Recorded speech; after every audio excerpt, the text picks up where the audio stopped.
I'm back today to continue with the Sumeru Archon quest. Yay! Yeah. I wanted to continue 2 days ago, but I was a bit tired. So let's continue now.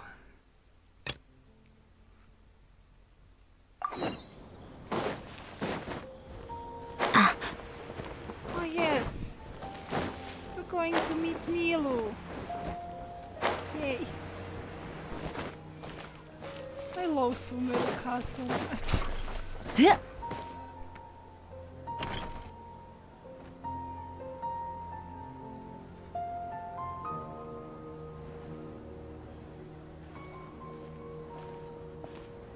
Sorry I'm late, Nilu. Oh, Dunyarzad. It was taking you so long that I assumed you got trapped at home, but you made it in the end. Uh-oh. But if Dia's here, that means you got caught, right? You could say that, but everything worked out. She's on our side now. Not completely. Oh, and who are these two? Oh, meet the Traveler and Paimon, my two newest friends. They're visitors who just arrived at Sumeru City and are looking for information on Lesser Lord Kusanali. So you're followers from another land?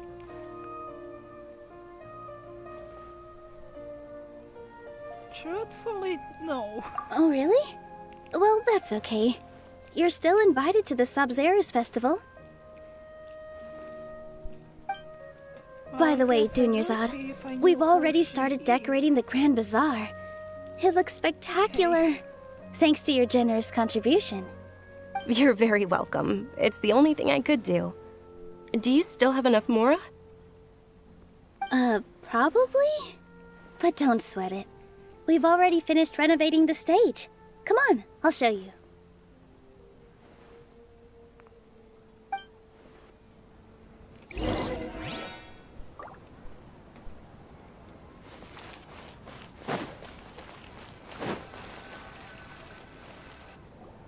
Wow!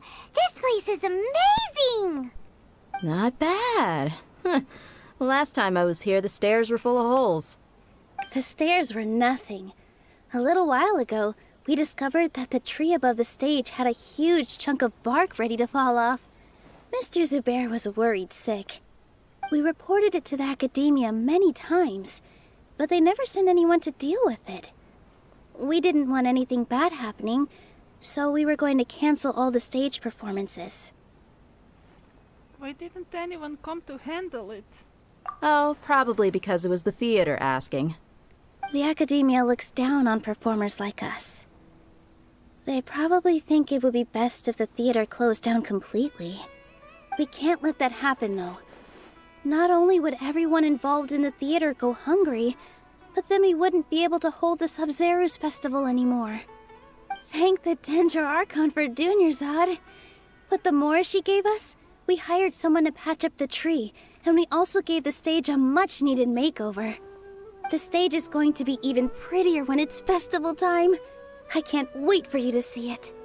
And I can't wait to see you on the stage. You've been practicing so long already. It's almost time for your dream to become reality. It's our dream. I'll do my best for the two of us. Nilu, what are you gonna be doing at the festival? She'll be dancing the dance of Sabzerus, the most important performance at the Sabzerus festival. Dunyarzad, have you told them the origin of this holiday? I only told them about the Greater Lord and Lesser Lord so far. Okay. Then I'll tell you two about how this holiday came to be. According to legend, the Sabzerus festival was originally the Goddess of Flowers' birthday celebration for the Greater Lord. A long, long time ago, on one of Greater Lord Rukkhadevata's birthdays, her friends threw her a celebratory banquet. Some of the gods got drunk. One started playing music, and the Greater Lord started singing, so the Goddess of Flowers began to dance. As she danced upon the grass, countless beautiful parisaras began to bloom wherever she stepped. Those brilliant purple flowers became her dazzling stage. All the gods clamored, "Oh, if only time could stop at this very moment." Sounds like they had a great time. Of course they did. When people mention the gods, they always think of the Archon War. But Sumeru's gods also had happy times. Although they aren't around anymore, they're preserved in our tradition of dance. This outfit I'm wearing is apparently based on how the goddess of flowers looked. Though we're just tiny people compared to the divine, we still have to do our best to make sure that the birthday girl feels loved on her special day. Nilu, you of all people will definitely be able to convey our well wishes to the Dendro Archon. I also noticed that you went the extra mile and scattered Patisaras around the stage. They symbolize the goddess of flowers, after all. It's just a shame that all the real Patisaras went extinct after her death. Yeah. The Greater Lord brought forth Patisaras in memory of the goddess of flowers, but she ultimately could never truly replicate that beautiful purple. Thinking about the goddess of flowers dance makes me wish I could have seen it. If my stage were anything like that, I'd be thrilled if I had just 2 real Patisaras on the stage. So, Traveler and Paimon, what do you think? Interested in the Sabzeruz festival? Will you two be coming? All of Lesser Lord Kusanali's followers will be there for her birthday. It'll be a good opportunity for you to learn more about her. Ooh, Paimon thinks that's a great idea!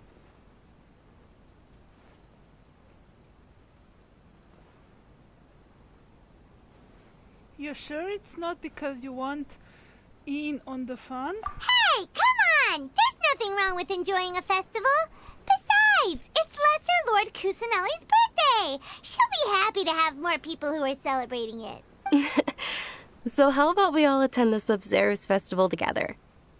Sounds like a plan. Dunyarzad, let me show you which stage decorations we've picked out so far. Traveler and Paimon, if that doesn't sound interesting to you, then feel free to explore the area.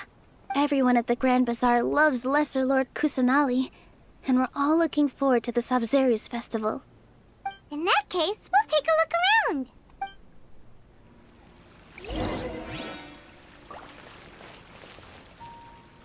There is a lot of people to talk to. Damn.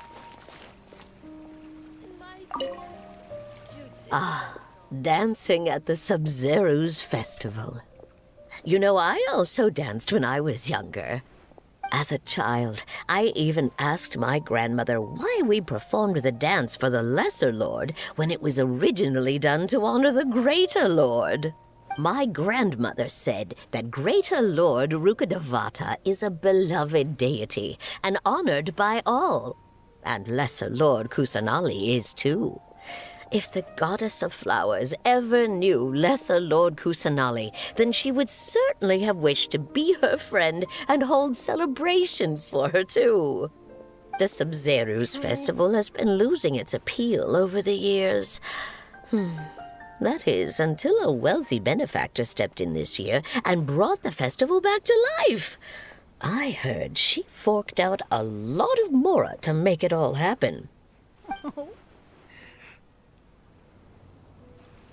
I've got great food and great drinks that everyone can enjoy. I guess It's so dull here. they still need to be put up. Oh.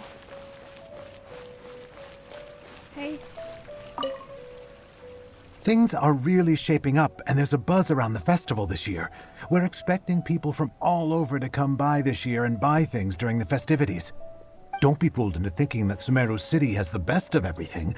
Some festival snacks are only offered here in the Grand Bazaar. And when it comes to musicians, dancers, or singers, the Grand Bazaar's got the best of the best. Sure, those folks at the Academia might not like it, but what's a festival without song and dance? right. Exactly that. Whoa! What's with your yellow hair? And why do your clothes look so funny? Are you an Outlander? Did you know that the Sabzeruz festival is about to happen?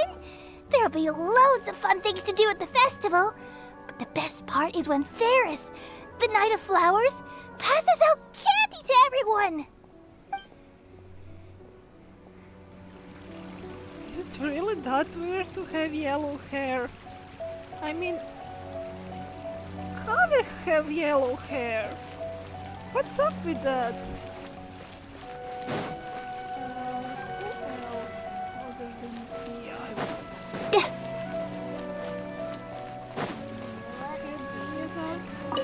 Milu, your outfit looks amazing. There's also something different about you from when we first met up. I thought I'd add a little extra pizzazz to my dress for the festival. See? Wow, did you sew all that yourself? Uh-huh. Sewing is a fundamental skill for everyone in the theater company because we make all our own costumes. Did you know that Mr. Zubair not only can make costumes, but props too? I've noticed that you can't keep your eyes off this crown. Would you like to try it on? May I? Of course. The legends say that the goddess of flowers had beautiful horns on her head, so this crown was made to reflect that. Dunyazad, you look absolutely stunning with it on. It's like I'm looking at the goddess of flowers herself. It's like this crown? Or did she like give her crown? Like she has something that looks like a kind of crown. I guess Work that's as not on the crown. stage, one must It act kind with of looks gumption. like it. I don't know. Huh. Revamping the stage for the festival couldn't have been easy, that's for sure. I bet this year's festival will be one to remember. I don't know much about the Grand Bazaar, but I do know that the residents here have a penchant for song and dance. Two things that the academia doesn't particularly approve of. Oh, and the perfume sold around here is a lot better than what you'll find elsewhere. The fragrances are longer lasting and they're gentler on your skin and... I mean, that's what I've heard at least.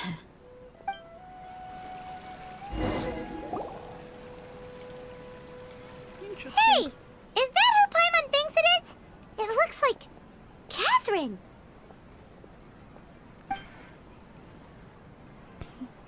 Yeah, just Catherine taking a walk and not being at the Adventurers Guild like normally. Huh. Come to think of it, Paimon's only ever seen her behind the counter at the Adventurers Guild. This is the first time we've ever seen her taking a break. Hey, Catherine! Because she doesn't really take Oh, breaks hey! like that It's the ever. Traveler and Paimon. What's shaken? Whoa, break time Catherine sure sounds a lot less formal than usual. Paimon was still waiting for her to say Ad Astra Abyssosk. Sure. Standing behind the counter at the Adventurers Guild doesn't require any complicated functions. But saying and doing the same old things over and over again can get pretty monotonous. Like watching the same Fontaine movie day after day. But take you two, for example. You travel across Tevat to enrich your lives and gain new experiences. Well, we enjoy traveling across Tevat and all that, but we're mainly looking for clues about her brother. Yes, you should keep searching. Sometimes the answers we're looking for aren't necessarily at our intended destination. Instead, they're found along the way. Huh. Haven't we heard someone say something pretty similar recently?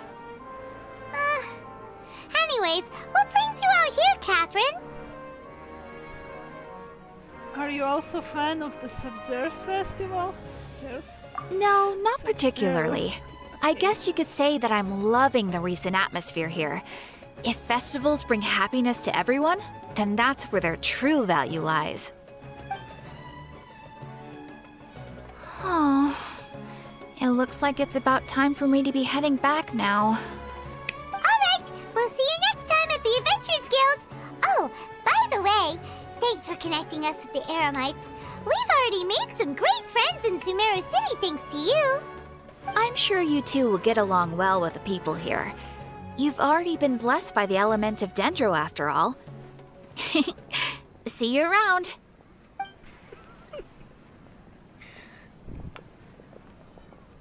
Hearing Catherine laugh is a kind of There's funny. something really different about Catherine today. Hey, traveler. Paimon. Oh, hey, Dia. What's going on? I've got something to tell ya. My lady knows you're looking for ways to meet Lesser Lord Kusanali, and she's been trying to come up with a way to help you. Well, I have an idea that might help. Are you serious? We'd love that. It might not necessarily pan out, so don't get your hopes up too much. I'll need to take you two somewhere and ask someone some questions. What about Junior's art? My lady is feeling a little worn out at the moment. Nilu's found a place for her to rest. After I take my lady home, let's meet in front of the Citadel of Regzar. Sounds like a plan. Okay. We'll be right there. Let's head over to the Citadel of Regzar and wait for Dia. Yep. Let's go.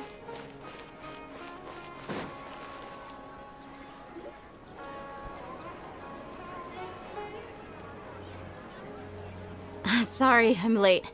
It took some convincing for the master and mistress to believe that Miss Dunyarzad was only sitting in the port for a while because she was in a bad mood. Anyway, I guess I should be thanking you. I haven't seen Miss Dunyarzad that happy in a long time. If it wasn't for you two, she probably would have been caught and dragged back much earlier. You sure sound a whole lot nicer than when we first met, Dia. Who would have thought you had such a soft spot for Dunyarzad? It's called being a professional. I'm a bodyguard, and I work for whoever's paying. And you actually care about Look, others. Dia's blushing. Yep, that's a blush if I ever seen one. Listen, you two. I don't expect to be working for Miss Dunyarzad very long, but I hope to finish things on a positive note if possible. Let's cut the chit-chat and head into the Citadel. We'll see if the person I know has a way for you two to meet with the Lesser Lord. Okay. How you say?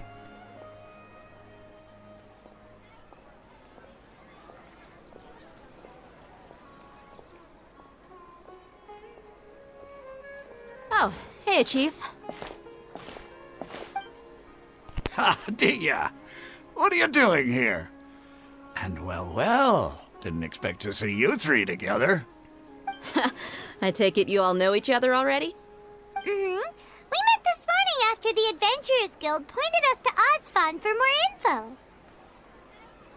No kidding. Huh. So, where's Ruksha?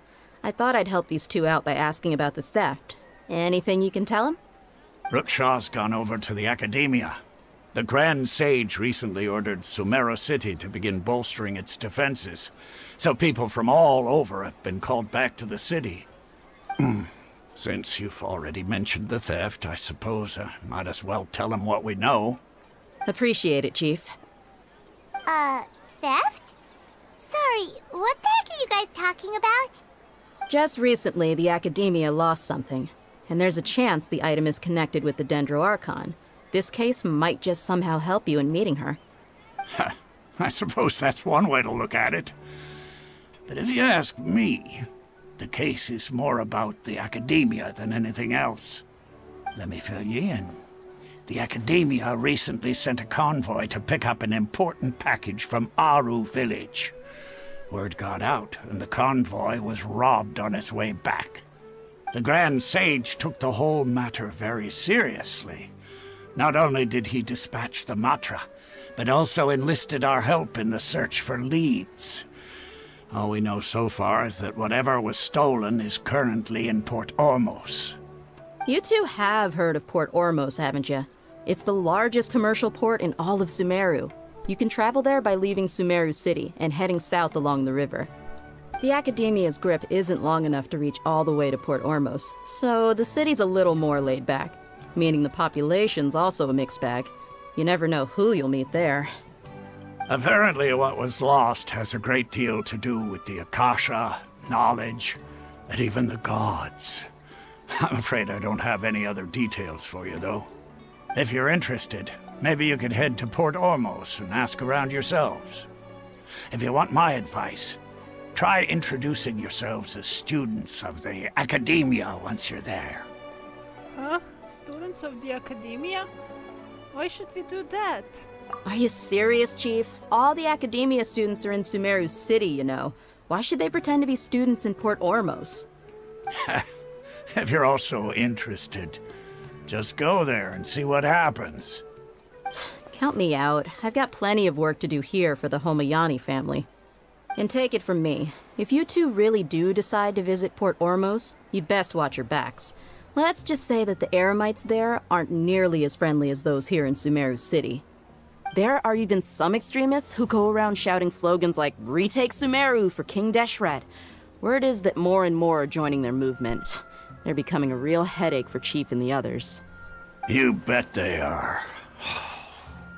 King Deshret's been dead for thousands of years. Now they start spreading rumors of his return. Ridiculous. Not everyone's like you, Chief. Even the desert natives who abandoned their homes in the wilderness still wish to have a god of their own. Well, Traveler, that's about all the information we have for you. Thanks, Dia! And you too, Osfond! Since we've gathered all we could for the moment in Sumeru City, let's head to Port Ormos and see what we can find next. Miss Dunyarzad is looking forward to seeing you both at the Sub-Zerus Festival, so be sure to get yourselves back here in time for that. Yep, we won't forget. Good. Then we'll see you both at the Sub-Zerus Festival.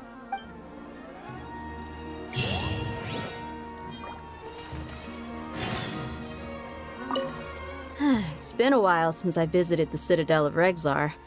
I'll catch up with Chief for a bit before I head back myself. He really did a lot for me in the past. Remember, to get to Port Ormos, just follow the river south from Sumeru City's port. Just be sure to take care of yourselves out there. We'll meet again at the Sub-Zerus Festival. Okay, so do I even have a waypoint there? Of course not. Damn it. This is the further I got. Well, we should have done the preparations before the stream, probably. I mean, not probably, definitely, but I kind of forgot about it. Yeah!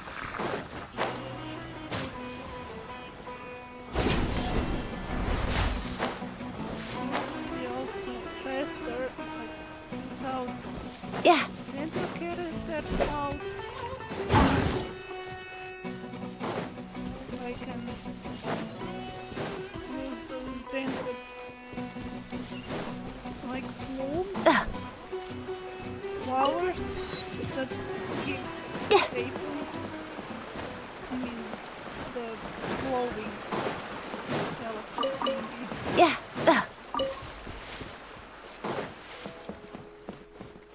I sound so dumb. Anyway.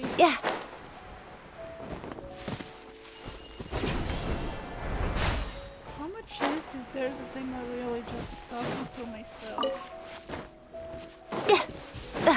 Probably.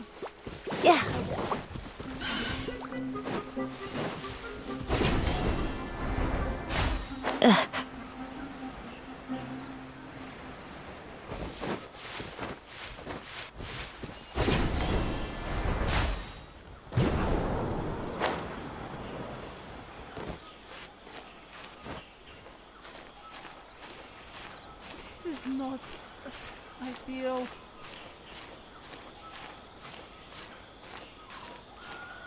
I don't have any. I don't think I have mana recharge food. Nope. I don't. I should cook some. It would be easier for exploration. Much easier. Oh. It would be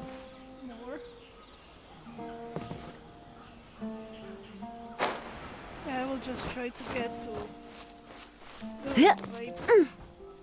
the statue so I can light up the map. It's easier for me that way.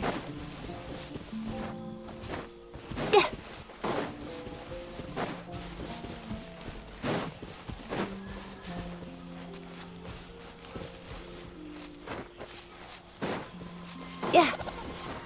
Huh? Okay.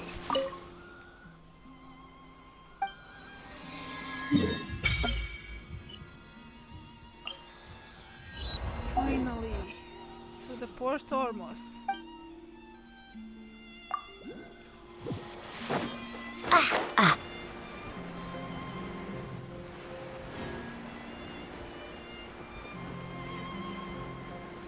Oh, I can take this.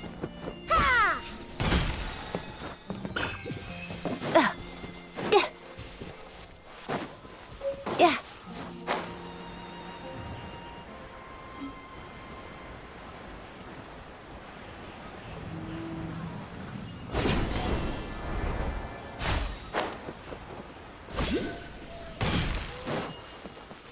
Wait, where is...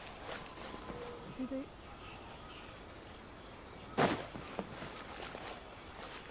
Oh, okay.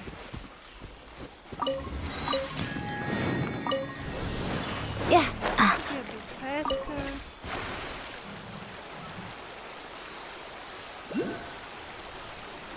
We can also do this one.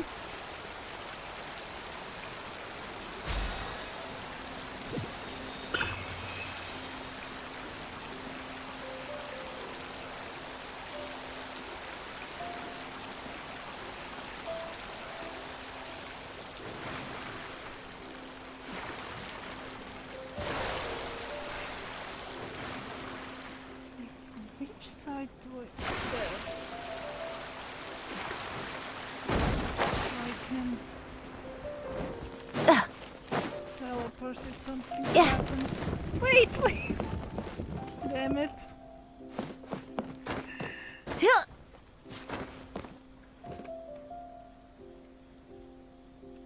Come back down. Okay. Sumeru specialty spices! You won't find them anywhere else. Yeah.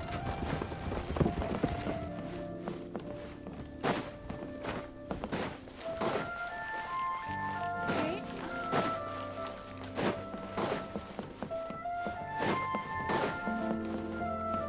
Yeah. Yeah. Okay, now we can actually continue with our conquest. Oh, it's on this side. Okay.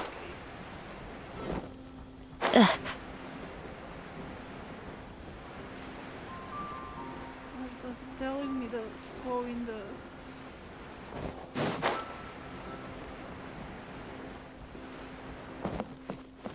Okay, I can enter here. Yeah.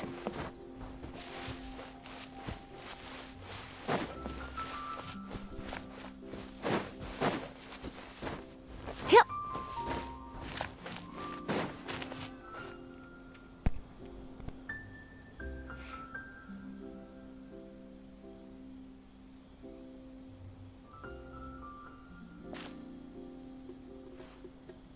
Come and have a good look yourself.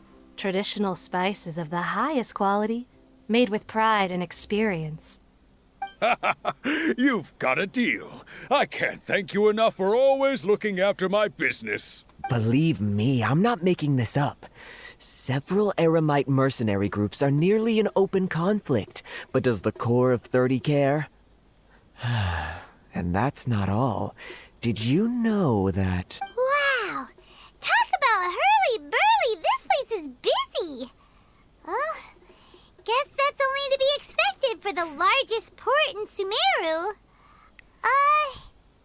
Maybe it's because of what Dia told us earlier, but Paimon can't seem to shake the feeling that there's also danger lurking in these crowds. Ooh.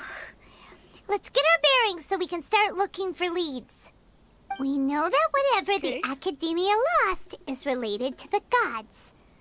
But other than that, we don't have much else to go on. Osfun told us to try posing as Academia students while asking around. Paimon checked the Akasha on the way here, and the Academia doesn't seem to have any research facilities in Port Ormos. Paimon doesn't get it. Won't we look even more suspicious going around saying we're Academia students and asking about the stolen item? Right, we should figure that out before doing anything else. Well, given all the people that come through here every day, if there's any information to be found, Paimon bets we could find it in the market. Let's ask around and see what we come up with. Yeah, let's go.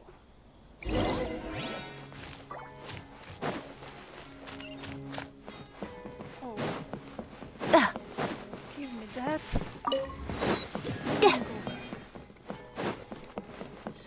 Hey. Welcome. Welcome.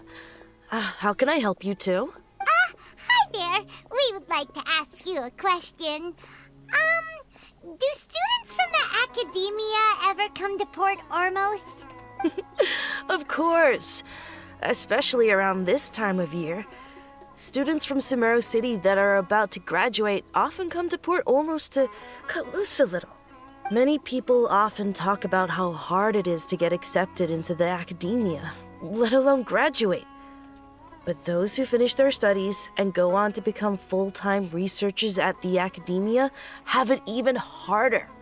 Sure, we may not be Sumeru City, but Port Ormos offers beautiful scenery and a stress-free environment. Some even say it's good luck to come to Port Ormos, so students and researchers come flocking here when things get to be too much at the Academia. Ah, you see over there? Those are students from the Academia. They look pretty serious, maybe even a little worried.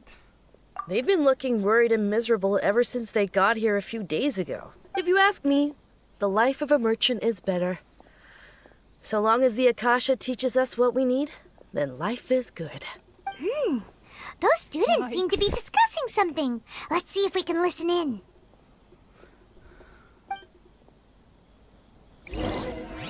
Akasha really just sounds like AI. Yeah. Ew. It's no good. I've tried asking around, but I haven't been able to learn anything useful. Not to mention that a bunch of scary-looking Eremite mercenaries have been posted along the streets now. There's been a lot of fighting between the different Eremite factions in Port Ormos. If we choose to move on our own, then it would be wise to steer clear of them. Especially the group that's constantly shouting some stuff about King Deshred and some resurrection. I've even heard that the Citadel of Regzar is starting to get fed up with them. What was that group called again? Ein something or other? They're called Ein El Akhmar.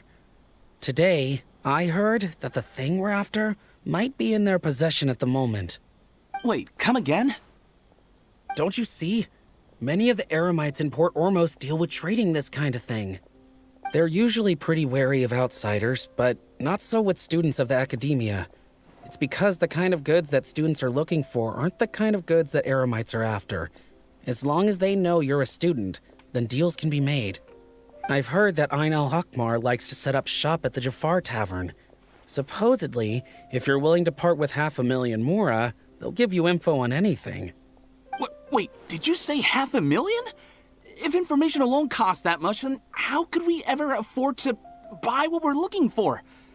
I guess we might as well give up on trying to graduate this way. I wouldn't worry too much. Our field of research is very niche. Who else could possibly be after that kind of shady knowledge? I bet it's practically worthless to anyone aside from us. Oh, I guess that makes sense. Then the only thing left for us now is to find a way in. Why don't we all just pool our money together and pay for the information? Whoa! Did you hear that? A niche field of research and shady knowledge? It all sounds pretty suspicious to Paimon. Is knowledge something people just buy and sell like that? It's very suspicious indeed. Whatever was stolen from the Academia was also related to knowledge. So, What's our plan?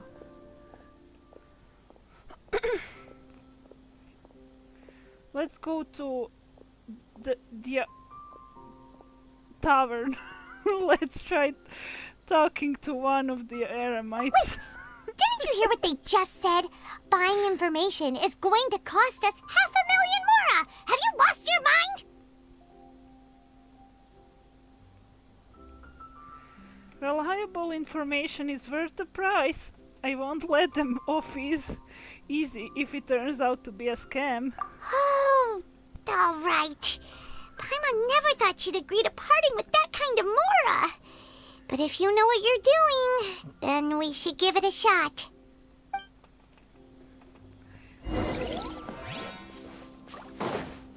Yeah. If they say that name of the tavern, I need to try and say it again. I have no idea how you read that. Oops. Where is... No.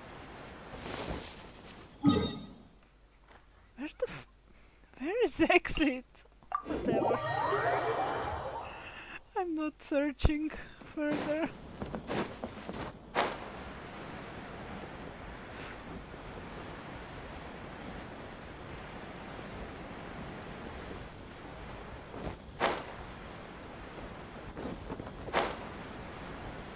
Okay.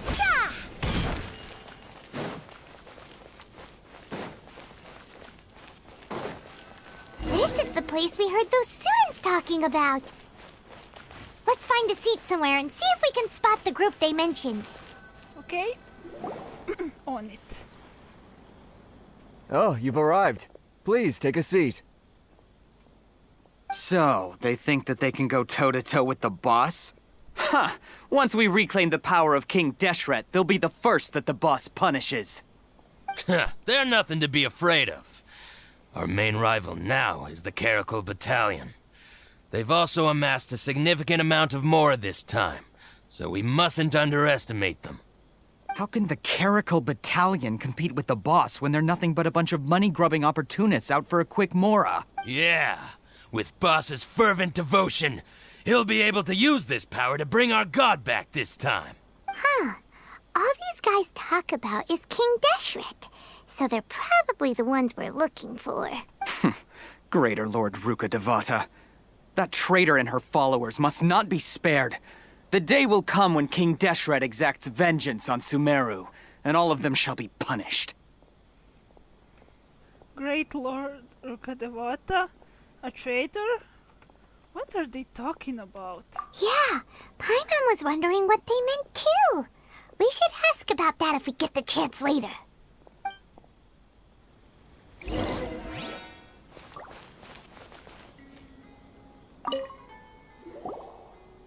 Huh? Who are you? What do you want? I'm a traveler. Yeah. A traveler? Now's probably not the time to talk about that. Didn't the students say eremites are wary of outsiders? I'm a student from the academia, then. A student? What's a student from Sumeru City doing in Port Ormos? I'm looking for info about a certain something. Ah, well, if it's info you want, you've come to the right place. The question is, can you afford it?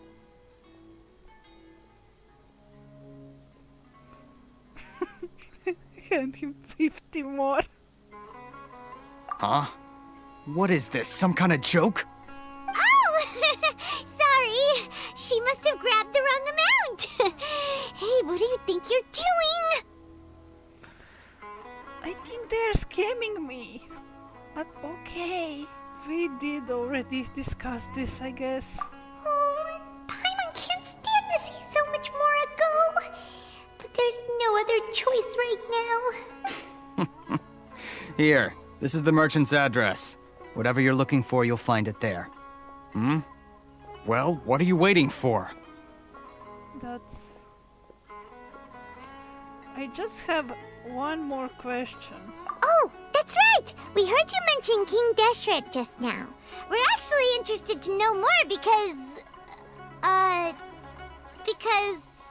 we're archaeology students. Fine. Since you've already handed over the Mora, I guess I can throw in a little extra info. A little. As you can see, members of Ain al-Ahmar are devout believers of King Deshret. Years ago, King Deshret founded the great desert nation that was our homeland. It was an advanced civilization, far beyond anything you'll see in present-day Sumeru. King Deshret was the rightful god of wisdom, but he was betrayed by a companion he trusted. She even stripped him of his title, God of Wisdom. So, you mean the traitor was... Greater Lord Ruka Devata, yes. That shameless wretch destroyed King Deshret's civilization, and our ancestors were forced to flee to this land where we were made to suffer the tyranny of our enemies. Furthermore, she conspired with the Academia to cover up the truth of her actions, and create the merciful and benevolent facade for which she is now known. Ugh, just thinking about it sickens me. But the story doesn't end there, oh no. King Deshret isn't truly dead. The voice of the Oracle has been heard in the desert, prophesying his resurrection. Mark my words, our god shall return. And when that day comes, all followers of the traitor and all the desert dwellers who have forgotten their true god will suffer retribution together. If what I'm saying makes you shiver with fear, it might not be too late for you to become a believer of King Deshret. A true lunatic right here. King Deshret is returning. Can you tell us more about the Oracle? I don't have anything to say to you Academia people about that. I think this conversation has reached its end. Not just yet. This man is a fraud. Huh? You again? Deranged Academia lunatic. Yes, it's me again. I already warned you that if you weren't willing to sit and discuss things with me, I'd take measures to make things uncomfortable for you. Listen to me. That address he gave you is fake. Or at least, you won't find a merchant waiting for you there. This group has been boasting all around that they can provide information on a certain item as a means of luring people into their territory. Once you show up, they keep up the act until they have hard evidence that you want to purchase said item. Then they use that to squeeze you for all the more you're worth. Hey! Shut it, Al-Haytham! What are you playing at, trying to ruin our business like this, I told you the other day. I wish to discuss my terms with your boss. Ha! The boss made it perfectly clear that he won't negotiate with you. Yes, and in no uncertain terms. But that was then. It does not preclude him from changing his mind in the future. I'm warning you. Don't push us, or this could get ugly. We don't usually get rough with people from the Academia because it just complicates things. For a lunatic like you, though, we might just have to make an exception. If you're suggesting that we escalate this from a verbal exchange to a physical one, I accept. After all, even the Archons used war to negotiate the ownership of Tevat. If, on the other hand, we can't agree on any means of negotiation at all, then I'm afraid my next course of action will sting a little more than the mere falling through of a few business deals. I will jeopardize the Eremite's reputation, which I know you value above all else. I am quite confident that if I began to take such action, your boss would willingly approach me himself. However, I fear that by then, some things will have happened that cannot be undone. Also, a word of advice. I suggest you tell your boss exactly what happened here today. Otherwise, he might blame you for not telling him in the future. What did you say? Consider this. Have I ever failed to follow through on my word in the past? This guy is really out of his mind. Okay then. If you really have a death wish, let's meet a week from today. The pier in front of the Pharos Lighthouse, 4 o'clock in the afternoon, sharp. Don't expect us to hold back. Not so fast. First, you return the 500,000 Mora to them.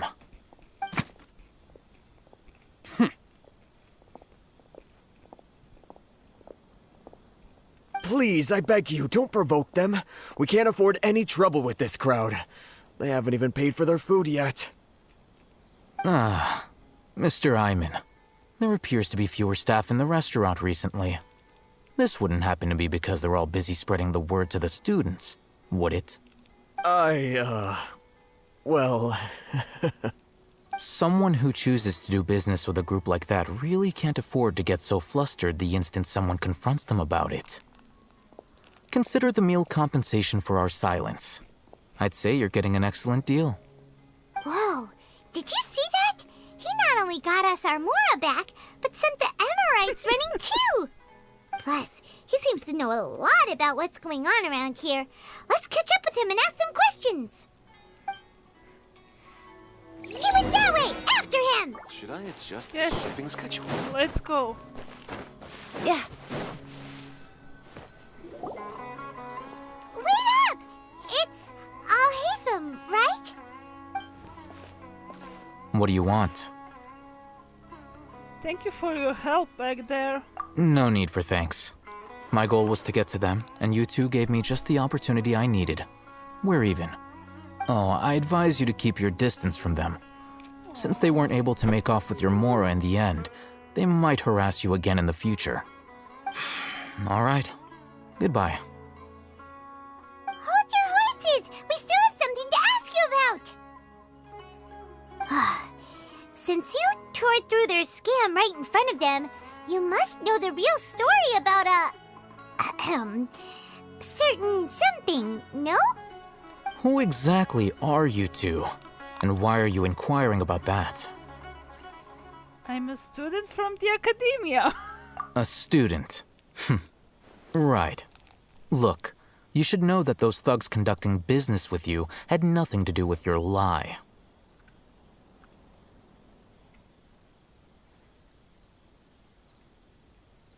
Perhaps we can also talk terms?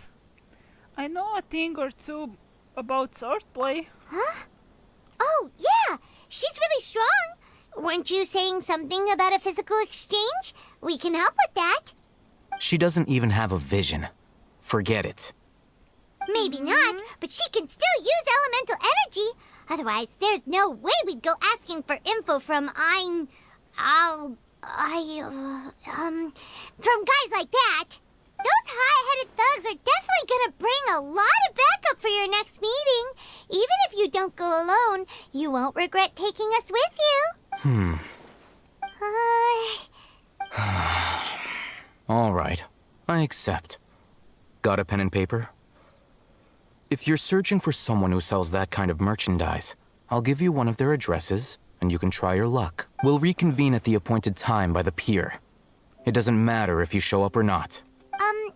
So, since you were happy to give us this merchant's information, does that mean you can tell us exactly what we're after? You were willing to part with 500,000 Mora for something and you didn't even know what it was? Okay. Well, if you truly are as skilled as you claim, then you can beat the answer out of them when they become hostile. Look, if you've been making inquiries, then you have to know something by now. Tell me what you know so far, so I don't waste time repeating information. We know it's connected to the academia somehow, and that not only do the Eremites deal in it, but some students want to get a hold of it too. What else? It seems like some kind of knowledge. You know almost everything there is to know, but you're unable to compile this information because you've never seen the object before. This is what you've been looking for. Huh? Paimon can't tell what it is. It looks like some kind of ornament. This is a knowledge capsule. To put it simply, it's a vessel that can store a fixed quantity of canned knowledge. It's like a miniature Akasha. Anyone who links it to their personal Akasha terminal instantly becomes privy to its contents. Correct. Anyone. Unlike the Akasha, which heavily regulates who can access what information, knowledge capsules confer their contents without any requisites. That's amazing! It's essentially a convenient and harmless vestibule for knowledge. Unfortunately, it's illegal in Sumeru to privately possess or trade them. They were created as a means for scholars to transfer knowledge gained from Irminsul into the Akasha, and are intended to be destroyed immediately after use. But despite strict regulations, some of these knowledge capsules will always escape destruction.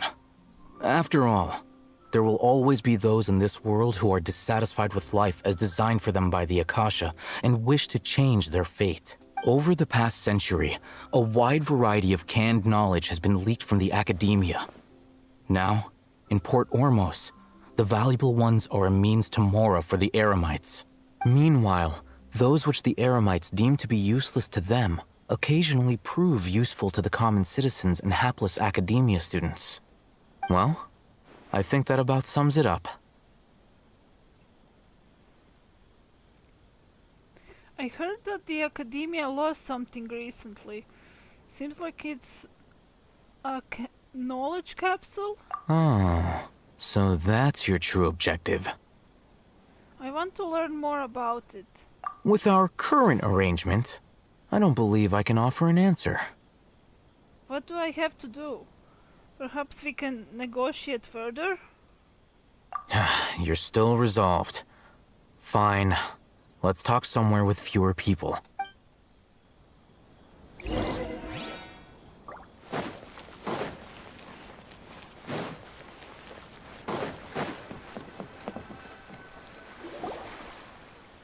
Let's continue our conversation here.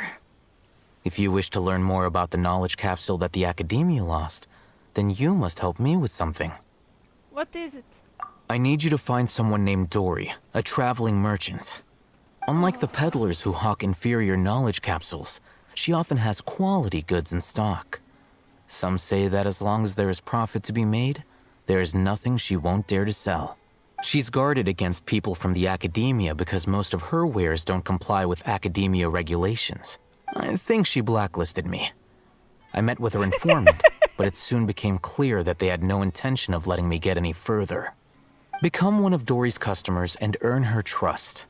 This is my condition for further collaboration. Why do you want us to meet with her? Until you complete this task, you don't have question privileges. Fine. So how do we go about doing this? You two are outlanders who haven't been here for long, so Dory should view you as safe clients. I'll give you the informant's address and their contact password. Beyond the password, though, I have no way of knowing what other tricks she might have up her sleeve. You'll have to improvise. This is kind of nerve-wracking. The true challenge begins after you meet her. She has a keen nose for Mora and a shrewd eye for wares, and she only likes customers who she deems to have good taste. I'll prepare some funds for you. Buy her highest quality wares and earn her approval. But we only just saw a knowledge capsule for the first time. We don't know how to tell which ones are good and which ones are bad. Is that something we can learn quickly? That's true. Have you two heard of elemental sight? I can use it. That's a surprise. Guess I'll have to hold you in higher regard. Anyway, that ability should resolve your issue. How?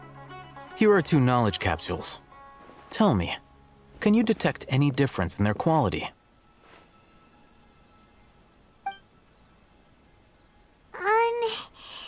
They look the same to Pine? Try inspecting them with elemental sight. Okay. How'd it go? Did you see anything?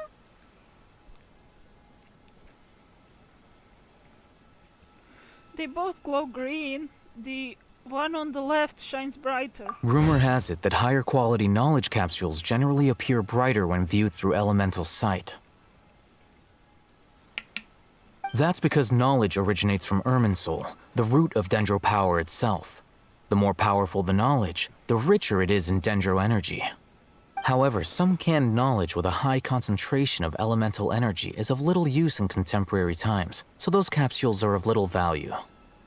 Using elemental sight is merely a stopgap measure, but it should suffice for earning Dory's trust. That sounds pretty impressive. Here's a sheet with the informant's location and contact password, and here is the Mora for purchasing canned knowledge. Don't be cheap. you'll need to spend to catch Dory's eye. If there's any more left over, just keep it. Oh, and be sure to exercise some caution. There have been Matra present in Port Ormos lately. Your efforts will be for naught if they catch you. Okay. Matra? They belong to the Academia's regulatory body. They also handle cases of illegal canned knowledge transactions. Like I said, the Academia has banned both their trade and possession. The Matra are razor sharp. You're in for nothing good if they lock their sights onto you. If you two want to back out, now's the time. I'm willing to take the risk. I will help you find Dory. Okay, then we have a deal. If you succeed in your dealings with Dory, come find me at the Wikela Funduk. We'll have an open discussion then. Okay. Looking at what Al-Haytham wrote, Dory's informant is a traitor near Old Ormos. Let's follow these instructions and try to get in contact with him. It's kind of funny Dory Vandal hate him, but like Kaveh is one of her clients in a way. Damn it.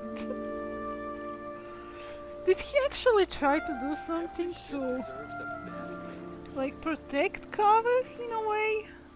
And that's why she just banned him? I feel like that's the case. Hello.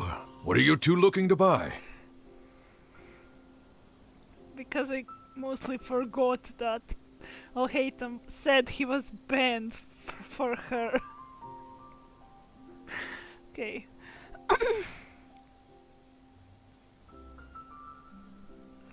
We want to buy some raw hara fruits.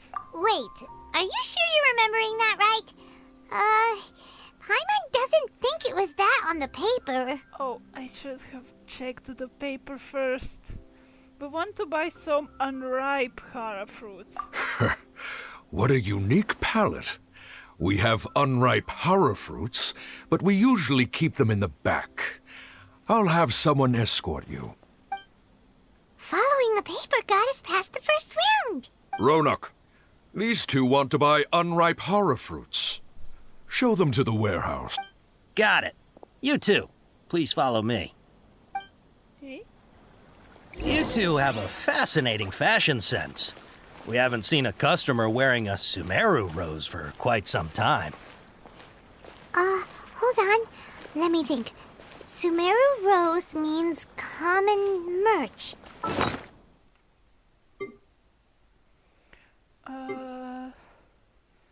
Where is that? Just to check.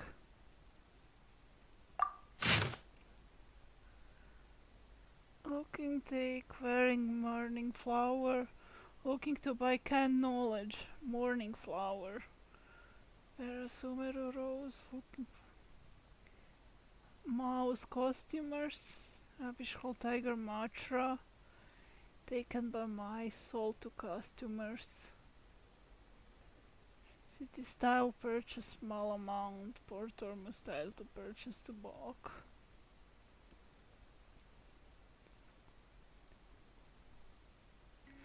Fruit that causes heart stroke.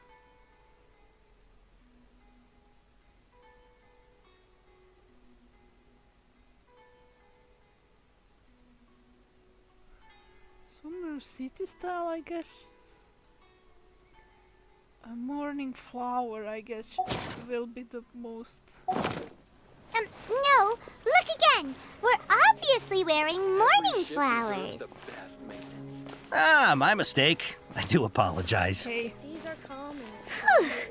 That pop quiz sure was scary. Ah, the warehouse is up ahead. Please follow me.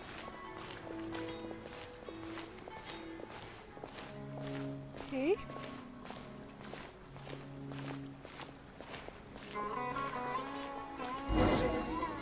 Before I retrieve your products, I need to confirm a few things. Please forgive me, but we may not have sufficient stock for you today. Earlier, many of our hara fruits were taken by mice.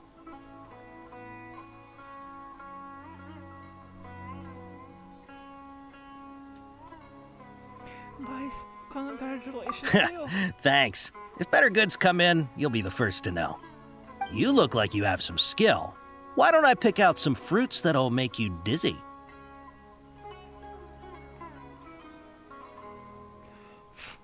I forgot.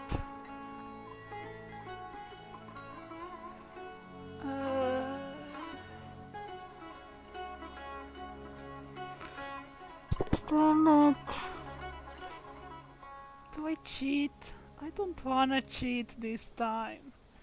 I mean, it's not like I first time cheated. I didn't actually. First time I actually was just clicking because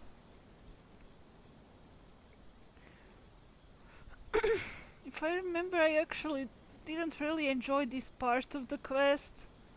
Like, it was the most boring part when I did it.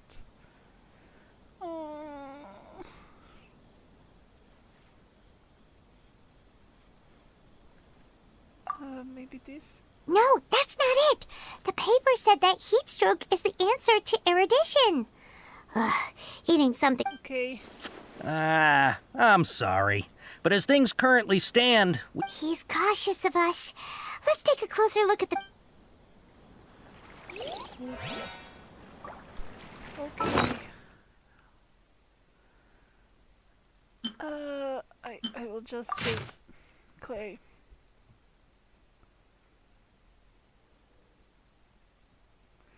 Of skill, okay. Mice.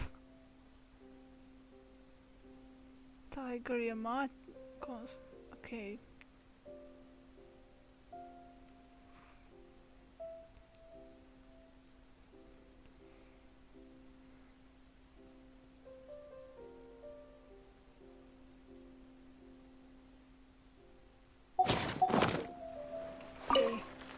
Before I retrieve your products, please forgive me, but we may not have sufficient stock for you today. Earlier, many of our hara fruits were taken by mice. Congratulations to you. Thanks. If better goods come in, you look like you have some skill. Why don't I pick out some fruits that'll make you dizzy? Dizziness with the side of the tinnitus, please. Yep, that's the right answer. But eating hara fruit that makes your head and ears ring sounds like a bad life decision. Would you like your hara fruits to be packaged in the Sumeru City or Port Ormos style? Sumeru City style? I'm guessing that you're going for a more traditional packaging since this is your first time here. Wait a sec. Sumeru City style means we're only buying a few things. He won't take us to see Dory if we do that. I'm sorry. Okay. But as things currently stand, we won't be able to fulfill your order. He's cautious of us. Let's take a clook. Okay, I don't need to look at it. I know what it's doing. Before I retrieve... please forgive me, but we may not have sufficient stock for you today. Earlier, many of our hara fruits were taken by mice. You look like you have some skill. Why don't I pick out some fruits that'll make you dizzy? Yep, that's the right answer. But eating hara fruit that makes your head and ears... Would you like your hara fruits to be packaged in the Sumeru City or Port Ormos style? Port Ormos style, please. Wow, you two sure are generous customers. We'll be sure to package your products beautifully. Okay, everything has been confirmed. Miss Dory is waiting for you up at... Shoot, it's the Matra! Run! What? The Matra? Where? Al-Haytham said we're done for if they catch us. We gotta get out of here. We don't know this area, so let's follow that informant.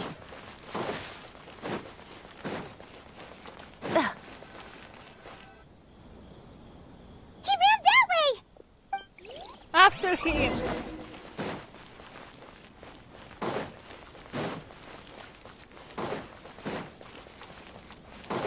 Yeah. Look, he's over there. I see it. I see him. I see him. Okay. He's there.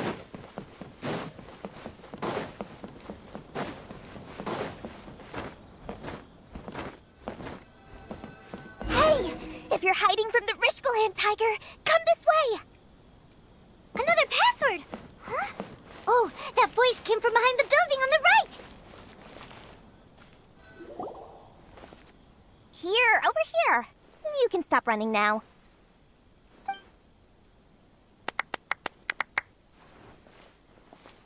So you were the one who was calling out to us just now. But, are we definitely gonna be safe here? These two good customers wish to buy some horror fruit, Miss Dory. And if there's nothing else, I'll just excuse myself. Oh, very good. Thank you. Huh? Wait, you're Dory? Paimon sure thought you'd look a whole lot scarier. Hey, what are you trying to say, Princess Pea-Brain? I can be scary enough when I need to be, believe you me. If you don't watch what you say, then you can forget about doing any business. But it seems you two have actually done pretty well so far. Not only did you manage to find the informant, your reactions were also pretty sharp. You don't really look like criminals or anything, but I bet my Mora that you've been involved in some shady dealings, haven't you? Well... Paimon's not sure if that's supposed to be a compliment, but we'll take it. Kinda. I can't risk doing business with people who start huffing and puffing after just a few paces, no matter how much Mora they might have. Not only will they get caught by the Matra, but they'll also get us into trouble. As decent folks trying to run an honest business, we don't need any of that. Wouldn't you agree? So that's why I prefer to have customers like you. Honest business. It's your first time here, but don't worry, I won't ask too many questions. Even if you wish to buy enough knowledge capsules to decorate your house with, please knock yourself out. As long as you have lots of round, shiny Mora, then we're all good. Can you show us your products? Ah, yes, of course, of course. Go ahead, help yourselves. Voila! Wow, she has a trove of canned knowledge. Whew. She'd probably be in serious trouble if the Matra caught her with all this. What kind of products do you seek, my dear customers? Don't worry, I'm not interested in your reasons for buying. I can, however, offer some suggestions. Take this one, for example. An analysis of the sociological ideology and dialectics of the Hilichurls. Only 3 people in all of Tevat have ever studied it, making it extremely rare. It's on sale now for 350,000 Mora. Yeesh, who would want to be an expert in that topic? Or how about the architectural styles and construction methods of Tevat in the early Archon War period? With this one, you can become an expert in historic architecture preservation and find an excellent, well-paying job in nearly any nation. Ooh, now this sounds like it could be useful. 2 million Mora, and it's yours. No discounts. Whoa! That's a lot of Mora! Of course, you are free to pick whatever your heart's desire. The contents and price of each knowledge capsule are indicated in small text on the body of each one, down at the bottom. Alright, let's try the method that Al-Haytham mentioned. Okay.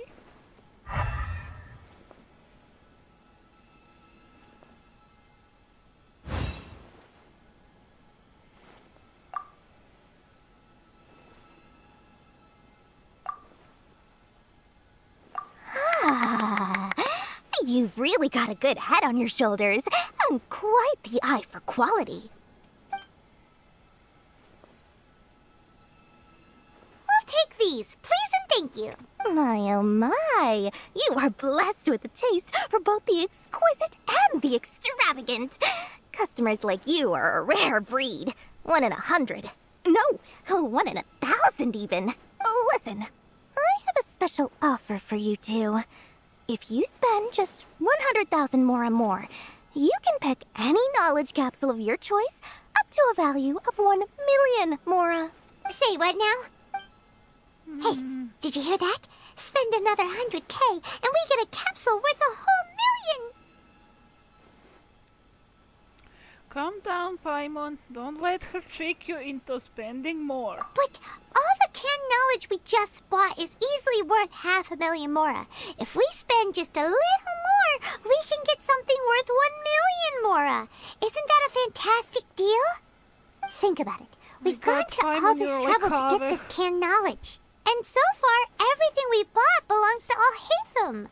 Aren't you even the least bit curious about how this whole canned knowledge thing works? We're talking instant knowledge here. Don't you want to try it yourself?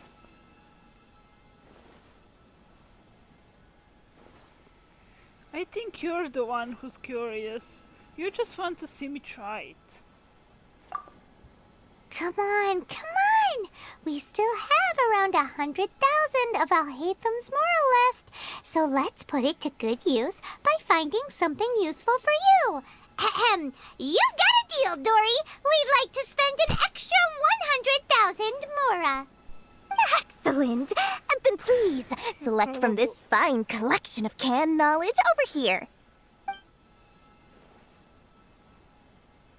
Hold on a second. Paimon thought we could choose whatever we wanted. Why can't we choose the ones from over there? Oh, but my dear customer, the knowledge capsules over here are worth 1,000,000 mora each. I'm sure discerning customers like yourselves will be able to find something to your liking. Please, take your time.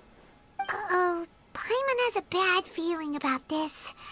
Let's use Elemental Sight again to check these. Maybe we should just pass this time. Huh? Why? Let's just say for our mental health. Hey, we're getting a capsule worth 1,000,000 mora here. Don't be such a party pooper. Well, anyway, the mora's already been spent, so let's at least try to find something useful. Let Paimon take a look here. An introduction to traditional Sumeru brewing techniques, the art of growing spices, an overview of ancient runes. Oh, how about this one? Sword Fighting Techniques 8. Not sure we'd ever find volumes 1 through 7, but at least this knowledge should be useful, right? Let's go with this one. Whatever makes Paimon happy. Dory, we'll take this one. All right, very good. I'm expecting some new goods in the next couple days, so be sure to check back again soon. Whether it's canned knowledge or anything else you need, bring your mora to Dory and doors will open. Our dealings with Dory went smoothly enough. Let's head to Wakala Funduk and meet up with Alhaitham. Hopefully now he'll finally tell us about what the Academia lost. Yep, let's finally go. Ha!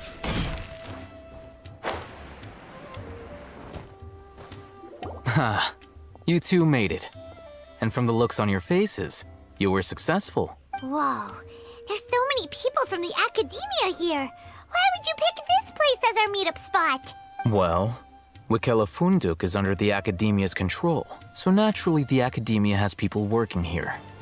I came to Port Ormos under the pretense of conducting official business. You're a pretty daring guy. Relax. No one here is interested in anything we say, and the Matcher won't come here. Okay now, tell me how your encounter with Dory went. Pretty good.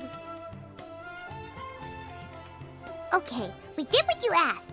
So, can you tell us about the knowledge capsule that the Academia lost now? Before that, I have to ask, why are you two so intent on tracking it down?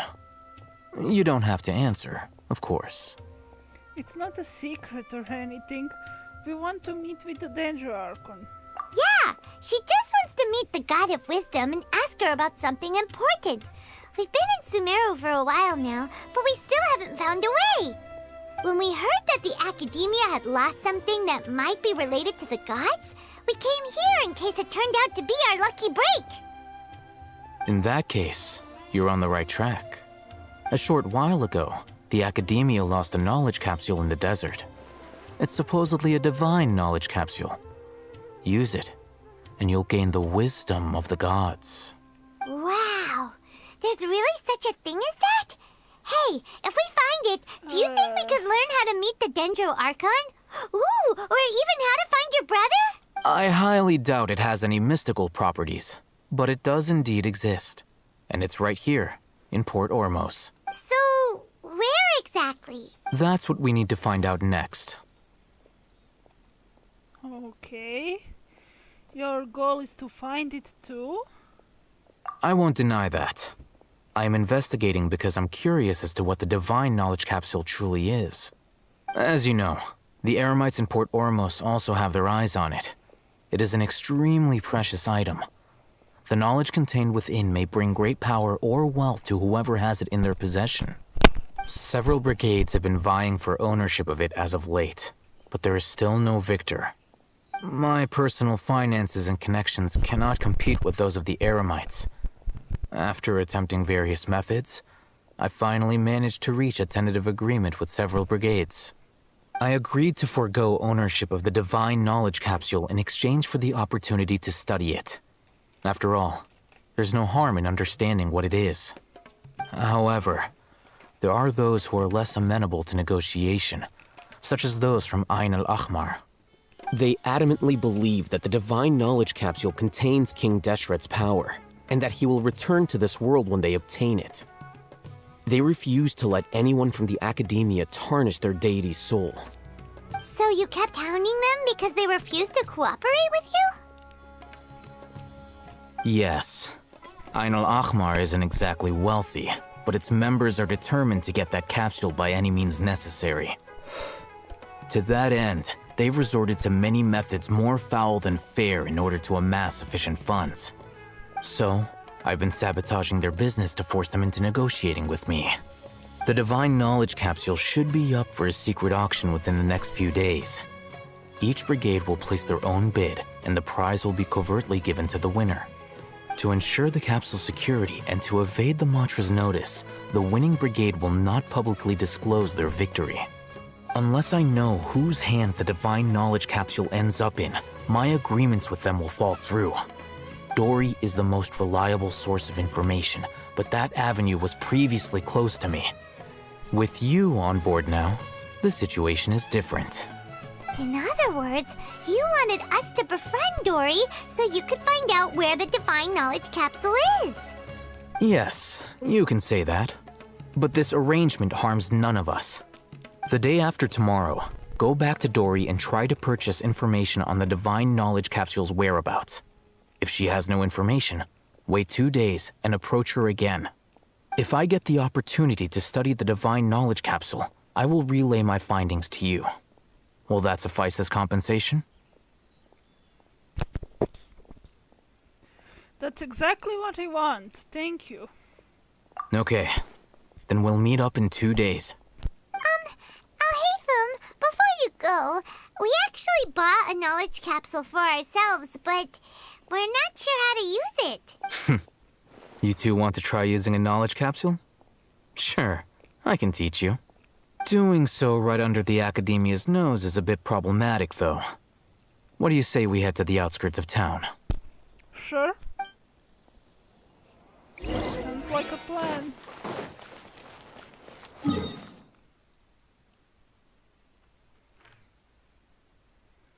Okay.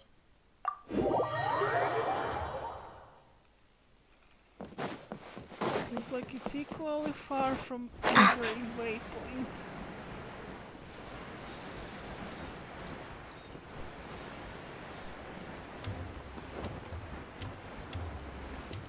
It's not really.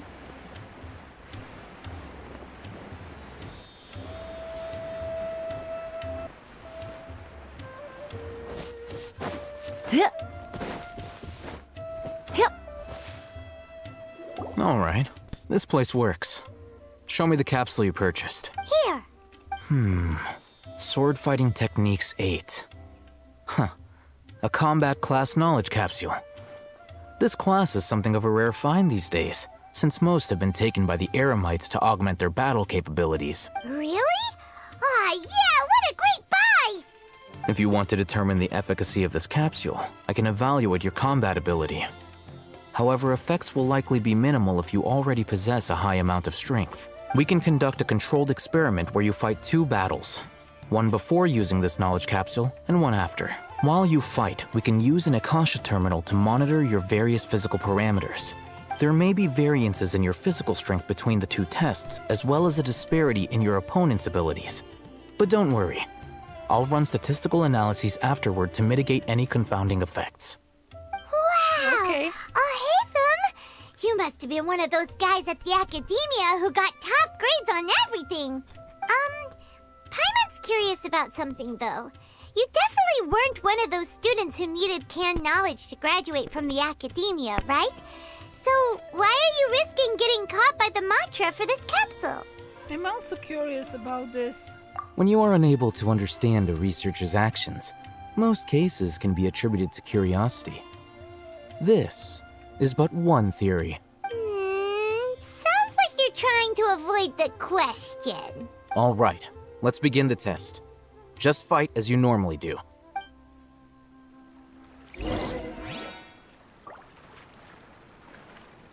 Okay. Time for retribution! Ha! Ha!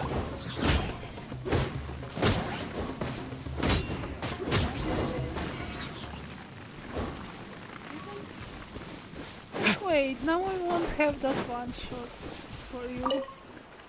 All right. I'll link your Akasha terminal to record data. The next step is to use this knowledge capsule. Hold it in your hand. I'll help you establish a connection with it so you can activate its power. Okay.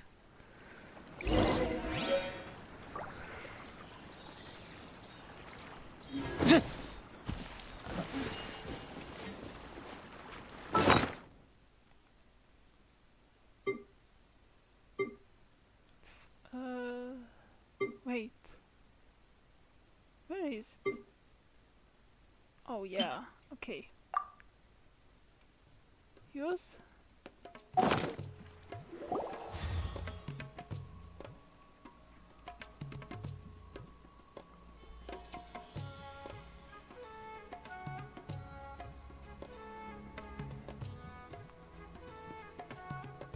Hey, how are you feeling? I felt something for a moment. Whatever was inside the knowledge capsule became part of my memory. You mean that it worked? All right. Time for round 2. Fight with the same composure as before. Okay. I don't have an ultimate. Dodge this! Okay. Come on.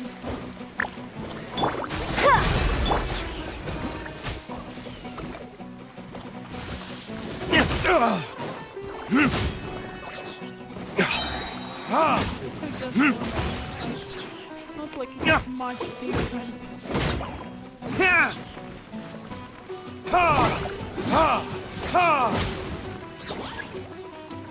Burn! Okay. I don't see any difference. Now, I'll start recording data again. Oh, Hatham, how's it going? Well, the knowledge capsule you purchased did improve her combat capability. During the second fight, her overall fighting performance increased by 0.073%. Wait, how much? That's basically 0. Dory's such a jerk! She totally scammed us! 1 million mora? This thing isn't worth a tenth of that amount! Of course, this could be because she is so powerful that the capsule's contents were unable to produce a substantial increase. At the very least, this test allowed me to gain more insight into you two. Our deal seems increasingly worth my investment. I'm heading back to Akela Funduk. I await your response in 2 days' time. This is Mora for when you ask Dory for information. Pay her as much as she requests. Damn.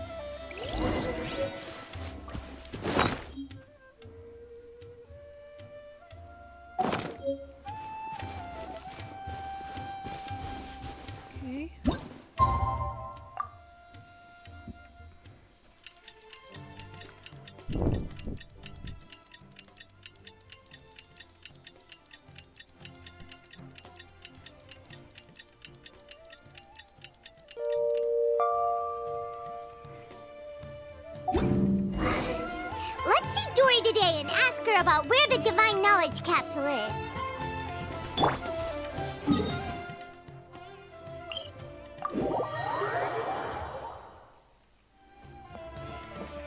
Yeah.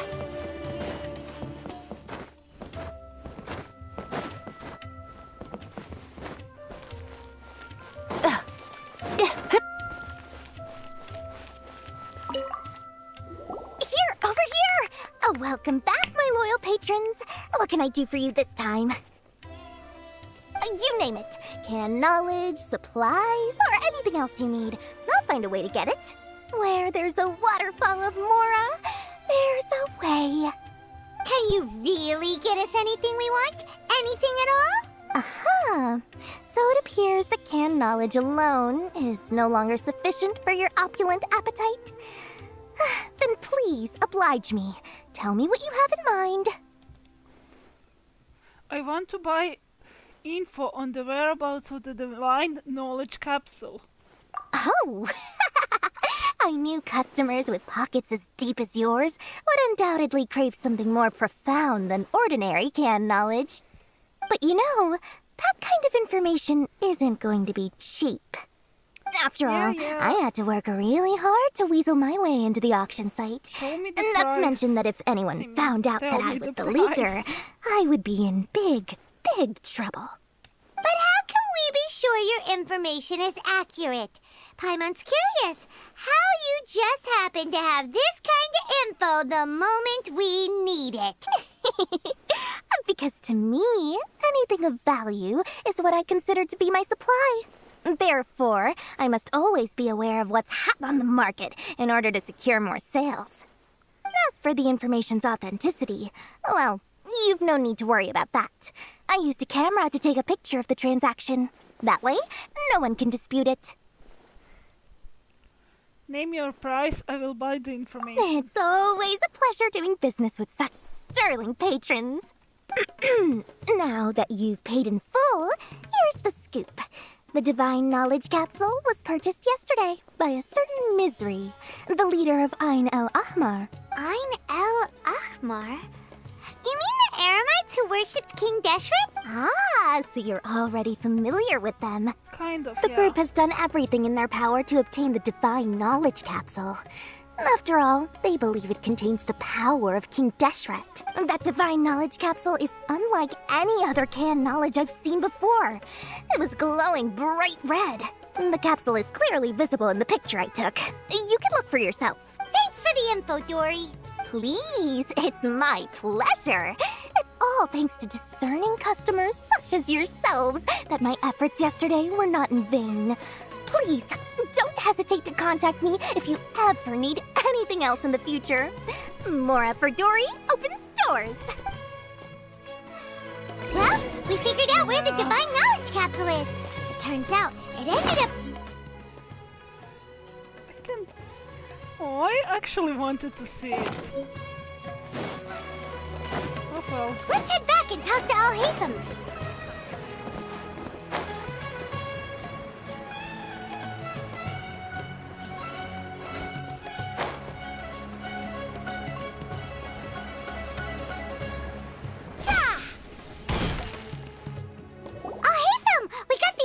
Wanted.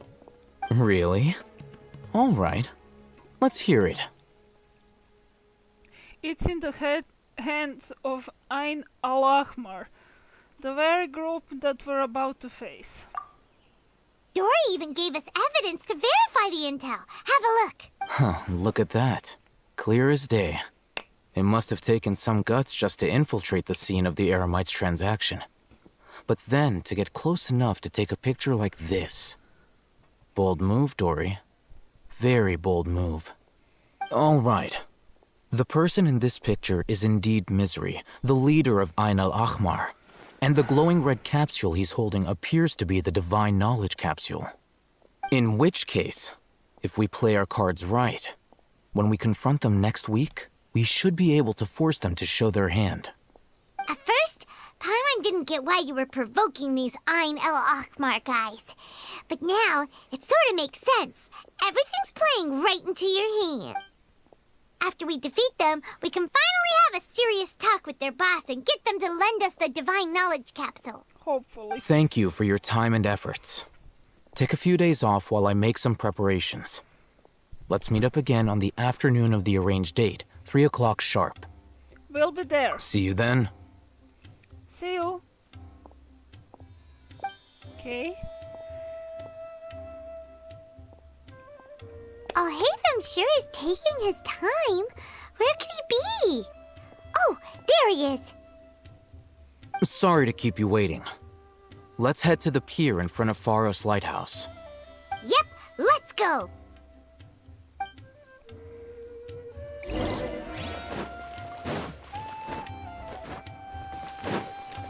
Yeah. Scholars have ruined all of my precious ancient books.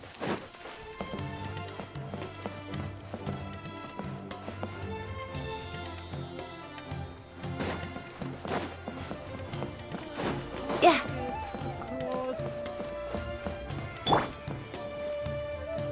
Oh, okay.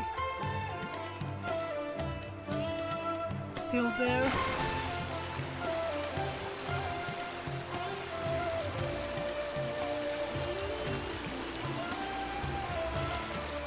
This is actually a unique way to get into the cutscene. With the boat. The cutscene can start from there. Yeah. Hatham. I knew you were crazy, but I didn't know you were crazy enough to actually show up. It was I who demanded that these negotiations take place. I was more worried that you might go back on your promise. But to your credit, it appears that you're sticking to your word. This is turning into quite an occasion. I also brought some backup. I assume you don't mind. Backup? Aren't you the brat from the restaurant the other day? You've come to support this lunatic because he helped you out? Fine. Your funeral. Your funeral, you mean? I'm not going to mince my words. Once we're done with you, you'll be nothing more than fish food. Get 'em, boys! Yeah, sure. Uh-oh, here they come. Good luck, you two. Good luck. Wait. It's actually kind of funny. That's close enough. Can I? Oh. Well, this was unexpected. I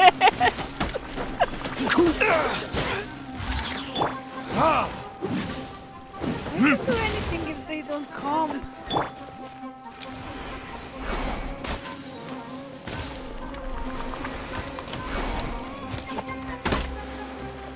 Shake it and stir.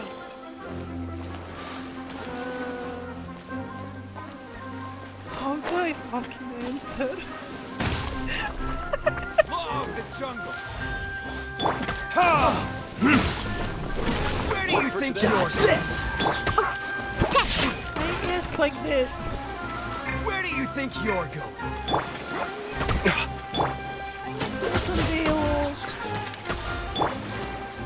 Can't handle your drink, huh? Shake it and stir. Law of the jungle. Freeze!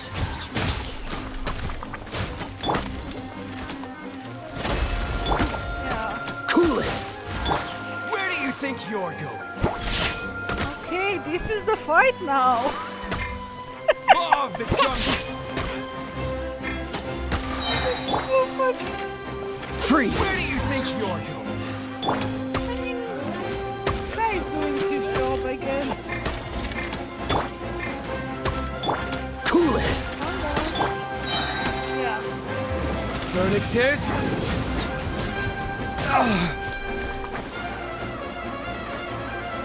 Law of the jungle. Shake it and stir. Of course. Dodge this!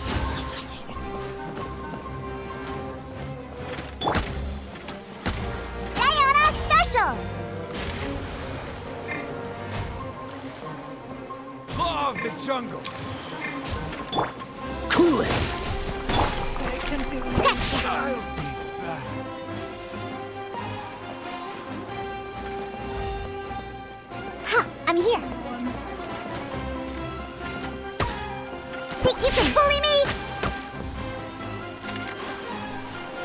so funny.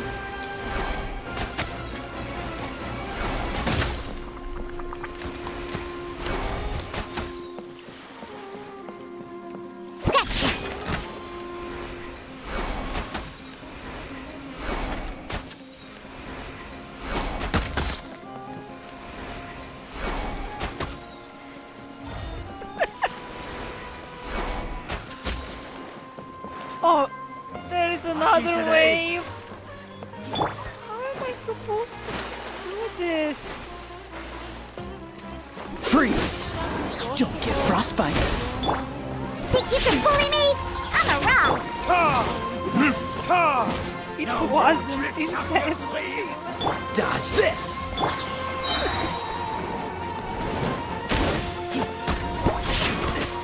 Can't handle your drink. Take that!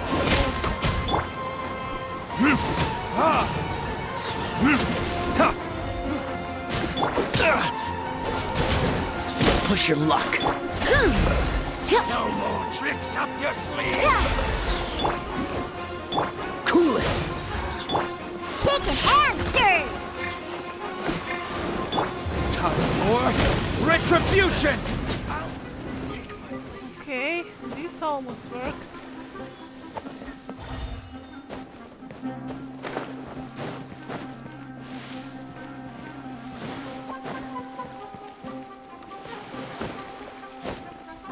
So funny. Come on, you coward!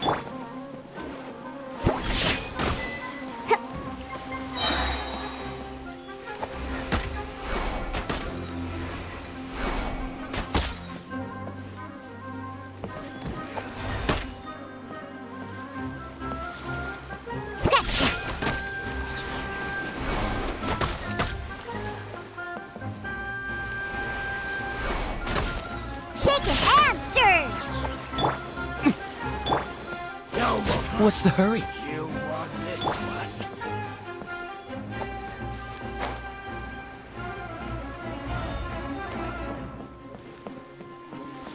Think you can bully me?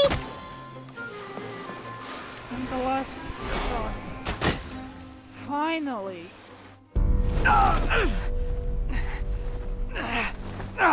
Academia scum!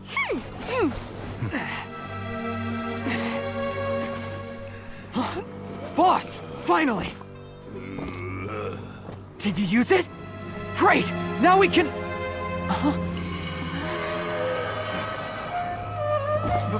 Boss? Boss!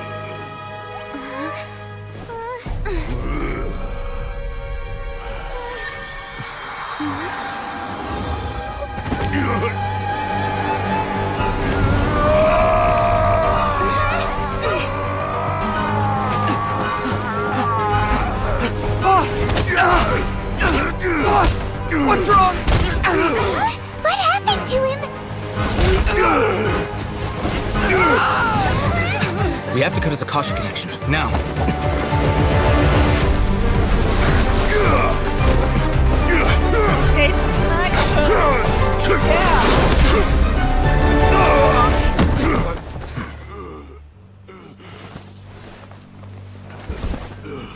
Target acquired. Arrest him.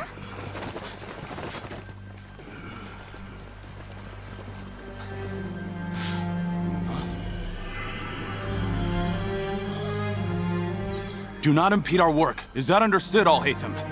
Of course. I was only trying to help. Take him away!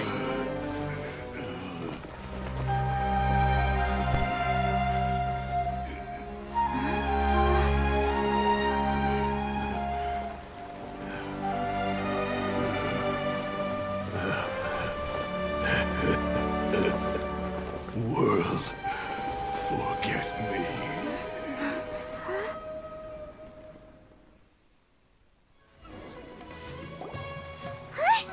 What in Tibet just happened? It's like that big guy suddenly lost his mind. It looks like he used the Divine Knowledge Capsule. You mean the Divine Knowledge Capsule did that to him? Yep. Speaking of which, Hypatia did mention... Oh, yeah. You mean how some researchers go insane after getting knowledge from Irminsul? I've heard of numerous incidents of researchers in Satyavada life going insane. The state that man is now in suggests that this is a similar situation. This divine knowledge capsule does appear to be linked to the gods, but beyond that, it doesn't seem anything like the rumors suggest. Possessing it doesn't grant you divine wisdom or power. Did you hear what he said? World, forget me. What could that possibly mean?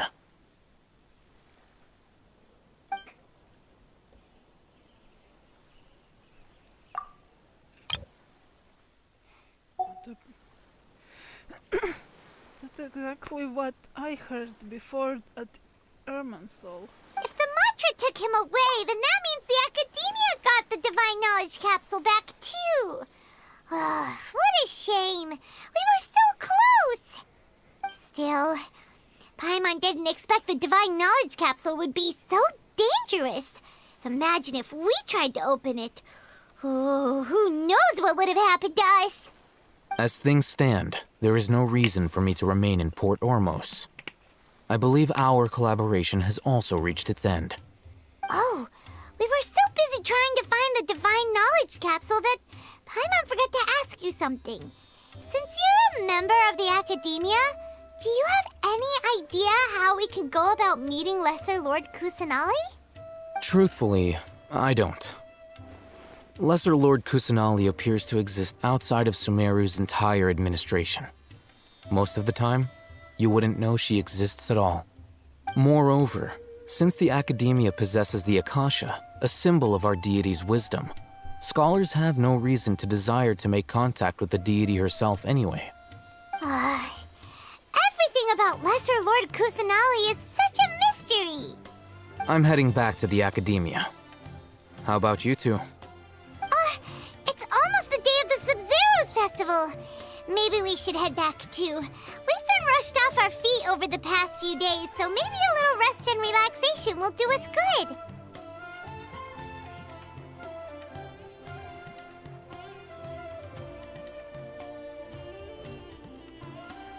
You have a point. Let's return to Sumeru City.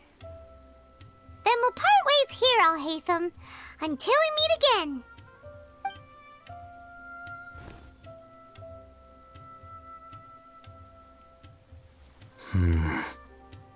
Now, do I deal with this thing first? Or should I produce the report that the higher-ups require?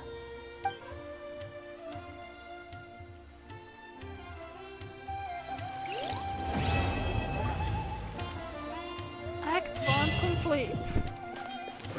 Finally. Let's go to Act 2. I think I will I think I actually time to finish it completely. Let's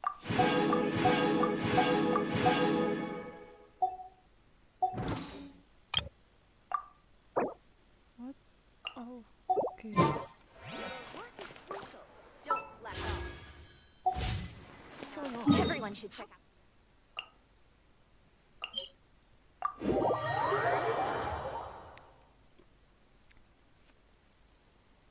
We didn't miss the Sub-Zero's festival, right? Let's hurry and find Dunyarzad. Paimon thinks she must be around the Grand Bazaar, since she showed us around there last time. She probably is. Unless her condition worsens. Let's see. Dunyarzad! Hey! There she is! Dunyarzad! We're back! Just as promised, Traveler and Paimon. I'm so glad that you two came back to celebrate Lesser Lord Kusanali's birthday.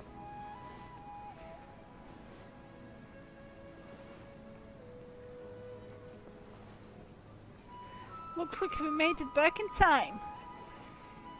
It's a very important festival after all. Indeed. The festival's tomorrow. We've been preparing for so long that I can't help but feel a little nervous. There's no need to be nervous. Paimon's sure that Lesser Lord Kusanali will feel everyone's gratitude. Thanks, Paimon. I hope that everyone who comes to the festival will also have a good time. Speaking of which, did you manage to make your way to Port Ormos? Discover anything over there? Of course we went. A lot of things happened there. Unfortunately, we didn't find any new information on Lesser Lord Kusanali. Instead, we were only left with more questions. I see. Sounds like you two had another exciting adventure. If there is another chance, I would love to join. My lady, if you went to Port Ormos in your current state, we'd both be in for a lifetime of trouble. Dia! You were eavesdropping! It's called covert protection. Keeping an ear out for what's going on around my employer is part of the job. It's all right, Dia. I merely said I would like to go. I know better than to think my body could handle it. The festival's tomorrow. I've been doing nothing but causing trouble for you. So Dia, please take some time to relax. I'll be fine. Even when you put it that way, it still doesn't feel right. Don't worry, my guardian knight. Okay, fine, but only tonight. Tomorrow's a big day, and many no-good scumbags are gonna try to take advantage of that. Guardian knight, that's cute. Oh, you two must be exhausted from your long journey back to the city. My apologies for not realizing this sooner. I've already prepared a room for you to rest. Please follow me. Whoa, you're so thoughtful. Paimon's so ready.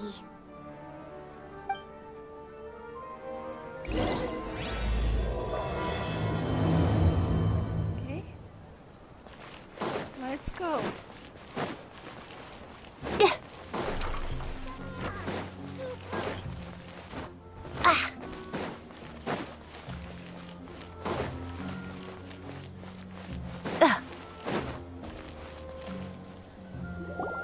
Here we are.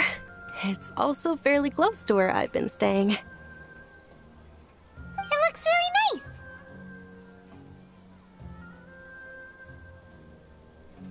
Sorry for the trouble, Junior Zad. Not at all. Just tell me more about your adventures when you next get the chance. That's Paimon's specialty. Paimon can tell you stories next time.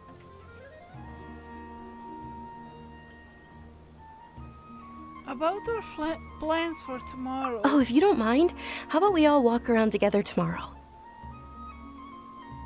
All of my friends will be working the festival, and Dia is still insisting on her covert protection. Yeah, it'll be pretty hard to relax and enjoy the festival if Dia's constantly hovering over you, right?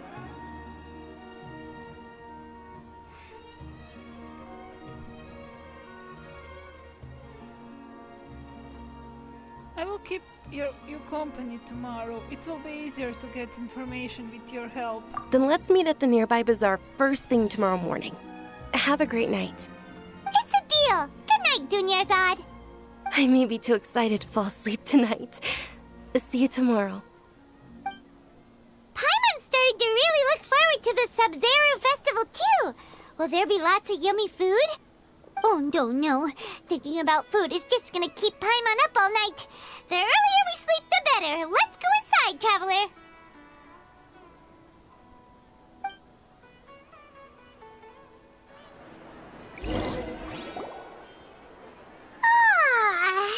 Did we oversleep? We should go meet Dunyarzad right away.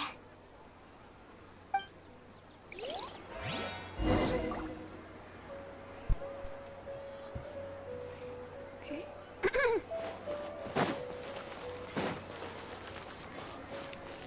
Let's go find her.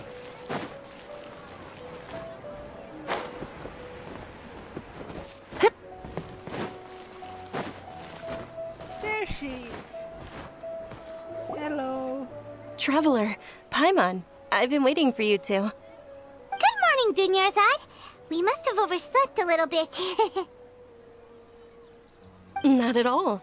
I arrived early. Today is finally here. I must cherish every moment as if it were gold. You've worked so hard for this day. You gotta enjoy it to the fullest. You know it. Oh, it's just that, as expected, I had some trouble falling asleep last night. I'm hoping my body won't be too much of an issue today. Well, shall we? Let's start with the stalls over there. Many vendors came out of the blue to support the event, and they insisted on covering costs themselves. Let's go give them some business. They paid for everything out of pocket? Oh, sounds like they're not in this just for the Mora. They all said that contributing to a lively festival atmosphere is more important than money. Let's go. Especially since we don't often get to celebrate Lesser Lord Kusanali's birthday. Ooh, they're selling food over that way. Let's go take a look.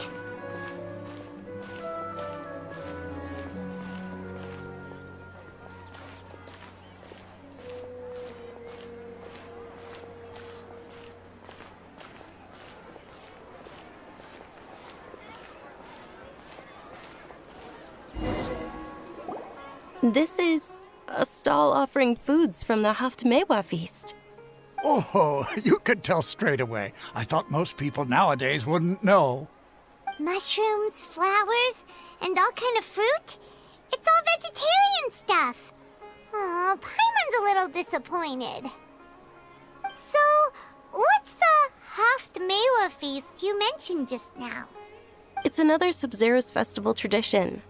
People used to set their tables with 7 different foods. Generally speaking, the most common selections were foods like Rukashva mushrooms, Nilopala lotuses, Sumeru roses, Sunsetias, Kapalatas, Hara fruits, and Zaytun peaches. So, the Sub-Zero festival is a vegetarian holiday? You don't have to be a vegetarian to enjoy the spread. We just use the 7 foods to symbolize the 7 virtues of the Dendro Archon. Wait, but if that's the case, if Sumeru uses vegetarian food to represent the Dendro Archon, then wouldn't the Pyro Archon's festival be full of food like roasted fowl, juicy meatballs, grilled steak? Oh, Traveler, we have to go to Natlan as soon as possible! I hope your wish comes true one day, Paimon. Thanks! Alright, how about we also check out some of these other stalls?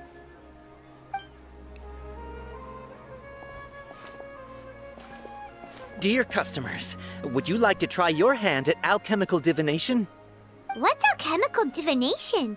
Those two things sound like they'd be fun to try together. Right? I thought the same when I first heard about it. It is said to be a mysterious craft invented by none other than Lesser Lord Kusanali herself. So, how does it work? It's quite simple. After you give me any 2 alchemical reagents, I'll use them to perform a random transmutation. Sure sounds random. So random that it will probably fail.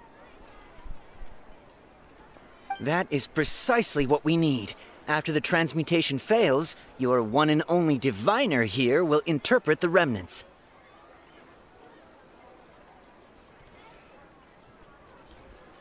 For some reason, I don't buy it. This entire thing is way too random. Well, according to Lesser Lord Kusanali, everything is interconnected, and all that occurs can be traced back to fate. You could say this is a pearl of old wisdom. Why does everything sound so much more credible when Dunyarzad says it? Are you guys working together? So that's the true wisdom behind it. This young lady sure knows her stuff. So, how about it? Want to give it a try? Alright, I guess I can give it a go. Huh. Mushroom.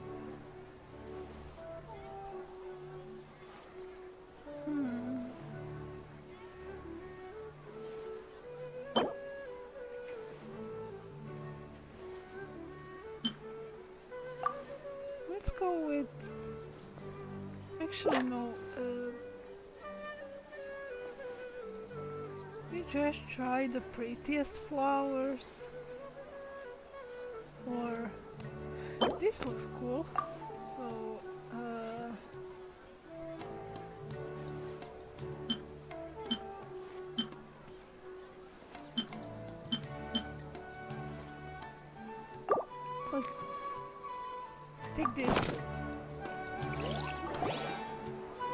Okay, one moment.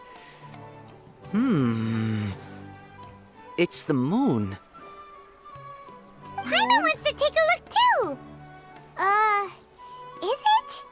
It looks more like a pie that Paimon bit into. Generally speaking, the moon signifies... It means... Wait a moment. Is he really looking it up in a book? Oh, I remember now. It means illusions and lies. Illusions and lies? That sounds rather ominous. Yes, but this book says that if you trust your intuition and overcome your fears, the sun will surely rise. He's not even trying to hide his book anymore.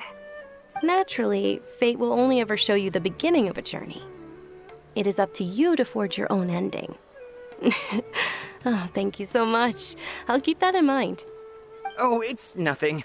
I'm just learning as I go. Guess that was still pretty interesting.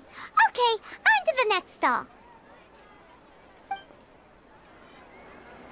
They say the Sub-Zerus festival was very lively a long, long time ago. Large flower carriages used to parade through the city. As they headed towards Port Ormos, people would throw flowers, candy, and liquor all along the way. Dunyarzad's eyes are sparkling right now. I wish I could have seen that spectacle. But if you ask me, I'm sure Nilou's Dance of Sub-Zerus will be just as impressive.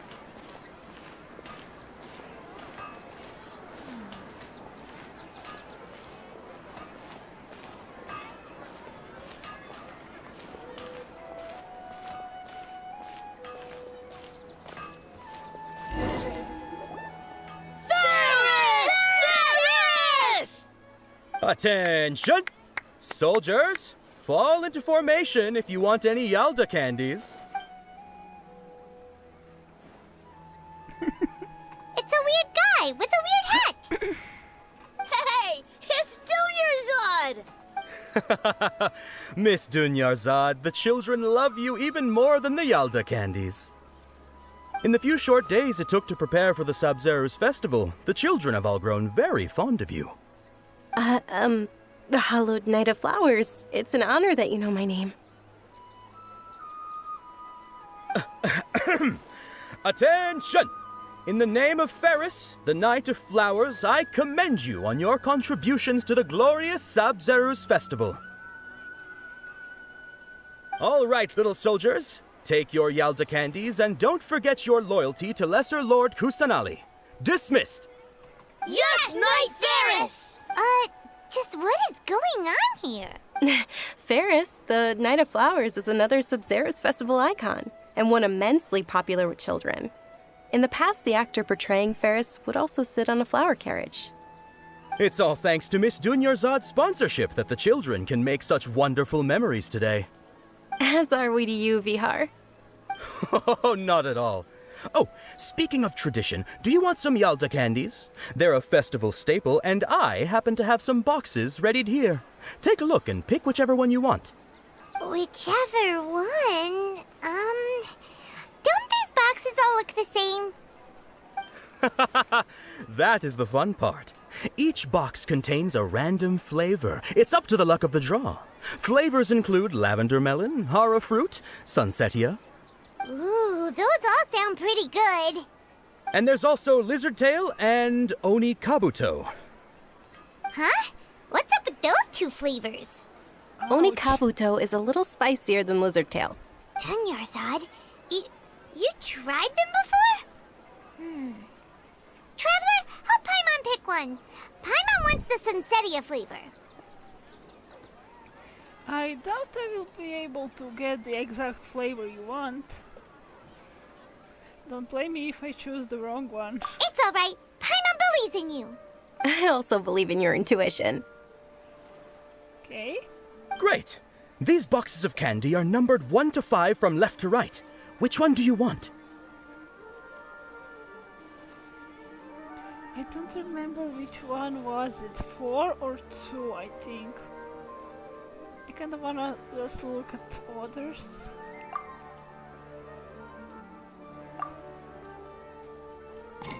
Attention! That's unfortunately Oni Kabuto. Oh. Oh, Paimon thought you survived so many epic battles because you had incredible luck. But looks like Paimon was wrong. The Sunsetia flavored candy was in box number 4. How about this? The most important thing is that everyone has a good time at the festival. So please, Yeah, take I both don't boxes. Really? remember that. Thanks a lot, Knight of Candies! It's Night of Flowers, not Night of Candies. Paimon really wilted the carriageless Night of Flowers. They all basically sound the same. We got our candy, so let's keep going! Oh, actually, I just remembered that I left something behind. Since you're here, can you come with me to get it? Not a problem. Dunyarzad, you probably forgot because you're so excited about the Sub-Zero's festival. How embarrassing. It's okay. Let's go.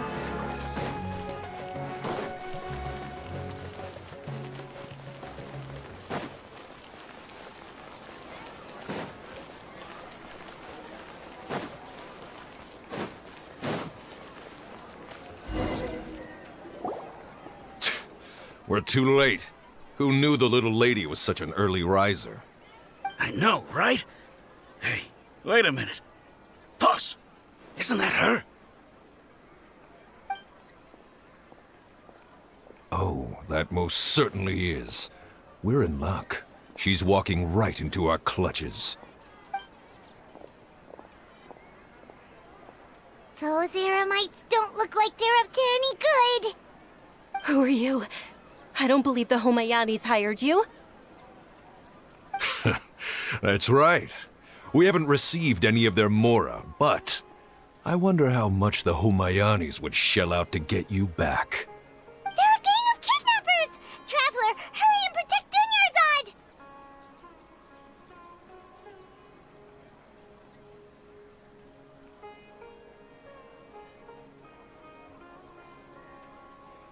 We'll be fine.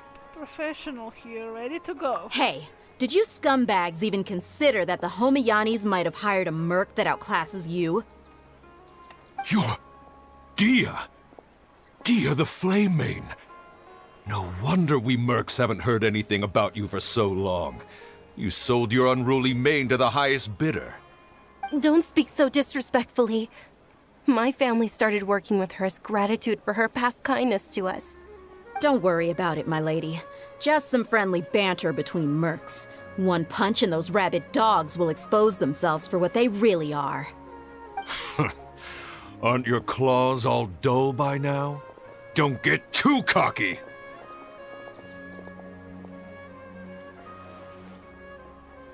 Traveler, take Miss Dunyarzad to a safe location. No, we're gonna stay and help. There's too many of them.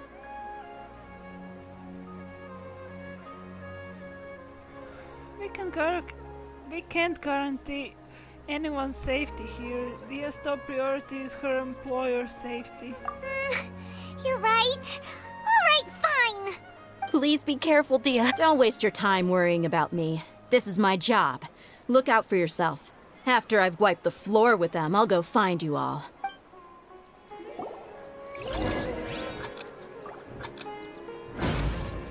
Yeah.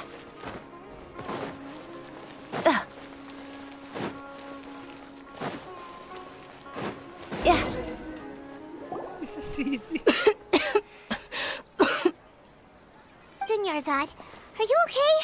You look a little pale. Are you in shock? I'm fine. My body always reacts like this whenever I exert myself too much. You sure you're okay? I'll be fine after some rest. I'm more worried about Dia. After all, none of this would have happened if I hadn't insisted on coming out today.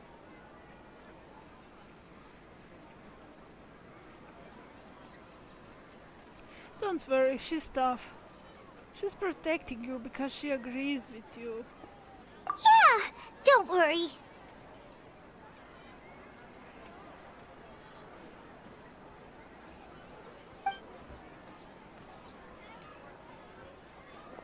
My lady, Traveler, found ya. Dia! You took care of them so fast! Any more of them? Or rather, did anyone follow you? No, I just checked. Dia, your arm. Oh, this? I'm fine. It's just a scratch. Normally, they wouldn't have been able to land a hit on me at all, but I'm still getting used to this new greatsword. Please, let me take a closer look. Come on, it's nothing. Us mercs aren't as fragile as you think. Hold on, you said something about a new greatsword. What happened to the one you were using before? About that. Well, I sold it, because I was low on Mora. Stuff like this happens every now and then. It can't be. The anonymous donation that was used for the venue's final round of preparations? Aww. Hey, Miss Dunyarzad, I wasn't trying to make you cry, and I'm not gonna lose my commission because I made my employer cry, am I? Okay, making your employer cry won't affect your commission, but selling your weapon without permission and getting hurt? I'll have to reevaluate your performance. You're so unreasonable, my lady. Thank you very much, Dia. Don't be like that. I get embarrassed really easily. Are you feeling unwell again, Dunyarzad? My lady, your condition. Traveler, can you take her somewhere to rest? I'll look around the area to make sure we're safe from an ambush. No problem. Leave it to me. Truly. I'm sorry for the trouble, everyone.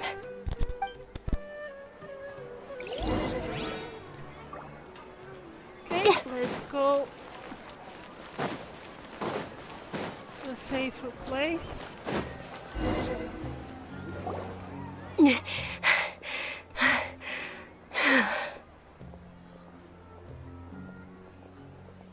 Are you feeling better, Dunyarzad?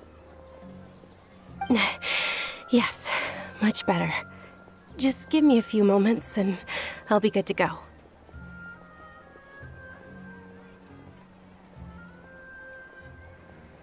Dia's expression just now, when she mentioned your condition. Just how serious is your illness? I didn't realize you were concerned about it. I guess I shouldn't continue to keep it a secret. I was actually born with Elazar. It's terminal now. Elazar? Can't believe it's Elazar! Oh, you've already heard of Elazar. In that case, you probably know about its severity. Sumeru's current medical advancements still haven't been able to find a cure. The disease's progression can only be delayed through environmental therapy. Dunyarzad. There's no need to be sad. I've always lived with Elazar and I came to terms with it a long time ago.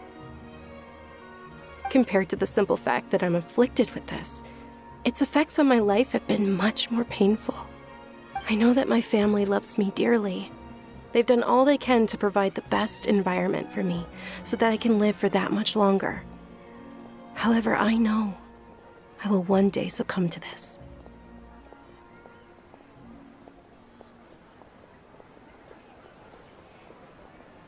Did you know? Before I ran away from home this time, the world outside of my home didn't even know that I existed. Since I was a child, all I could do was sit on my bed and stare at everything outside of my window. I'm sure my family's worried and disappointed in me for running away, but I just didn't want to have any regrets. I wanted to meet other people. To me, there's nothing more beautiful than being able to meet and speak with others. Not to mention the incredible time spent preparing for the festival. The joy on everyone's faces here, and all the support I've received from friends like Dia. This way, when my final day does arrive, it will be less sorrowful. At the very least, many people will remember that I once existed in this world, right?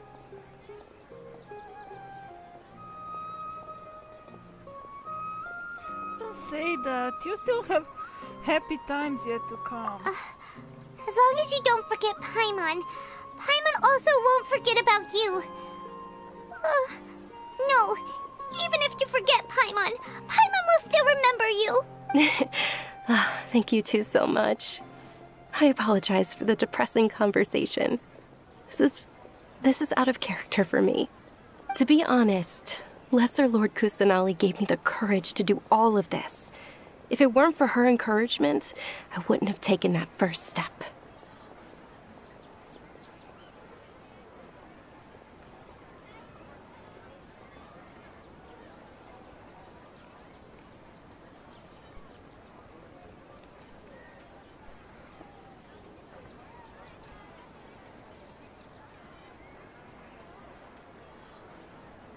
You're already so strong for never giving up. Thanks. There will always be frustrations in life, but I know that the point of living is not to leave behind any regrets.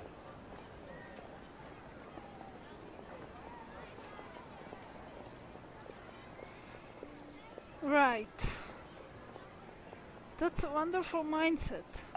Oh, right. Isn't it almost time? Huh? Almost time for what? Isn't the Dance of Sub-Zeros about to begin? It's the part of the festival that I've been looking forward to the most. Nilu will recreate that legendary scene with her most splendid dancing. And the Sub-Zeros festival will conclude amid everyone's applause and blessings. And with that, my wish will also... Then what are we waiting for? Let's go to the stage! Yeah, we should still make it in time.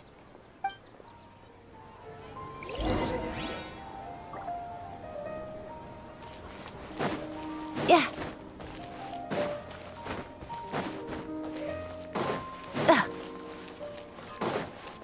Yeah.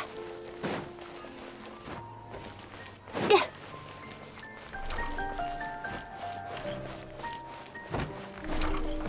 Okay, let's go see Nilu dance. It's first of many. Were you not aware retreats that the of law this prohibits day. this type of performance from taking place without prior permission? Over there! Someone's yelling at me! I think I just saw the Academia's Grand Sage. Why is he here in person? But the Dance of Sub-Zeros is one of the key parts of the Sub-Zeros Festival. If we can't perform it... The Sub-Zeros Festival. The law also prohibits the private hosting of large-scale religious festivals. Only the Academia can host such an event. If you continue to resist, we will have to order an investigation into every single event organizer. The Grand Sage has already granted you much leniency. I advise that you exercise tact. How did things turn out like this? The Academia was originally responsible for the Sub-Zeros Festival, but they failed this responsibility for many years. I need to speak with them. Don't go. They have the final say in all of this. If you force their hand too much, the situation may get ugly. This is a hard pill to swallow, but you're right. Things would only get worse. Art, dance.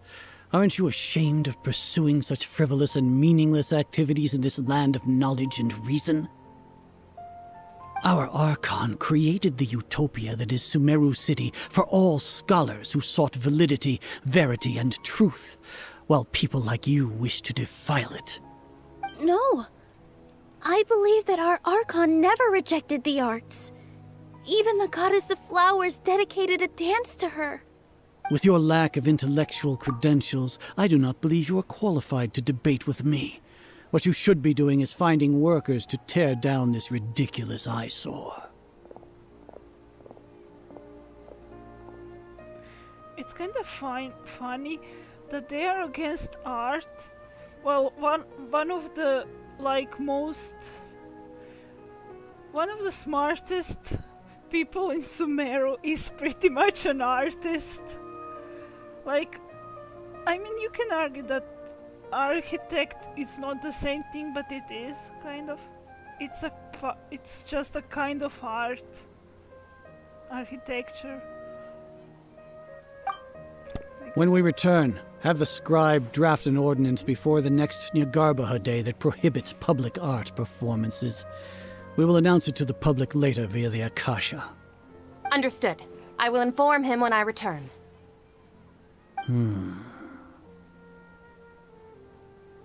The Sub-Zeros Festival. Go celebrate the birth of that god to your heart's content. Nilu, are you okay? Oh, Dunyarzad. You all saw that just now? The Grand Sage ordered us to stop. Yeah.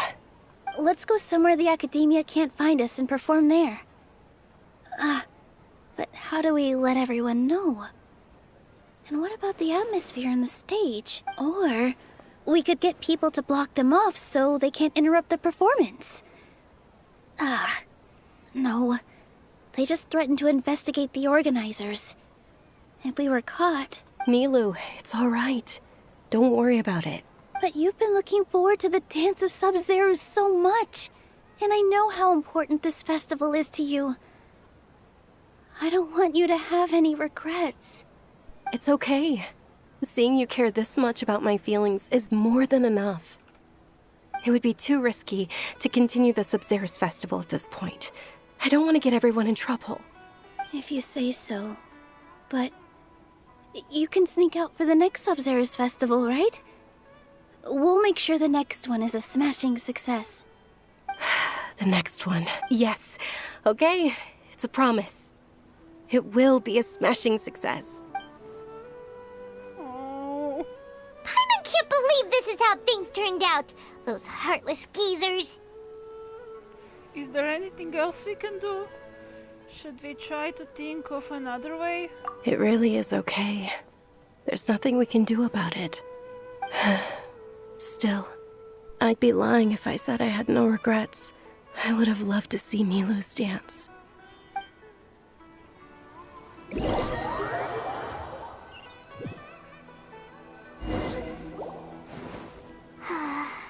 A lot happened today.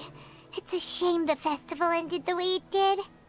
Nilu and Dunyarzad promised to make the next Sub-Zero's festival a success, but Dunyarzad is running out of time.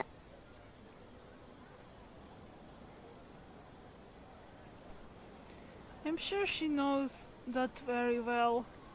This may be a regret that can never be resolved. Yeah.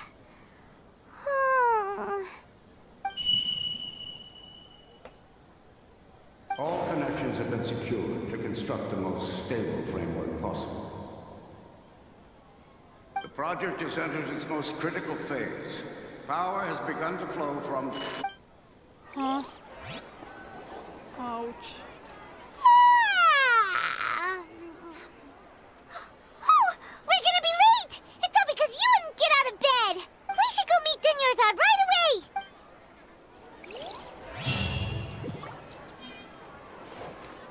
Yeah.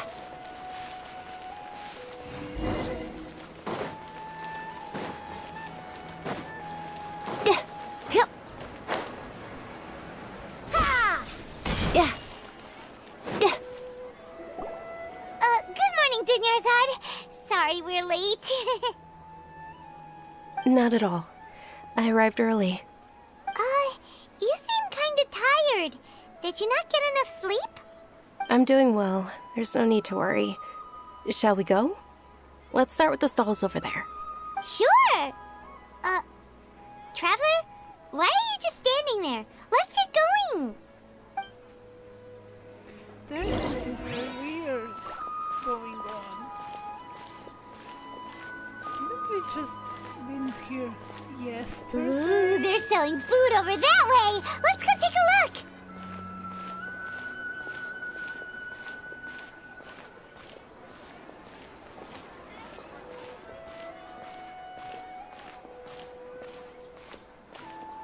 If only we can a bit speed up the walk. This is a stall offering foods from the Haftmewa feast. You are quite well informed, miss. I thought most people nowadays wouldn't know. They're all plants! Oh, Paimon's a little disappointed. Actually, what is the Haftmewa feast? It's one of the Sub-Zero's festival's traditions. People used to set their tables with 7 different foods to symbolize the 7 virtues of the Dendro Archon. Wait, starting from just now, something feels very familiar. appear to be in the form of the moon. Really? Paimon thought it looked like some kind of food. The moon signifies... It's escaping me for now. Is he really looking it up in a book? Oh, right. It means it... But if you trust your intuition and overcome your fears, the sun will surely rise. I feel like I heard it before. Is this deja vu? Understood. I'll keep that in mind. Oh, it's nothing. I'm just learning as I go. Guess that was still pretty interesting. Okay, on to the next. So, where to next?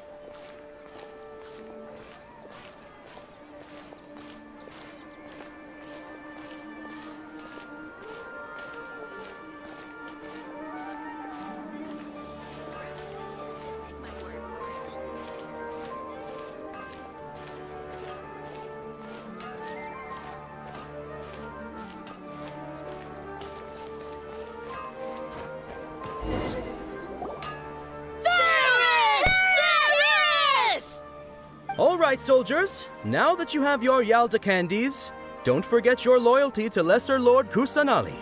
Dismissed! Yes, Knight Ferris! What's going on? Ferris, the Knight of Flowers, is another Subzeris festival icon and one immensely popular with children.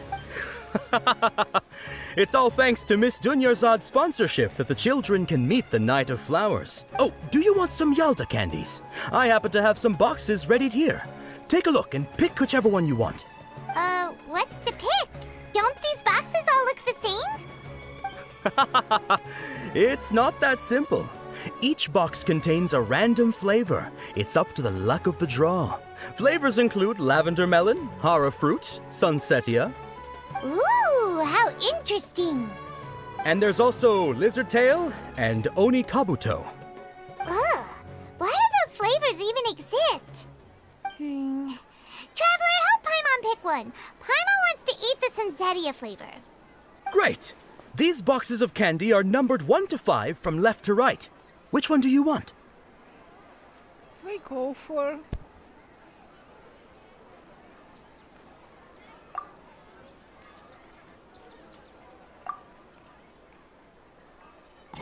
Ah, excellently chosen. Number 4 is indeed Sunsetia. I didn't... Okay. Paimon bet you had incredible luck, and Paimon was right. Just now. Did I really mean to choose number 4? It felt like my body just subconsciously reached for it. Huh? Are you saying that you instinctively chose the right box? But now that you mention it, Paimon also had the feeling you'd choose the right one. Is that kinda like what you felt? Why do I keep having this sense of deja vu? What a strange feeling. Maybe we didn't sleep very well last night. Or maybe we slept too much. I'm sorry, Dunyarzad, but I need to leave for a moment. Oh, sure. Huh? Where are you going? You're just gonna walk off like that?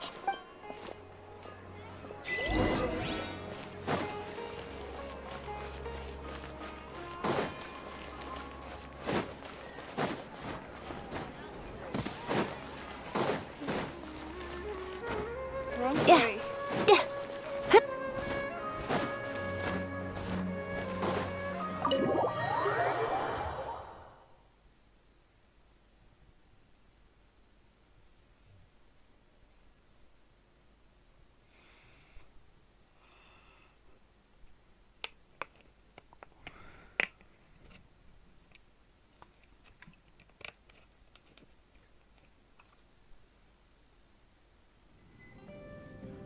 A feeling of deja vu? Oh, Paimon knows what that is.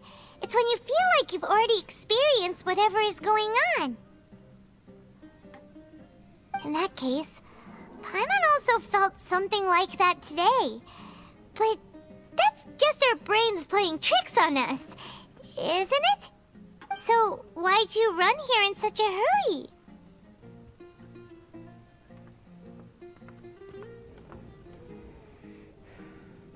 I want to do something I normally never would. I want to see if I can get rid of this deja vu. So that's it! You're intentionally doing things you usually wouldn't and seeing if you still get that same feeling of deja vu. Welcome, you two. Are you here for lunch? What would you like to eat?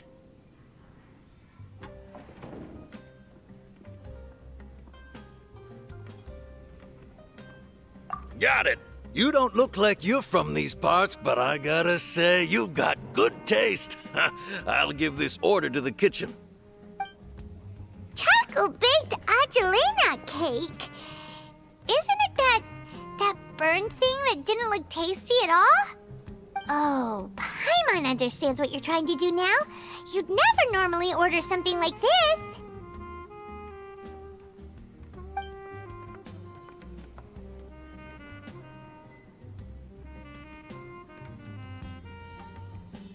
That thing?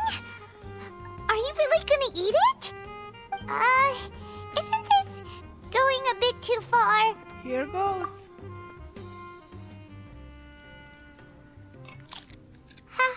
How was it? The look on your face is telling Paimon that it tasted awful. No, it actually tasted really good. Then, you mean... This flavor. I definitely eaten this before. That's impossible! We were just talking about how gross it looked! So, would this be a case of taste bud deja vu? I couldn't get rid of it after all. Looks like I tried this before. Paimon also gets the impression that we've been here many times, even though we aren't regulars. How about we go out again and try something else? So this is not actually the first attempt.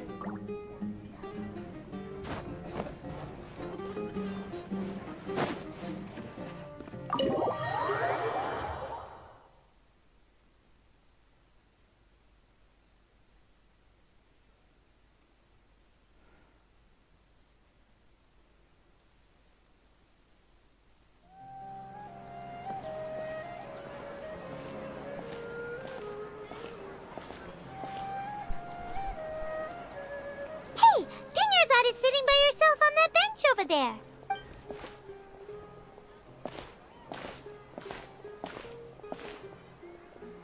What a coincidence, Dinyarzad. We meet again. Why are you sitting here all by yourself? Oh, I ran into some kidnappers just now, but thankfully Dia came to my rescue.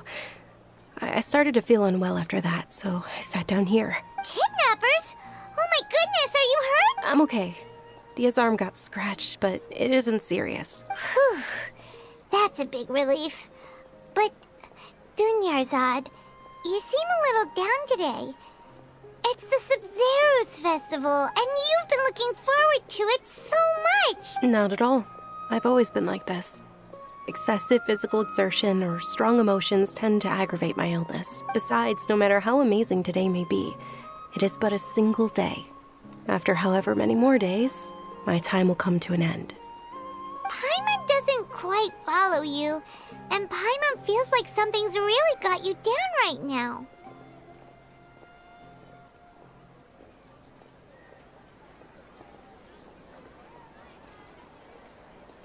I'm so sorry for leaving you behind earlier. It really is fine. I don't mind. I just experienced a number of change events. Have you noticed anything out of ordinary? Huh? Did something happen? Dunyarzad, have you ever felt deja vu? You know, like when you've already experienced something that's happening right now? Deja vu? No. But my days have been the same for years now. Even if I were feeling deja vu, I suppose I would already be used to it. Oh, Paimon sees. Then, is it only the two of us? It's almost time. Huh? Time for what? Nilu's Dance of Sub-Zerus is about to begin. Let's go.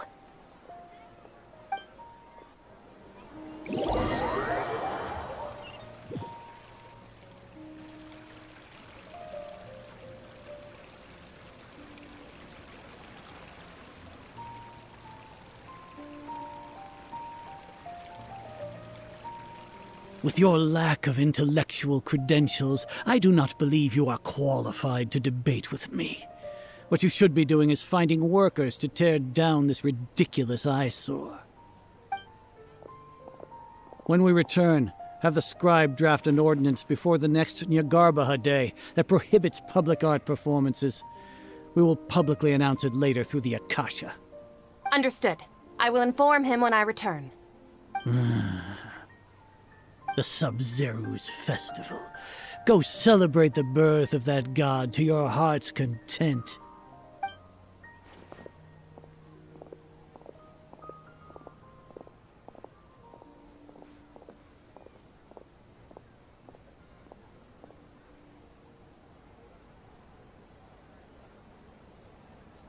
Nilu, are you okay?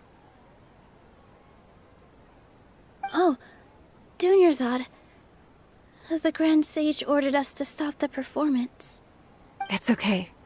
There's nothing we can do about it. But you've been really looking forward to this. I don't want you to have any regrets. It truly is unfortunate, but I don't want to cause trouble for anyone. Didn't the Grand Sage say that he might investigate the organizers? True, but... well, okay. I'll just have to try again next year. The next festival. I probably won't be around by then. Wait, what did you just say? No, nothing. I'll be heading back to rest. Thank you for your help, everyone. Paimon can't believe what those heartless geezers did! It's a real shame. For some reason I felt like this outcome was inevitable. Did Dunyarzad already go back? We should also return and get some sleep. Read that right.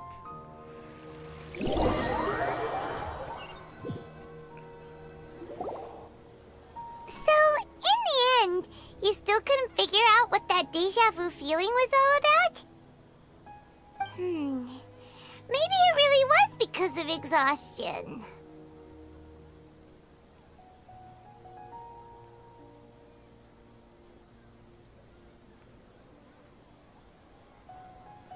I'm feeling a bit groggy. I hadn't thought about it, but my head does feel very heavy. Same here. That's why Paimon stopped thinking about it halfway through the day. Then, how about we settle in and get a good night's sleep? For now, we can chalk things up to exhaustion. We can do more thinking tomorrow. Observing a modest drop in the output of jnana energy, but values still remain within normal parameters. Continue to monitor the variances in the data and find the cause as soon as possible.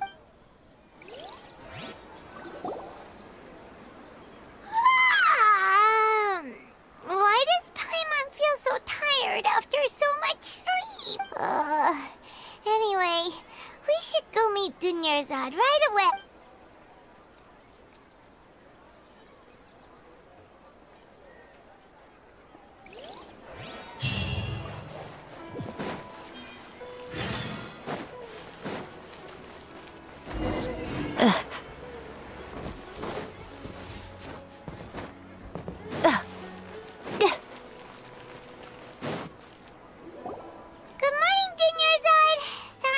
You waiting? Not at all.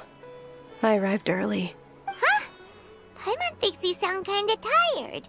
Did you not get enough sleep? I'm doing well. There's no need to worry. Shall we go?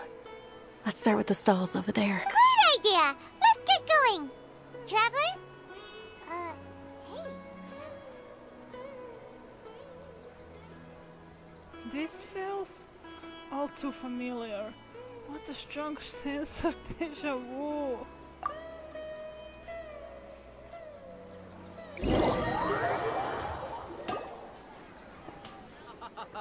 It's all thanks to Miss Dunyarzad's sponsorship that the children can enjoy the Sabzeruz festival. Oh, are you interested in Yalda candies? I have some boxes of candy here. Pick whichever one you want. Not much of it. It's not that simple. Each box contains a They all sound pretty tasty. And there's also lizard tail. Huh? Chill. No problem. These boxes of candy are numbered 1 to 5 from left to right. Which one do you want?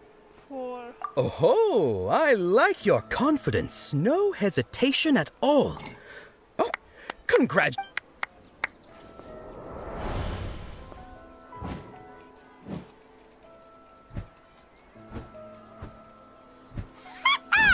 Paimon knew she always had incredible luck. Number 1 is lizard tail. Number 2 is hara fruit. Number 3 is lavender melon. Number 5 is onikabuto. Paimon's not really interested in the other flavors. Wait. How did you know? Don't tell me that you already knew which flavor was in each box. What? She was right about all of them? That couldn't have been luck. How is this possible? I packed all those boxes this morning and they've been sealed ever since. You couldn't have known beforehand. Mind reading? X-ray vision? Or some kind of magic trick? This is way too freaky. Tell us what's going on. Since when did you get superpowers? Traveler? Mahida! Just now, that was... Hey, where are you going? What's going on? Did you see something? Us leaving Dunyar's...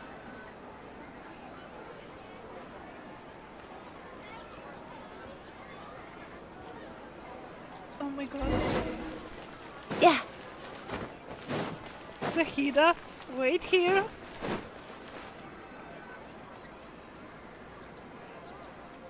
Oh my god.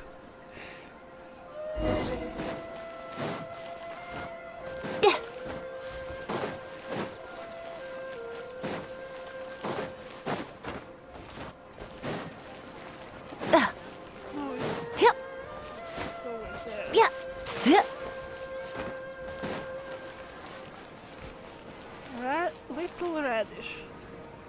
Hiding in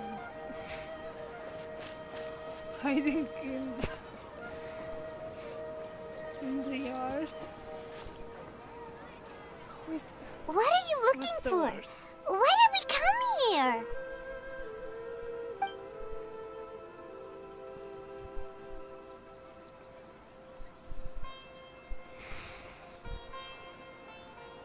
Traveler?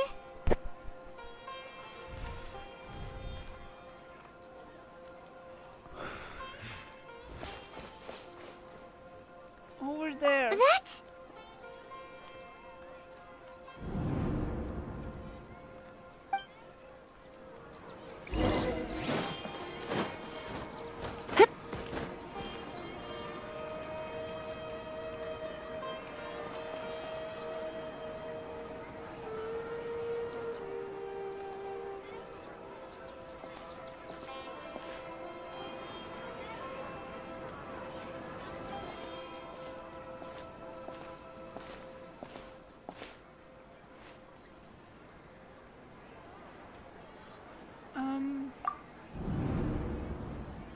Look! That's... Isn't that Dunyarzad? Huh? What? She was still with us just a moment ago. What's happening here? Why are there 2 Dunyarzads? You already know that this isn't your first Sabzeruz festival, don't you? Huh? I'm sure you already know how to use this. A knowledge capsule? Where did you get it? What's inside? You should use it too, Paimon. You know Paimon? Let's use it together, Paimon. Well, this seems kinda sketchy, but Paimon feels like this is what we should do.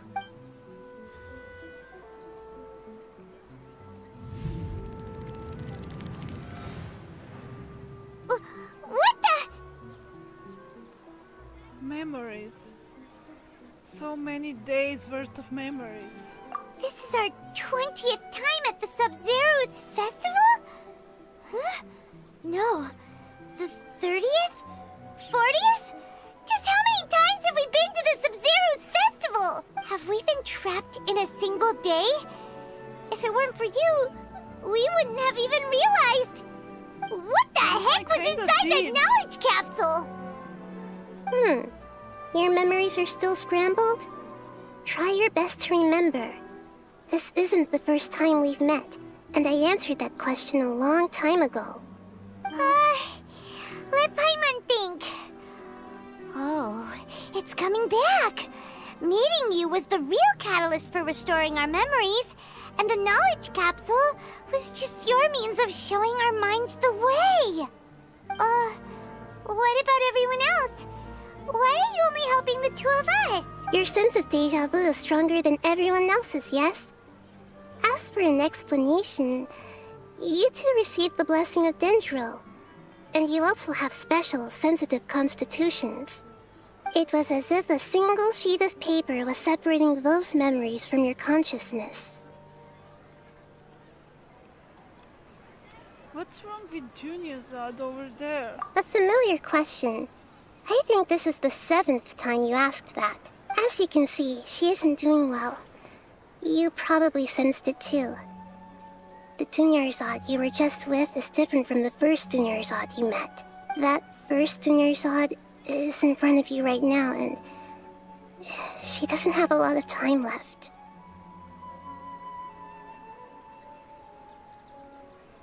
What I need to do right now is break out of this cycle?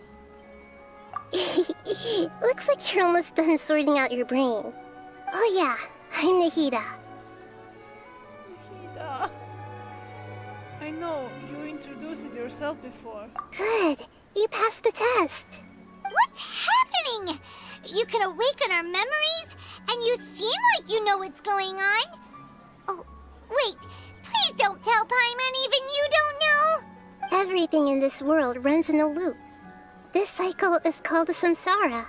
You, me, and everyone else are all stuck inside the one-day samsara. As for the truth, that's on you to find out. If you were told the truth instead of discovering it yourselves, it would literally blow your minds. I don't know how you'd be after that. I can only give you surface-level help, like bits of information and subtle hints. For the rest of the time, I'll be doing all I can to slow down Dunyarzad's illness. She looks like she isn't doing well at all. Her illness gets worse after each Sub-Zero's festival. If we can break out of the samsara, I might be able to save her. But as things are right now, she's just a small bird in the sky that's about to lose its last feathers. All I can do is raise a gale to delay her fall. You sure love to use weird analogies. Analogies are wonderful tools. They let you use existing knowledge to understand unfamiliar things. Okay, so, with what you know so far, what do you think the truth is? Let me collect my thoughts. Oh no, not this.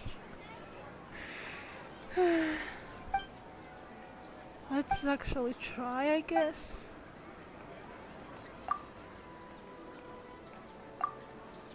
We've already experienced the Sub-Zero's festival many times, and the day of the festival seems to be in a perpetual samsara.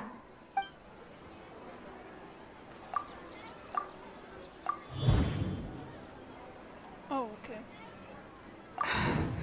That should be it. The flow of time is endlessly cycling within one single day. A time loop. You've given similarly wrong answers in the past. A pity. Still the wrong answer? Paimon thought that made a lot of sense. It feels like time's just repeating itself. A simple time loop can't explain some of the phenomena. You two are still missing a lot of information. Unfortunately, I can't give you any more hints. Dunyarzad! The Sub-Zerus festival is happening every day, but that doesn't mean we can waste an infinite amount of them. Hurry and find the truth before today's festival ends. Okay. Where should I find it? Let's think about our current situation. To save Dunyarzad, we have to escape the samsara of the Sub-Zerus festival. And to do that, we need to figure out what's happening. The truth. Nahida rejected the idea of a time loop, so we must have missed something, right? Paimon's memories say that we've already done this many times, but let's go talk to people again. It's more productive than sitting here and scratching our heads. Why don't we start with those stall owners? Okay. Yeah.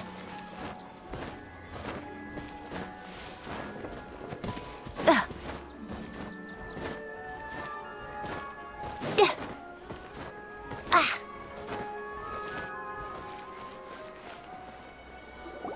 Hey there! Hey, it's you guys again. Where's your cultured friend? I see. Did you come back to buy something? I guarantee the freshness of my products. I harvested them from the forest just yesterday. Have you felt anything strange lately? Do you ever feel like you're reliving the same day? Huh? What brought this about? I hurried back from the forest yesterday, and I'm selling produce here today. I haven't felt anything strange. To put it another way, if you really think about it, was yesterday truly yesterday? Did you actually come back from the forest yesterday? What kind of philosophical nonsense is this? Are you two daydreaming? Didn't you know that no one dreams in Sumeru? Go somewhere else if you want to find someone to daydream with.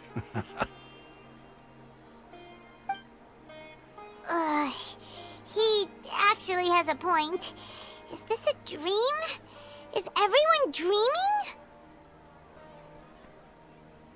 Remember what he said just now. No one dreams in Sumeru. True. It's so weird that people here don't dream. Why is that? Anyway, if this all really were just a dream, we would have woken up a long time ago. Let's keep asking around. Let's go.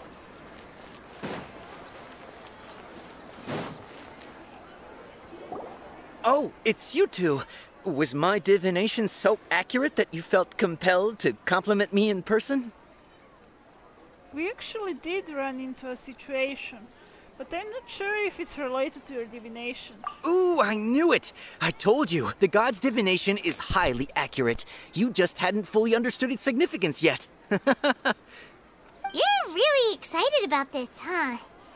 That's exactly why we came back. Help us better understand it. Help you better understand it? Well, that isn't exactly what I excel at. So, you're admitting that you don't have a clue? Anyway, what kind of situation did you get into? We're all trapped in the day of the Sub-Zero festival. You actually divined our fortune many times. Huh? Hold on a second. I thought you guys just lost your wallet or fell for a scam. What you just said, are you serious? Does that kind of thing actually happen in real life? Paimon knew you weren't going to believe it. Marvelous. Truly marvelous. I believe you.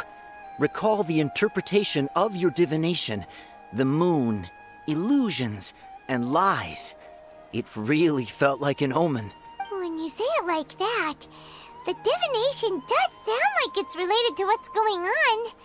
Can you read any more into it? I believe that the Archon's revelations are never more than vague hints.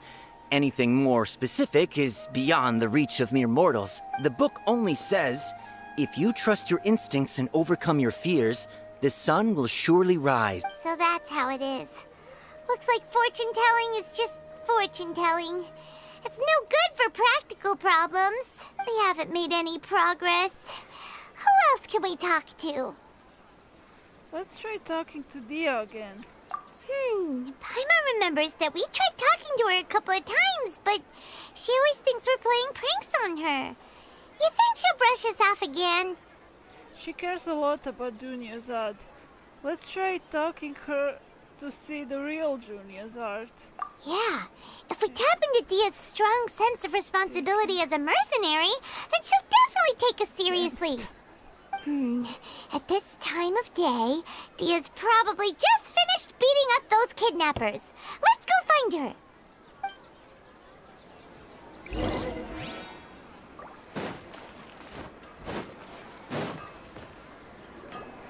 I'm fine, my lady. It's just a scratch. Perfect timing. Both of you are here. Paimon, Traveler, you came at just the right time. Listen, there was a dangerous A gang of kidnappers had just ambushed you. You just defeated a gang of kidnappers. Oh, that's actually two same things. Huh? You saw? Then why didn't you jump in earlier? If someone was protecting Miss Dunyazad, I could have went all out. Anyway, can you do something for me? You want the Traveler to take Dunyazad somewhere to rest up while you check to see if there's still any kidnappers around. Did Paimon get that right? How did you know what I was going to say? We need to say something convincing.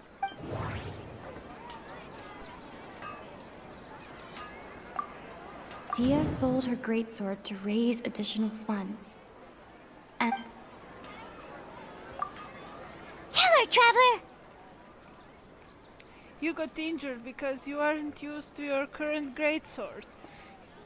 You sold your greatsword to support the festival. I didn't tell anyone about that. Including Miss Dunyazad. You couldn't have known.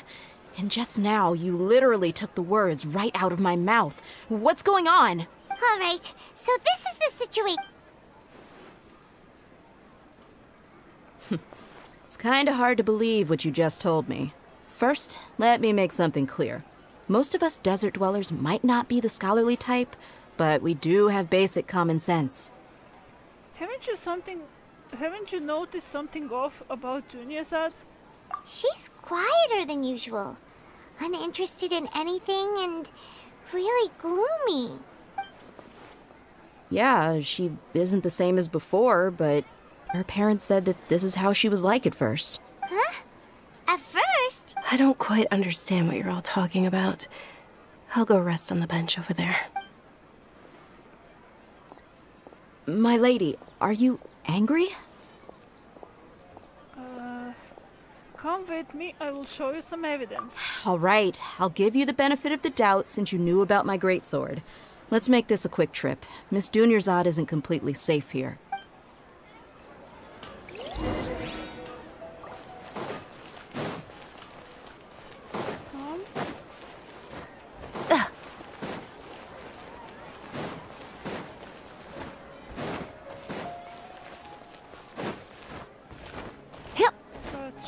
Forget it.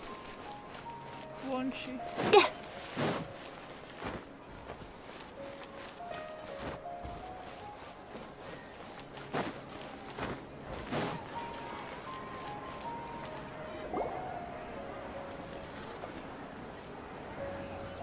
Nahida, we brought a friend. Are you busy?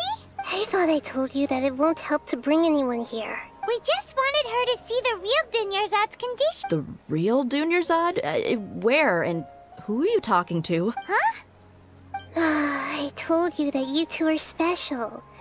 Other people can't see me or Miss Dunyazad here.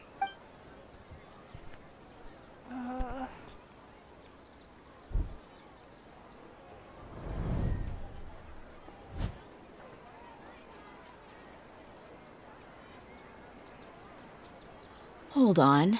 Over there. Is that? You can see her? Wow.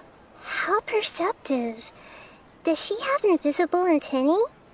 Miss Dunyarzad, she's lying down here, isn't she? How's she doing? Her condition's really bad, and she's basically in a coma. How did you know she was here? I can sense her aura. There are also lingering feelings of something like regret or disappointment. What happened? Do you believe us now? The Sub-Zero's festival has been repeating itself. So, you think the sages are behind this? Yeah, they've always been against us. Wouldn't surprise me if they're using the Akasha to intentionally repeat the Sub-Zero's festival as a sick joke. You have a point. Aside from the Dendro Archon, the Academia's sages are the only ones in Sumeru who could pull off something like this. Maybe there's more to the Akasha than we know. There's definitely. Nahida, can you tell us anything about the Akasha? Right! Didn't you awaken our memories using something that looked like a knowledge capsule? That means you must know something about the Akasha! The Akasha relies on the power of a gnosis to operate, as it is the manifestation of the God of Wisdom's power. It compiles the wisdom of the entire populace, and it grants knowledge to the people. A gnosis could do that? No wonder the Akasha is so magical. It's being powered by the gnosis of Sumeru's Archon. So, this Nahida you mentioned, what did she say? She said, and Paimon quotes, "The Akasha relies on the power of a gnosis to operate, as it is the manifestation of the God of Wisdom's power. It compiles the wisdom of the entire populace, and it grants knowledge to the people." Compiles the wisdom of the entire populace and grants knowledge to the people. Wait. What's up? I get the grants knowledge part. That's what people have always used the Akasha for. But compiling the entire populace's wisdom? How does that work? Did she mean that the sages enter new knowledge into the Akasha? Doubt it. Most information in the Akasha comes from Irminsul. Oh yeah, that sounds about right. What do you think?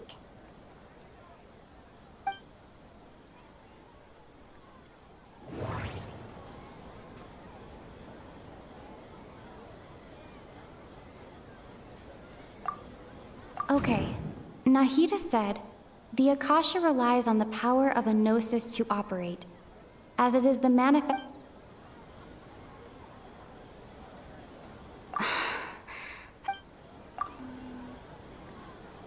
People in Sumeru don't... My mind feels exhausted, even though I haven't done too much. Oh. You mean the Akasha is causing our mental fatigue? Huh. Now that I think about it, my head's been feeling unusually heavy. When the desert dwellers set off on their quest for knowledge, a sage once said, knowledge always comes at a price. Compiling the entire country's knowledge. You think the Akasha pulled a 180 and is extracting information from us? But how would it do that? Who knows? The Akasha can put knowledge into our heads, so who's to say that it can't also poke around in there? We don't know any specifics. What's the point of doing something like that? Just think about it. If you could combine the knowledge of every single person in Sumeru, then you can basically turn Sumeru City into a single massive brain. This hive mind could make breakthroughs in problems that even the smartest geniuses can't crack. An excellent deduction. And the analogy comparing Sumeru City to a massive brain? I love it. In that case, we should take off our Akasha terminals right away. Maybe that'll solve this problem. It's worth a shot. Somehow, I don't think it will be that simple. Yeah, I was only wearing this for show in the first place. Didn't expect the sages to cook up such a conspiracy. Mark my words, when this is over, I'm getting evidence and exposing this whole thing to the public. How does everyone feel? Actually, I also noticed something else. Huh? What is it? I feel like at the end of every day, there is always the sound of a beep. Oh, that! Paimon knows what you're talking about. It's a single soft beep that sounds like it's coming from the Akasha terminal. The sound of a beep. Could it be a prompt tone for when the Akasha is operating? I heard the same sound in Fort Ormos. That's probably an important clue. We weren't using our terminals, but we heard a beep anyway. Oh no. Traveler, did you hear that? I heard it too. Our ears aren't messing with us. There was definitely a beep, but it sounded like it was coming from inside my head. We took off our Akasha terminals. Oh. Phase runtime has exceeded its expected length. At this rate, there may be casualties. But we cannot lose all of our progress.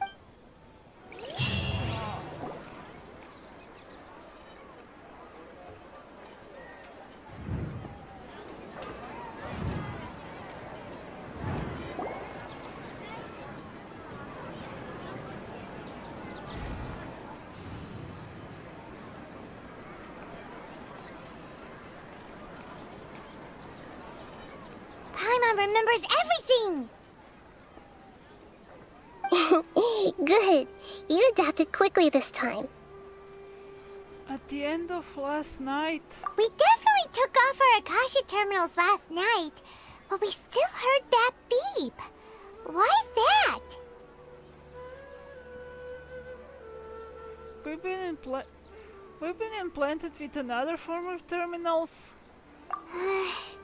But now we can at least confirm one thing. The Akasha definitely has something to do with whatever's trapping us in this cycle. Oh, Paimon doesn't get it. Why would the Akasha go this far if all it wants is everybody's wisdom? It's extremely difficult for lab rats in an experiment to understand why they're being treated the way they are. If we're lab rats, then what are you?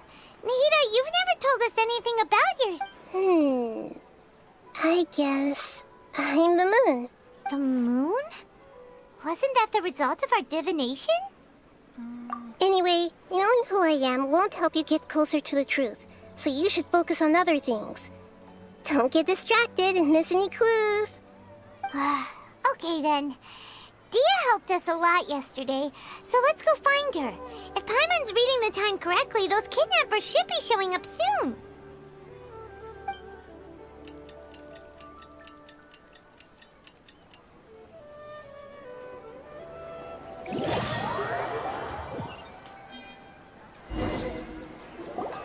Ah, there you are. I've already taken care of those kidnappers. My lady, did you get hurt? Hold on, something's not right.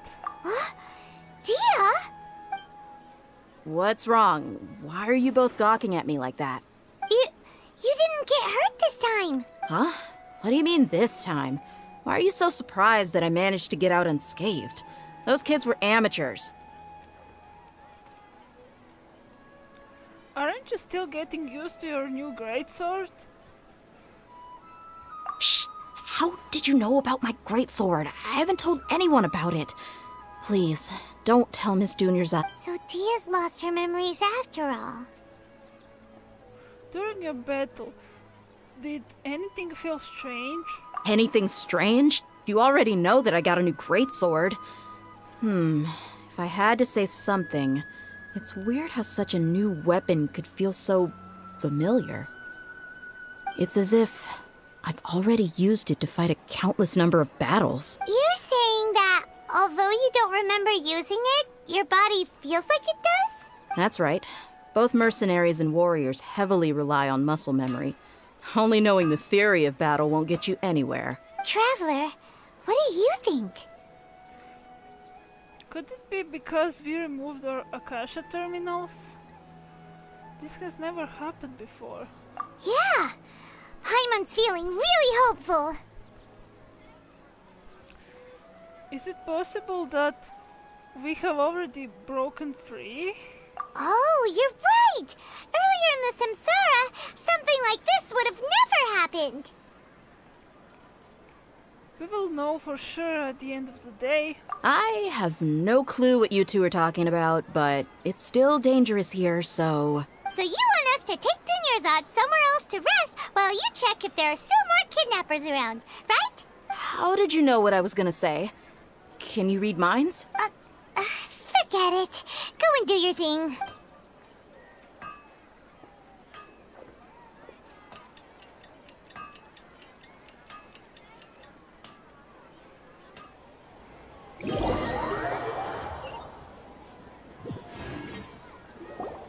Whew.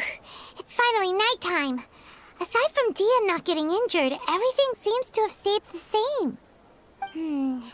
Listen, Nahida, we found out that Dia got out just fine today, even though she got injured every other time she fought the kidnappers. Do you think the Samsara has been broken? Have we saved Dunyarzad? Really? Good job on all that progress. Get some good sleep tonight. Hey, what kind of an answer is that? Tomorrow will come. Everyone assumes this is common knowledge, but the only way you can know that for sure is if you experience tomorrow. How many todays has it been? Is it possible that today will be followed by yesterday? Does tomorrow truly exist as anything beyond a made-up concept? It's even possible that this entire world is a lie, and the history of the whole world has just been one endless Sub-Zero's festival. Okay, no more. Paimon's brain is already shut down. That's why it makes no sense to waste your energy thinking about things you will learn tomorrow. Get some good rest. You know, use the bathroom and flush your anxiety dookie away. Huh? Hold on, what did you just say? Did Paimon hear you correctly? Huh? People always say they feel a sense of relief after they take a duk-duk. That's why I suggested you could try that. Is that so strange? It's so strange and so against common sense that Paimon's at a loss for words. You were sounding kind of smart just a minute ago. Wise words from Dendro Archon. We're going to get some rest. Yeah. Even though it's happy and lively at the Sub-Zero's festival every day, it feels like it's been a long time since we've really gotten to relax. Let's go back to our room. And there it goes. Continue the harvest. Compared to what we stand to achieve, these sacrifices are trivial.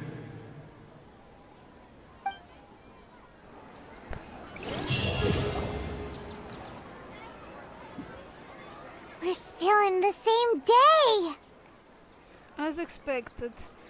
It's not as simple as we thought. Nahida, you already knew last night that we didn't break out of the Samsara? Why did you tell us? Would there have been a point? You would have spent the night with new worries, with tomorrow still out of reach. In that case, you might as well rest within that brief moment of hope. An opportunity like that doesn't come by often, and I thought it might help you clear your minds. Paimon thought the Duke did that! Whatever. Guess you were looking out for us after all. Of course. In the time we've been together, you two have been everything to me.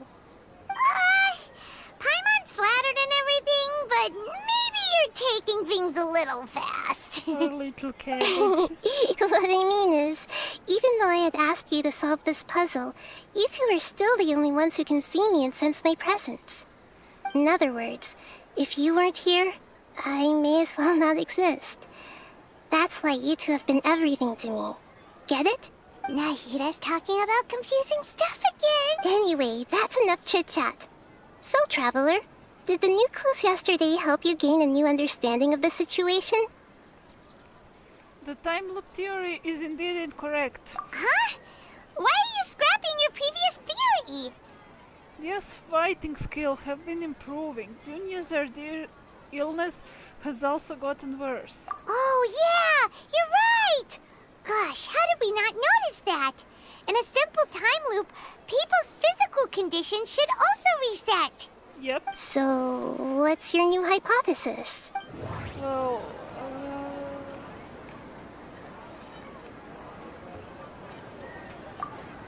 Okay. Nahida said, the Akasha relies on the power of a gnosis to operate, as it is the manifestation of the God of Wisdom's power. It compiles the wisdom of the entire populace, and it grants knowledge to the people. That does... Mercenaries rely heavily on muscle memory. And Dia was able to use her experiences to avoid injury in later samsara cycle.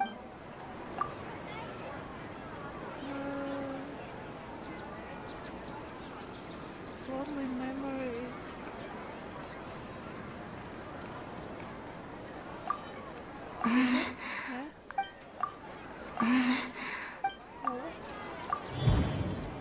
Okay, memories are deleted every day.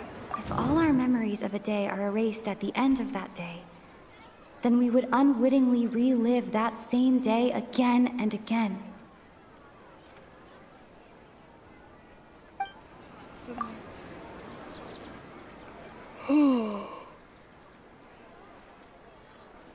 We aren't in a time loop. Instead, our memories are being erased at the end of each day. Oh! Then the beep we hear every night could just be indicating the deletion of our memories. That's why when we wake up, everyone thinks the Sub-Zero's festival hasn't happened yet. It's already the next day, but everyone still thinks it's the day before. But muscle memory can't be erased. That's why Dia has been getting better at using her greatsword. Now everything makes sense. A brilliant deduction. Nahida, tell us if we're right or wrong. To put it simply, it's as if you've mistaken a pyro crystal fly for a firefly in the night. You lost sight of its true nature because you focused too much on your perception that it glows. That isn't simple at all! Still the wrong conclusion, huh? Why don't you go talk to Miss Dia again? You might learn something new. Right! She did help us find our latest clue after all. Let's go! Well, this theory is probably much closer than the first one. It makes much more sense. At least.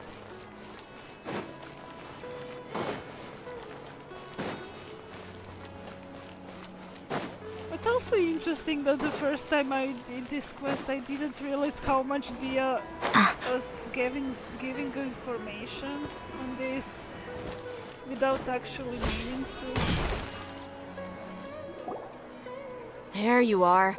Really took me a while to find you. As expected, Dia also didn't get hurt today. Get hurt? Why would I? Don't underestimate me. Well, you're still getting used to your new greatsword. Huh. Truth be told, I also think it's pretty strange. It just suddenly felt so familiar in my hands and... wait a second! How did you know I got a new greatsword to begin with? I didn't tell anyone about it. Traveler, could you explain the situation to her today? Paimon's gotten a little sick of doing it. We don't actually need to explain everything. Let's just get straight to the point. Oh, that works! You suddenly became proficient with your greatsword because we lived through the same day many times already, and our memories of the day are erased every night. What happened to you guys while I was gone? Did you get brainwashed by some cult? Don't think too hard about it. Just take what we're saying at face value. All right then, let me get this straight. You're telling me that my body's already gotten used to this greatsword, but my brain just doesn't remember it? Yes, your memory's being erased every day. Then I'd have to disagree. That's impossible. Oh? Why do you think that? If we've actually been reliving the Sub-Zeru's festival day after day, then what happened to the things we used, the money we spent, the food we ate? Common sense says my wallet should have emptied itself a long time ago. There's no way I wouldn't have noticed that. I thought about that too. But if the sages were behind this, is they utilize the entire city's resources as well as information supplied by the Akasha. Right! They could use the Akasha to record what everyone did that day, and then use the city's resources to replenish everything! It's not very likely, but it's also not impossible. No, it is impossible. I've got proof. You have proof? Where? You two are surprisingly serious about this nonsensical discussion. Fine, I'll play along for a little longer. Come with me, Miss Dunyarzad. Please come along as well. I still can't guarantee that this area is safe.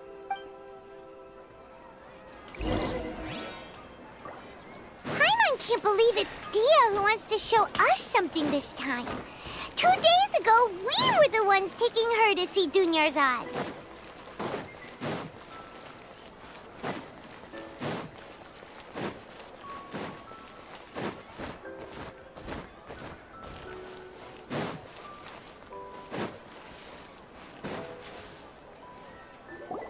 This is it.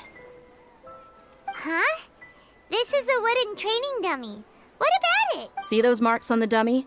Those are the result of several days' worth of practice. Let's say the sages didn't replace it every day. Shouldn't it be hacked to pieces by now? That's true, but what if they did? Then the sages would have had to reproduce every mark I left during previous training sessions. I'm a professional fighter.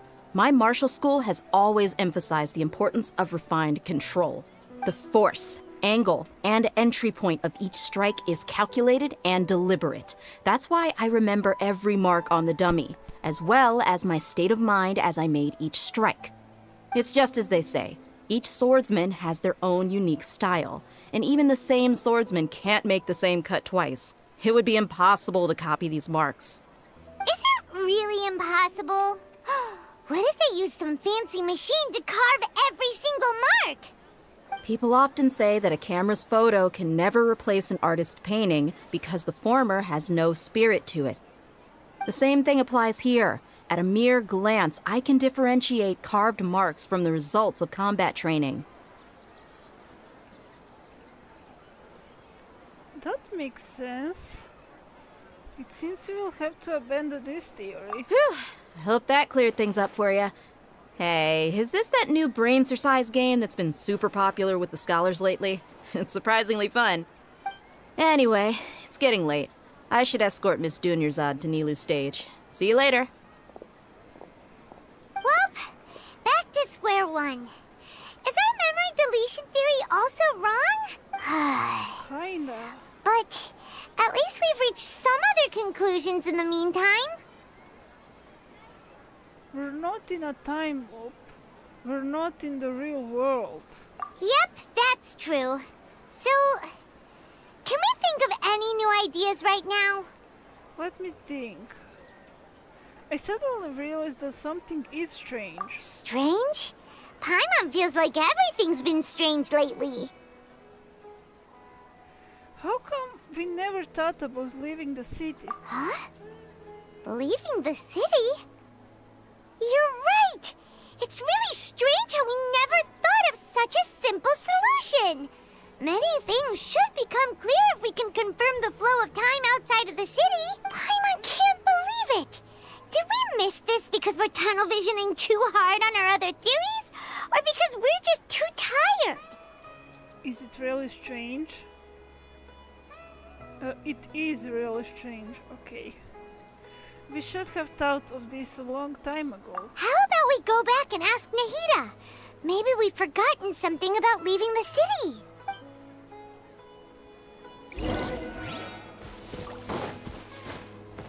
Okay.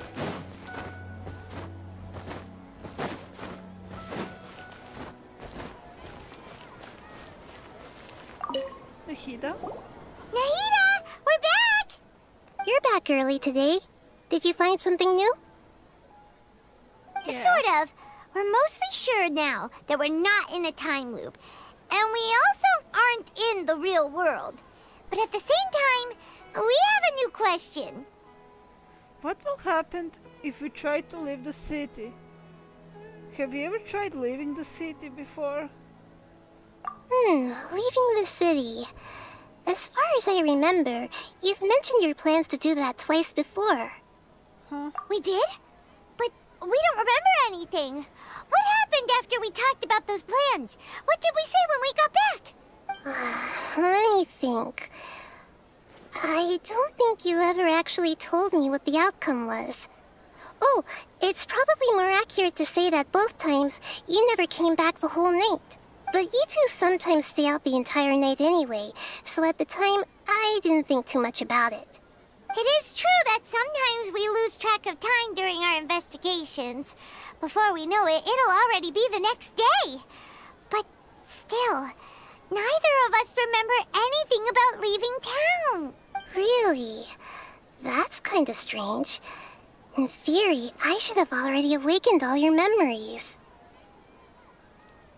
Let's try again tomorrow. Maybe this is the key. Yep. Something here is definitely fishy. Let's get to the bottom of this tomorrow. Yeah.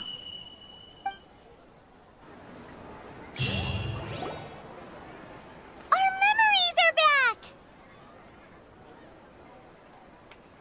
Let's go and try to leave the city today. About that. Well, where should Paimon begin? Huh? Paimon? What do you mean? Traveler, aside from your memories that were just restored, I have another message for you. Another message? From who? Listen to it and you'll understand. Can't go back. There are countless spaces here. Our Sub-Zero's festival in Sumeru City is just one of them. This is my own voice? Traveler, you should be missing 2 days worth of memories. Paimon will fill you in. It's time to carry out our plan from yesterday. Let's go and try to leave the city today. Okay, let's go!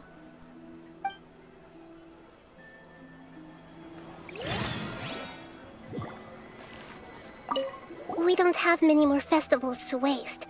Hurry and find the truth. Okay. Yeah.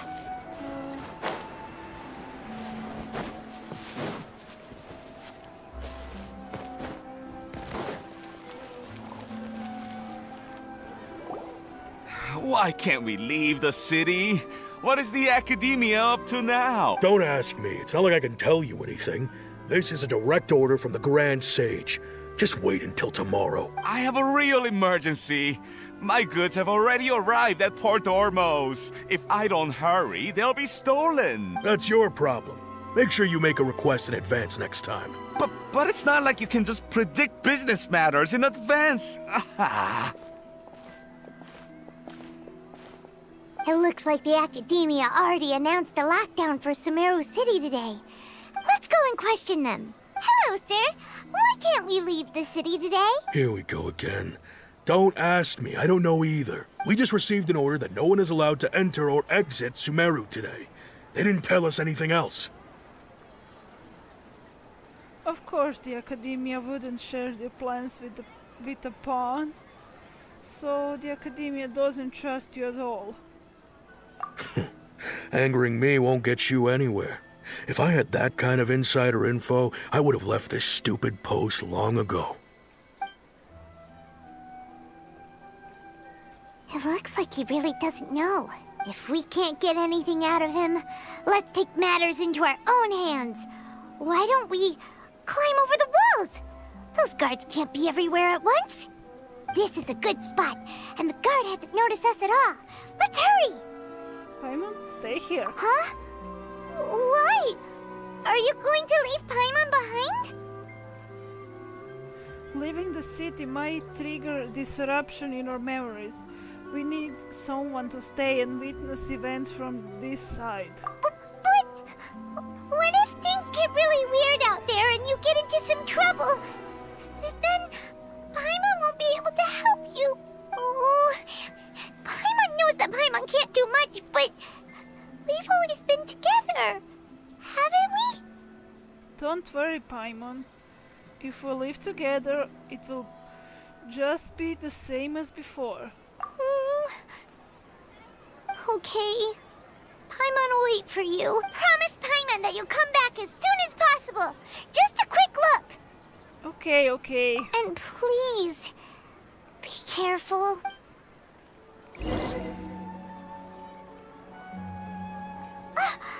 Memories!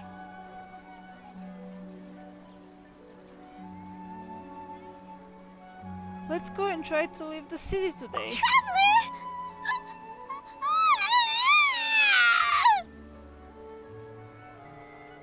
What's wrong, Paimon? Paimon would never see you again! You just disappeared! Paimon waited for you for hours and hours at the city wall and you never came back! You promised Paimon that you were only taking a quick look! What did I promise? Paimon, calm down. She's here now. I don't think she understood what you were saying. Paimon doesn't care! Paimon wanted to go look for you, but you also said that Paimon should stay! Paimon was so worried and so scared the entire day! Although I don't remember doing any of this. Still, sorry, Paimon. I won't leave you behind. Okay. Paimon will forgive you. The most important thing is that you didn't actually disappear. Oh, Paimon was so scared that you had gone into another world. Okay, Paimon, can you tell us your perspective of what really happened yesterday? I see. Using two people's different perspectives. After that, you left the city. Paimon kept her eyes on you the whole time, but then you disappeared in an instant. You sure that's what you saw? You weren't zoning out or anything? No way! Paimon was watching you with the fullest attention. What's your perspective, Traveler? You sure you don't have any memory of this? Yes, I don't even know that yesterday existed. I guess that explains everything. You also lost your memories the last 2 times you tried to leave the city. Those days' memories can't be awoken. So, if we leave the city, our memories will be completely erased?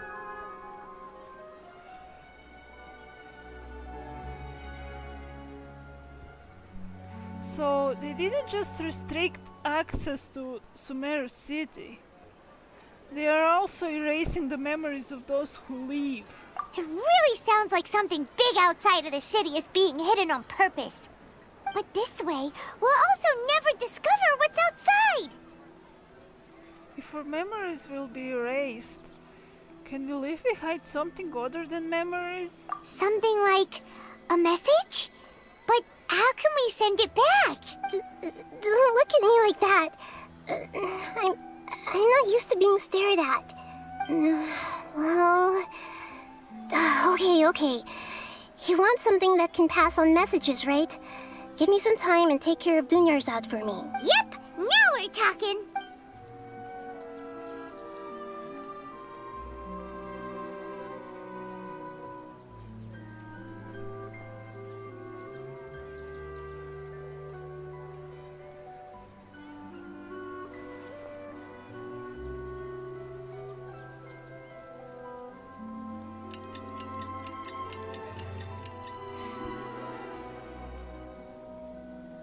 I'm done. Here you go. What? Isn't this just an Akasha terminal? I made some little changes. Akasha terminals are already capable of sending messages. I just tweaked it so that it can connect to any node. To make something like this? Nahida, you really know the Akasha like the back of your hand. Anyway, we can use this now to record a message, right? Yep. I'll help you save the messages. It should be pretty easy to use. I just can't guarantee the user's status and signal coverage when they're outside the city. We'll never know until we try. At least we're taking the initiative now. It's worth a try. Let's go then. Let's expose those sages. I still think you should stay. Alright. Paimon isn't as worried about being separated since it happened once yesterday. But Paimon still isn't happy about it. See you tomorrow, Paimon. Okay, see you tomorrow, Traveler. That covers everything that's happened so far. So that message was what I left for myself when I left the city? Yes. Although the signal was choppy and had some interference, we still managed to receive 2 messages from you when you were outside. Okay, now that you understand what's going on, let's hear the messages together.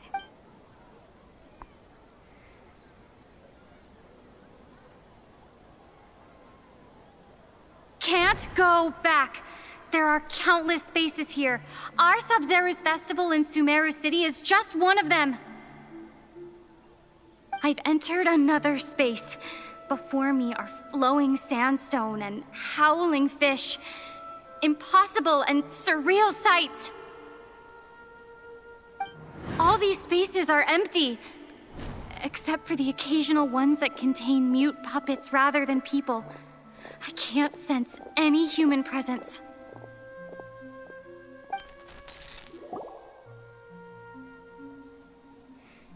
That actually sounds so fucking scary. That's one heck of an info dump. It sounds like you left the Sumeru city space when you set foot outside of the walls.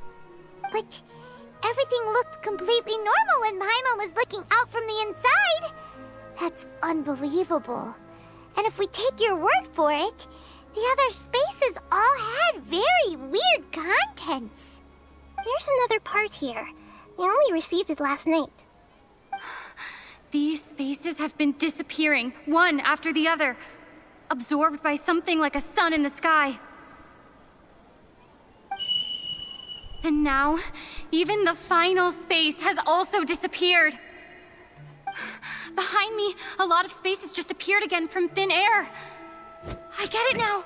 Those spaces are actually...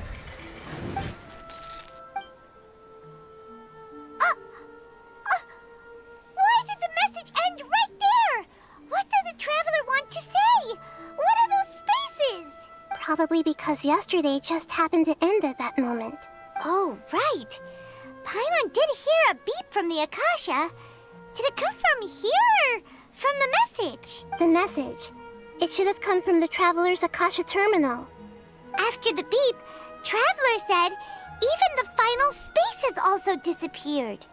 Traveler, what do you think that final space could have been?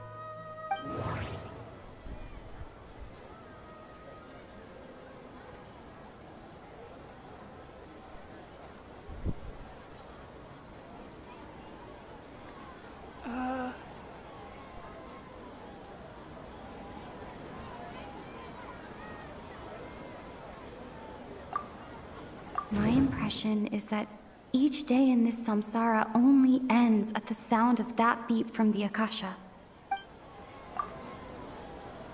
Oh, so that's what it is! After the sound of the beep, the final space, the Sub-Zeru's festival, also disappears, and we're taken to the next day. Later on, Traveler also mentioned a bunch of new spaces materializing behind them. Do lots of new spaces appear every day? Paimon's head is spinning. Just what are these spaces anyhow? Well, consider this. For all the horrors of the Archon War, at its heart, it was just a game where a bunch of gods fought over 7 seats. So no matter how strange or spooky things may look on the surface, maybe all they point to in the end is a small and simple secret. Wow, the Archon War, huh? That's an analogy and a half.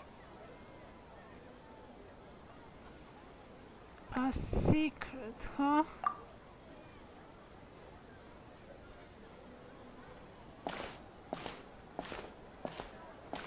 Give me some time. I need to organize my thoughts. Hey! Where are you going?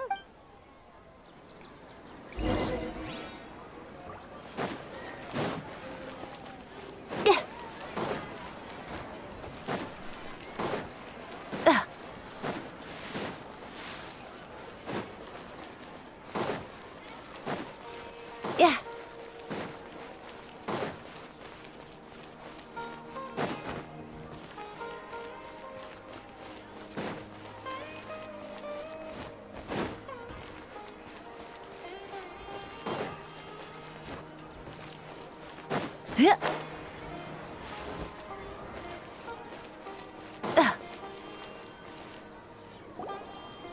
you want some alone time to think?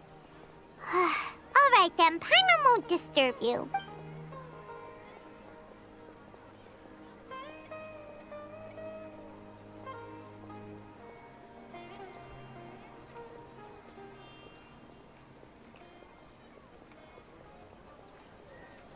The dance of Sub-Zeros is about to begin.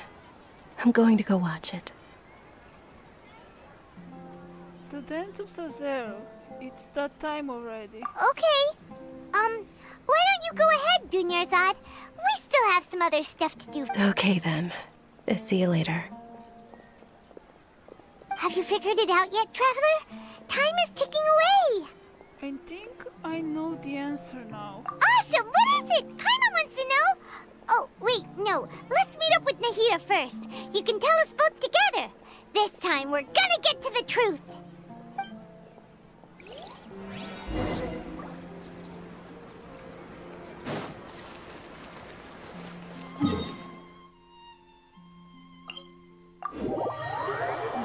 Stop walking all the way back.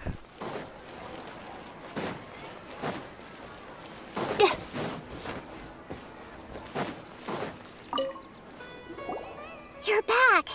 I've been waiting forever for you two. Judging by the looks on your faces, are you ready to take your Sub-Zero's exam and graduate from the festival? Ask away, Miss Nahida. Okay. First off, have you discovered the hidden truth?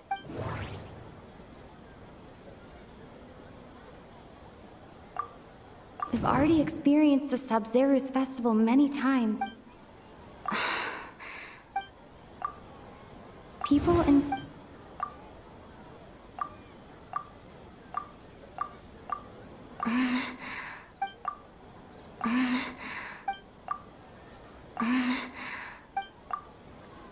Okay. Huh?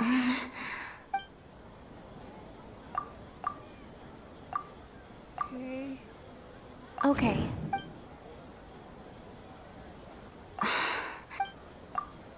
All the... Oh.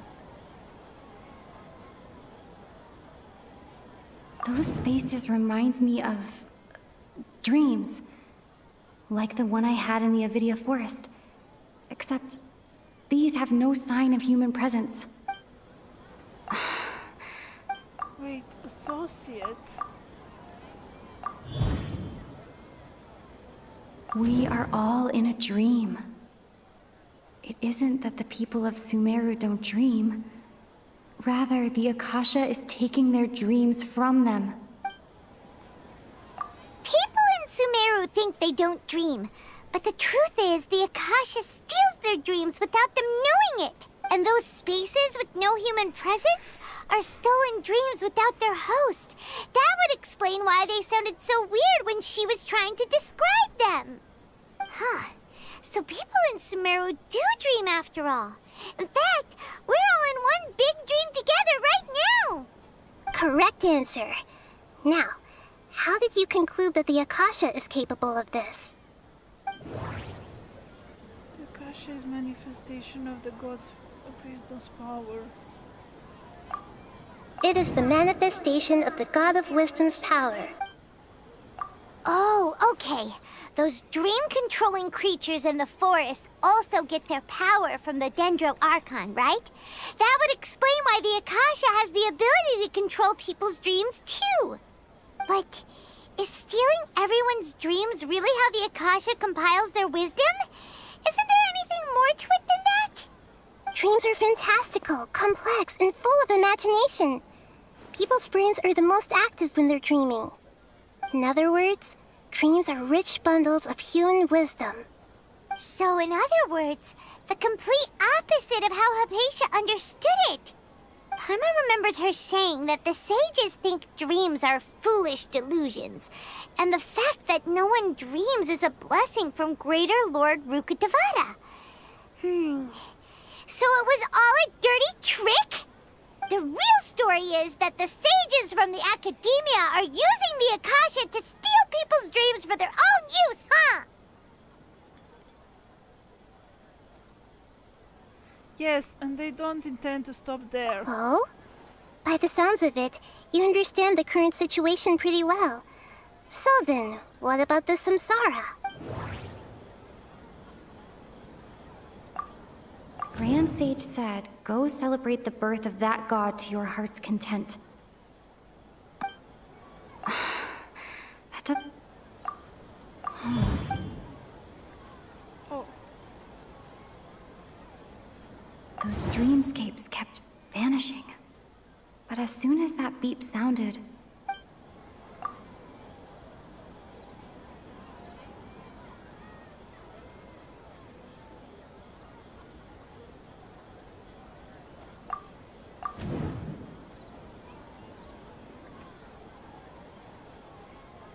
Correct.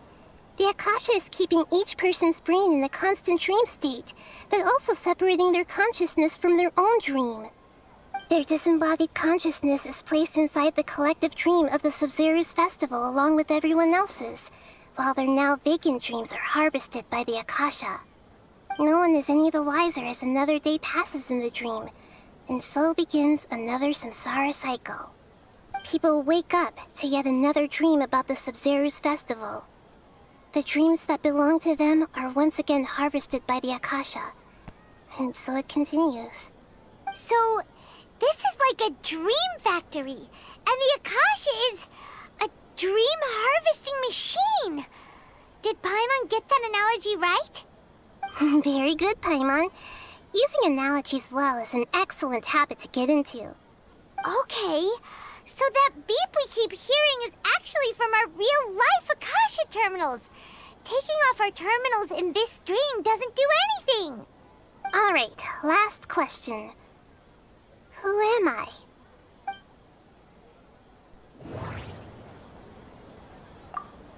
They say that alchemical divination is the Dendro Archon's divine revelation.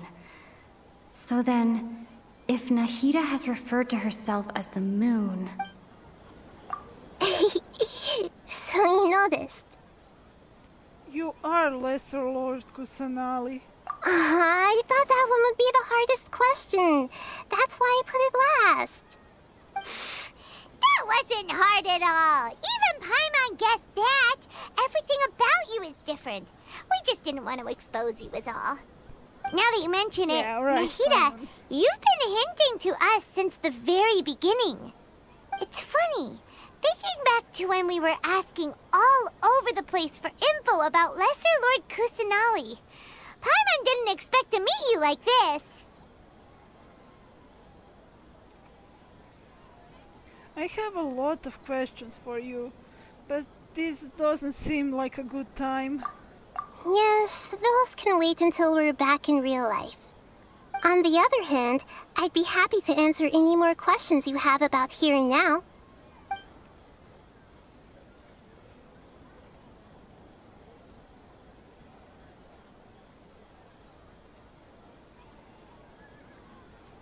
Why wouldn't you simply tell us the truth? You asked me this question before.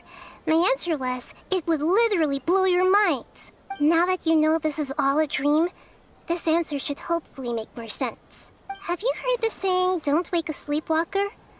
Likewise, if someone suddenly had told you all this instead of you learning it on your own, your notion of reality and dream would be thrown into irreversible confusion. I couldn't expose you to that kind of risk. That's why I could only give you very subtle hints and some suggestions. Long story short, I'm really sorry I had to keep you guessing.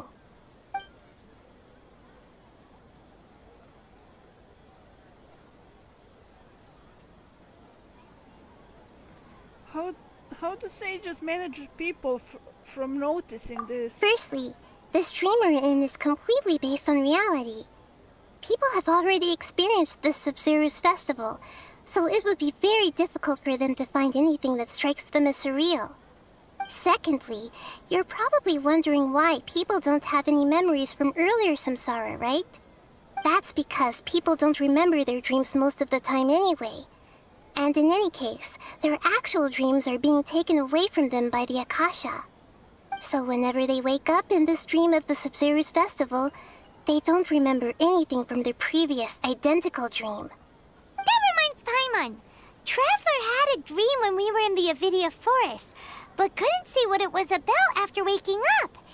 Is that an example of what you mean? Yes.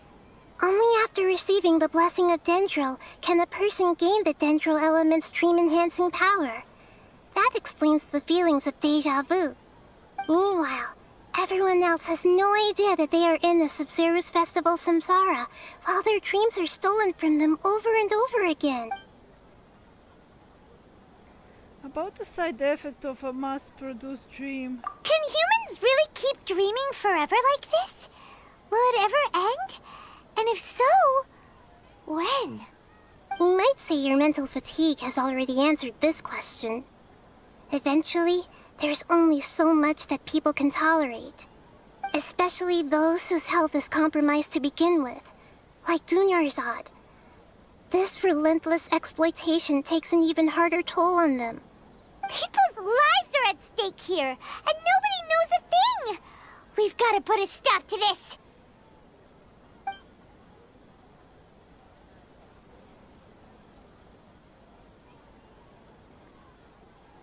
About the side effect of a mass-produced dream. Wait, did I not? Can humans really keep dreaming forever like this? Will it ever end? And we might say your mental fatigue has already answered this question. Eventually, there's only so much that people can tolerate. Especially those whose health is compromised to begin with, like Dunyarzad. This relentless exploitation takes an even harder toll on them.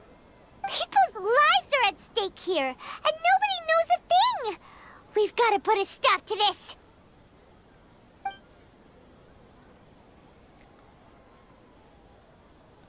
Why is it the dreams about Sabzeruz Festival? I know, right? Why did they have to base this dream on my birthday? Could it really just be a coincidence?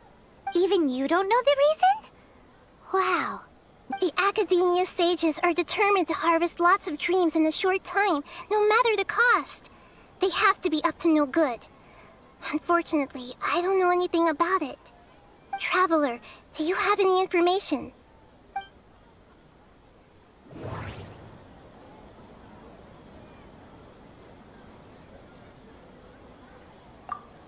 Grand Sage said, go.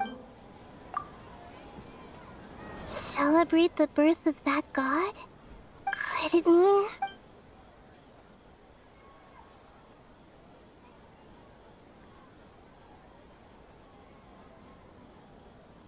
I don't have any more questions. Deceiving the people of Sumeru with no regard for their safety. No matter what they're trying to do, this is unforgivable. After we end the Sabzeruz Festival Samsara, we have to look into them. How can the sages of the Academia do this behind their Archon's back? This is ridiculous! In the end, I'm just the moon. The real sun is long gone. A sun and a moon? Nahida's talking in riddles again. Oh, we're out of time today! I'll tell you how to break free of the samsara tomorrow. See you then. Good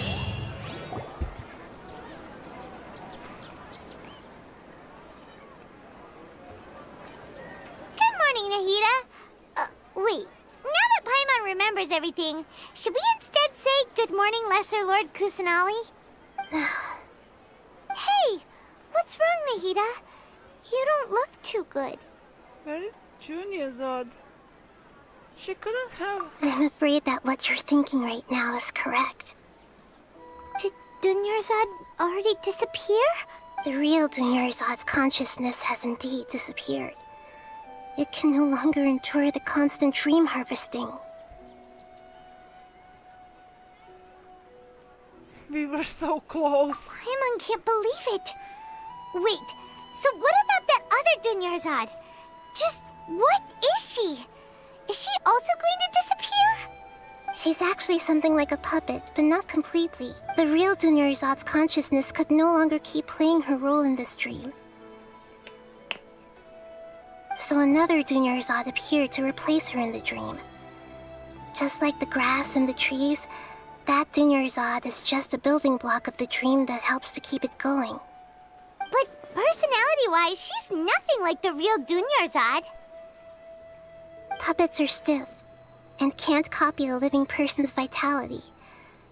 After all, they're just there as filler. You know, speaking of which, the old Dunyarzad might not have been too different from a puppet. Dunyarzad truly believed that she met you within her consciousness, and it was you who inspired her. So you do remember her after all. Yes. Back then, her family was overly protective of her. No one cared about her personality or thoughts. It was as if she only lived to stall her Elazar. I just gave her a little wisdom so she could look at life in a new way. So that she could be her own person. But even so, she still...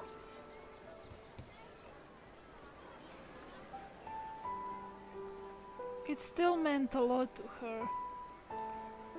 You are a kind Archon. Far from it. I'm still a long way off from being a real Archon. I couldn't even save her. If I were a competent Archon, I wouldn't have let my most faithful follower die at the Sabzeruz festival with so many regrets. Please don't beat yourself up over it, Nahida. It's the sage's fault, and theirs alone. I'm not beating myself up.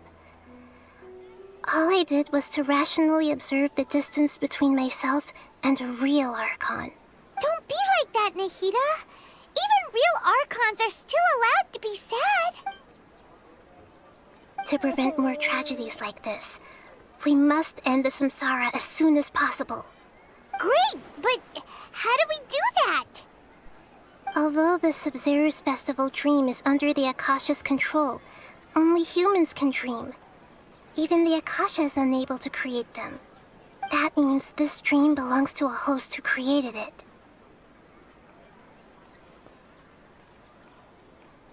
Huh? So, how should we find that person? Well, if this is someone's dream, then everything here must come from deep within their consciousness. Which means, with the power of imagination, they can change anything in this dream. Imagination? What do you mean by that? Imagination means breaking through what you perceive as normal. Like when a server at a tavern brings a plate to you, you'd naturally assume that food is on it. However, if you're the dream's host and you become aware that you're dreaming, when you imagine gold and more on the plate, the dream will respond in kind, and the server really will bring you gold and mora. But right now, our host is unaware that this is a dream. No matter how many times they're served, it will always be food. So we find the host, then what? Find some way to make that person realize that they're dreaming. Usually, once that happens, the person will wake up and the dream samsara will be broken. How are we going to find them, though? If it could be anyone, it'd be like looking for a needle in a haystack. And even if we did find them, how are we supposed to make them realize they're dreaming? After all, like you said, don't wake a sleepwalker. It's extremely difficult, yes. But the only ones who can do it are you two. Remember, everything you've achieved up to this point has all been for the sake of finding the host and ending the samsara. As for me, during this time, I'll be out of town. Out of town? Are you going to that place full of dreams where the traveler went? Yes. I want to try something. There must still be a small wisp of possibility. Hurry and go. Dreams are supposed to be fantastical, romantic, and full of pleasant surprises. Unnecessary things like this samsara need to end. Paimon's still a little upset that we've come this far, only for Dunyarzad to... She was such a good person, with such a simple wish. But fate was against her. I just feel so demoralized. Yeah. Saving Dunyarzad is what kept us going this whole time, but... We mustn't lose hope, Traveler. Dunyarzad would definitely want to see us save everyone else. So let's break the samsara for her sake. Paimon's wondering, do you think the sages would get one of their own to be the host of this dream? Feels like it would be easier to control it that way, no? Unlikely.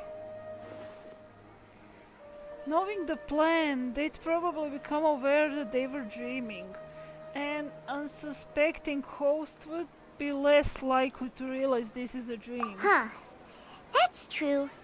Plus, the sages probably weren't counting on there being other factors beyond their control, like Nahida and us. So, who do you think the host of the dream is? Maybe Fairies, the Knight of Flowers, the one with the strange getup. Oh, that would make sense! Ferris, the Knight of Flowers, is a symbol of the whole Sub-Zeru's festival, right? Pretty core character. Let's go ask him some questions, shall we?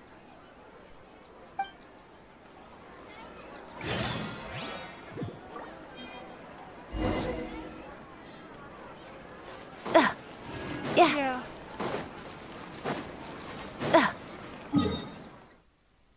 Be faster. Yeah.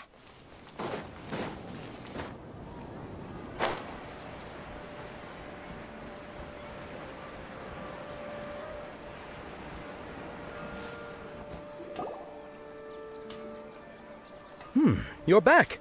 You left in a hurry last time. Is everything okay? Everything's fine. Just, it's a little hard to explain. Would you mind taking part in a little experiment with us? An experiment? That came out of nowhere. I'm listening, though. What do you need me to do? Could you make a wish? Imagine your wish coming true before your very eyes. You want me to make a wish? Is that a new Sub-Zeru's festival tradition or something? Less questions, more wishing! Okay. My wish. Okay. I'm a little nervous saying this out loud, but I want Miss Dunyarzad to be happy. Oh. I noticed earlier that she looked a bit down, and she wasn't really talking to anyone. She just doesn't seem like herself. She's always so gentle and kind, and all the kids love her. I've also wondered if the reason she asked me to be Fairest Knight of Flowers is because I'm special to her, or something. So, you have a crush on Dunyarzad? Oh, is it that obvious? After what I just said, I guess it is. When she placed the hat of the Knight of Flowers onto my head, she said to me, I want everyone to have a happy Sub-Zeru's festival. What she didn't realize was that I'm not that interested in how everyone else feels. In that moment, I just wanted to be her Knight of Flowers for the rest of my life. 50 years, 100 years, I'll serve her till the end of time. Okay, yeah, that was a bit much. Felt like the right moment to get it off my chest, but that was pretty embarrassing. Okay, I'm ready to make my wish. I would like Miss Dunyarzad to appear in front of me right now with a smile on her face. Here goes. Please come true. Please come true. I'm gonna open my eyes. Oh, you're... What? Fucky? Sorry, but only one portion of Yalda candies per person. Back home you go. Nice try, you two. Anyway, never mind. I don't need to see her appear right in front of me. As long as she's happy. Guess he isn't the host of this dream after all. Should have expected it wouldn't be this easy.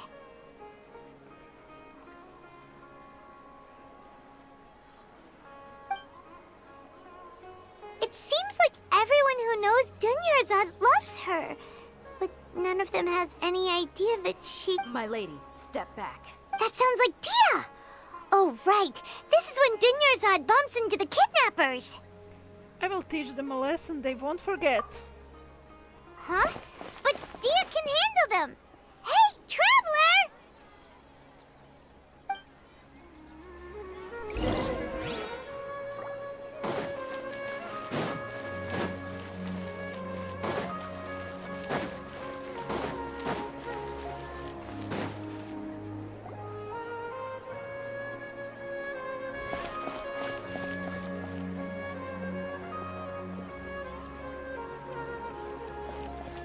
Oh, it's you. Great timing. Please take... Take Junior's out and leave. Leave these guys to me. Hey, this is my job. The homie Yannis pay me, not you. You're wasting your breath. Leave. You... Fine, alright. Knock yourself out. Why are you so worked up anyway? It's not like I don't trust your fighting skills. Anyway, watch yourself. I will, don't worry. So you got yourself some backup. Suit yourself. That's close enough. Oh, so sorry. Dodge this. You think you're going?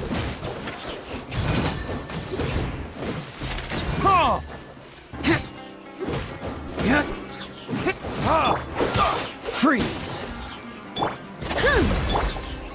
No more tricks up your sleeve. Verdict is... I'll be back. You want... Cool it! This moment will be frozen. Look at you, Boomtown!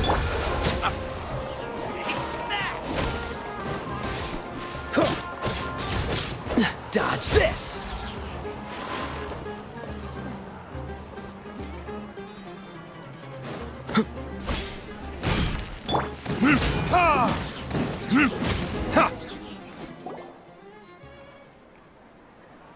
Traveler, were you just taking your anger out on those guys? I'm fine. I'm just angry at myself. You and Nahida both. Dunyarzad wouldn't want to see you two like this. Oh, and speaking of her, Paimon, remember how during the first Sub-Zero's festival, before the Samsara started, we came here with Dunyarzad because she wanted to pick something up? She said it was because she had forgotten something. Yes, I do remember that. Okay, so Paimon's memory is working so far. Anyway, Paimon also remembers that she is staying somewhere around here. She pointed it out to us the night before the Sub-Zero's festival. Should we check out what the item is? Maybe it will give us some clues. Yeah, even if it's only a tiny clue, it'll probably still help us more than this needle in a haystack. This is the place! It's rude to enter other people's spaces without permission, but desperate times call for desperate... Hey, the windows are unlocked! Okay, Paimon's good. Okay. This was only a temporary residence, so there was pretty much nothing inside except... Should we open it? Wow. Dunyarzad wrote all of this. Sounds like she was always, even though she was also busy preparing for the Sub-Zero's festival. And she must have wanted to give this to us as a gift on the day of the Sub-Zero's festival if we hadn't found this book. But now that we know, we can't even thank her. Dunyarzad. Hey! Where are you off?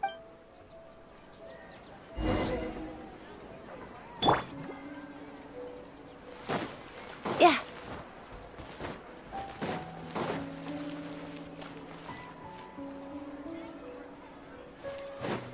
Yeah. Yeah. Yeah. Yep.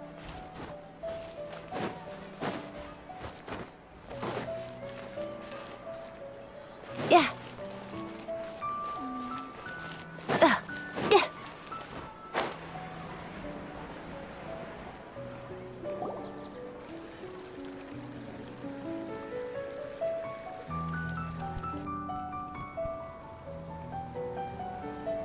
It's Dunyarzad's puppet. I guess I will feel better if we say this out loud.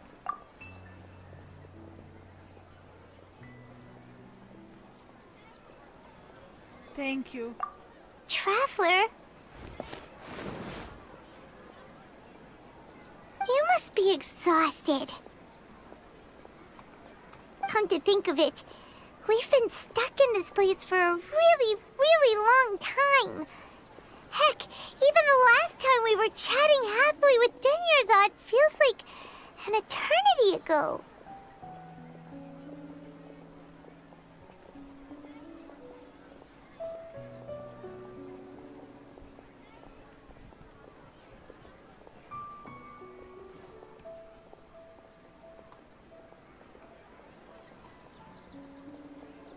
Paimon still remembers when we were sitting here, and the way her eyes sparkled when she talked about Nilu's dance of Sub-Zerus.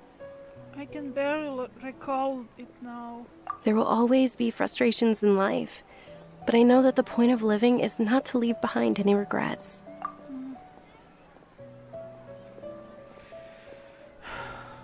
That was what the real Dunyarzad said, wasn't it? Does that mean... Dunyarzad? Yes, traveler. What is it? Oh, so she's still just a puppet. But just now, how come... Not leaving any regrets. Let's go, Paimon. What? Where are we going this time? To watch the dance of Sub-Zerus.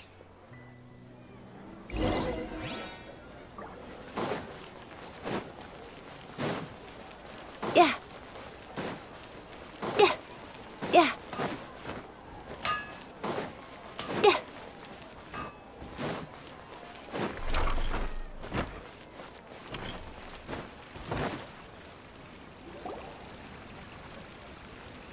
If you continue to resist, we will have to order an investigation into... The Grand Sage has already granted you... How did...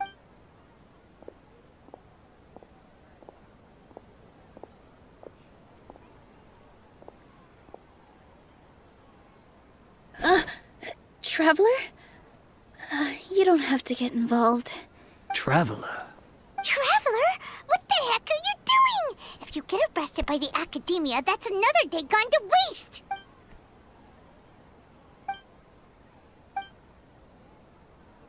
Wait, they're not reacting. Have they been scared stiff? Just like I thought, they are puppets. Oh, of course! If this is the sage's plan, they wouldn't put themselves through this. So they're just substitutes. What is this? What happened to the Grand Sage and his entourage? Hold on a moment. What's up with those flowers?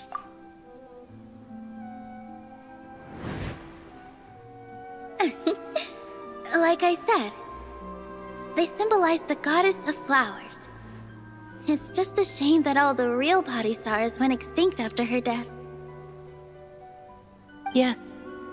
The Greater Lord brought forth new Padisarahs in memory of the goddess of flowers. But she ultimately could never truly replicate that beautiful shade of purple.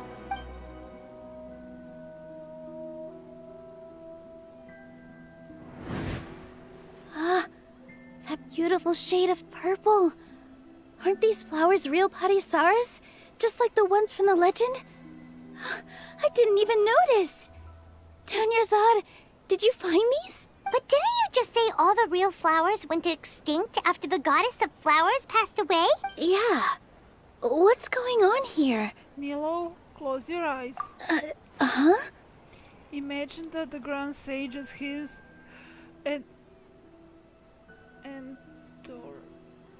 entourage are not here in front of you. You guys are acting weird.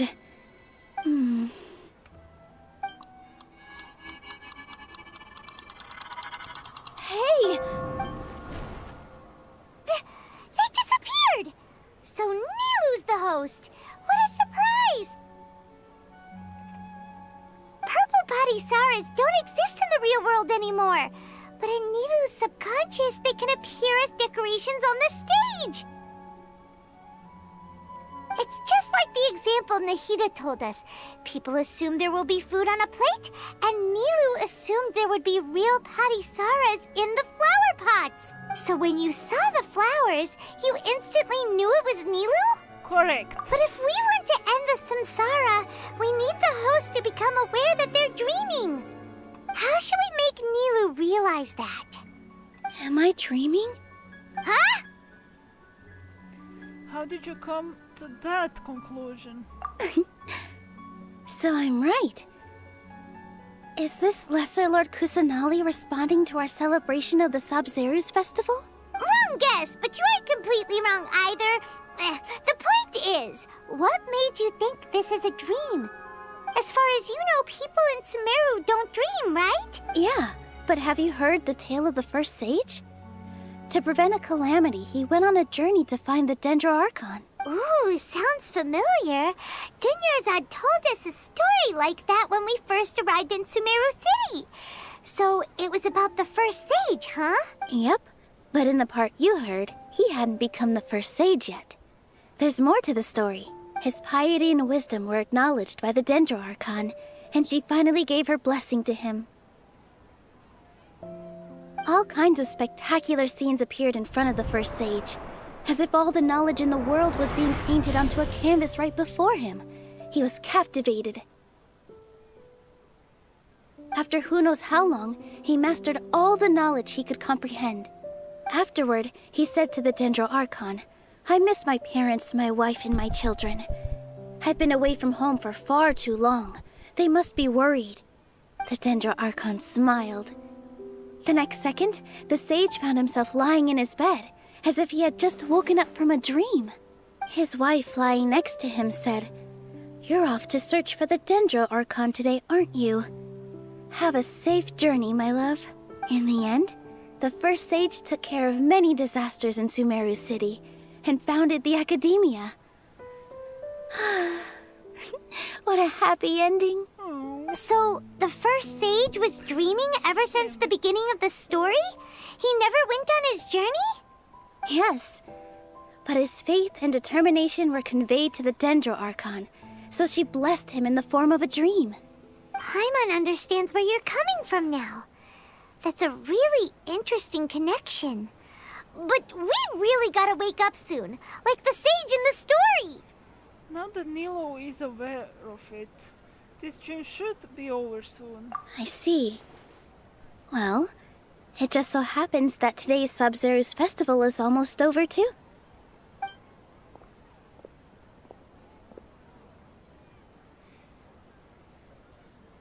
Since we're in a dream, let's make this final dance of Sub-Zerus as beautiful as we can. I've been waiting a long time for this. Please dance your heart out.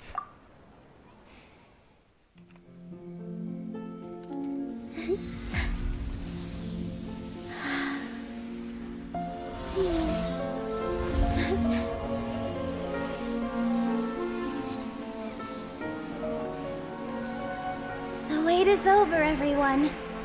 I dedicate this to our god, the dance of Sub-Zerus.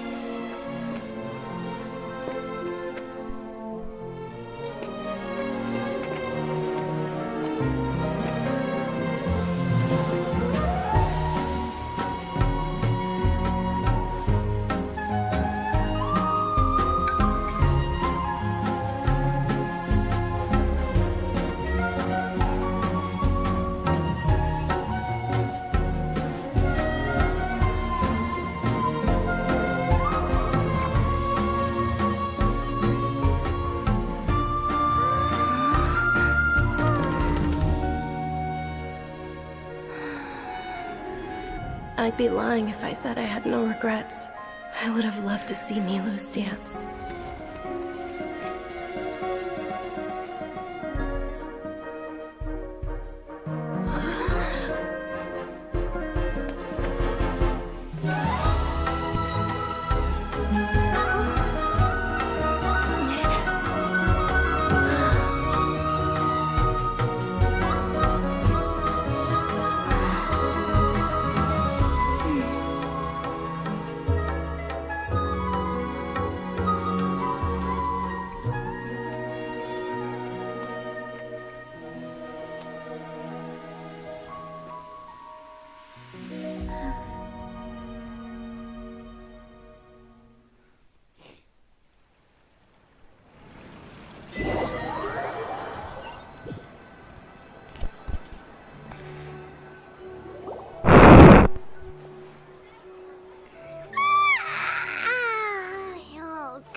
feels like she's been asleep for the longest time.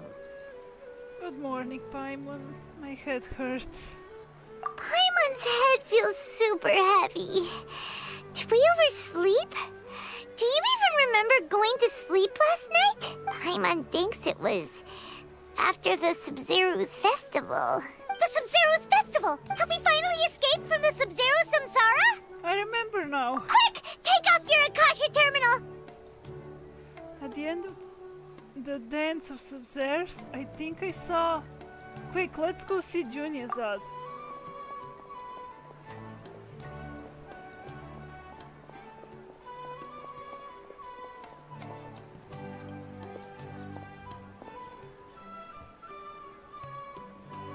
She's not in her room.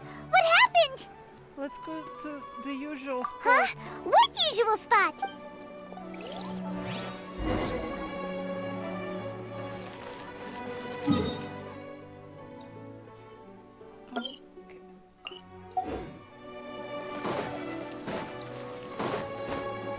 Yeah.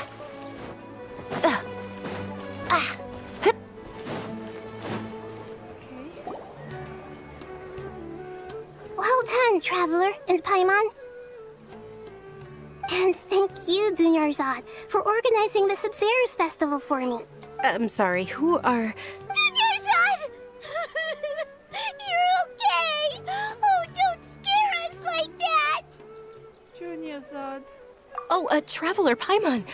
I have something amazing to tell you. I just had a dream. And I saw Nilu performing the dance of Sub-Zeros.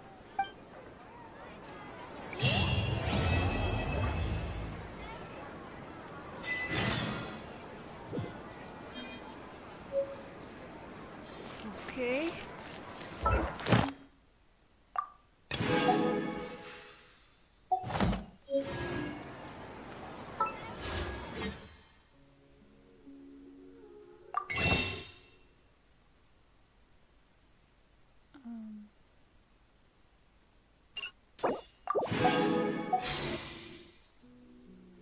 And there are pulse.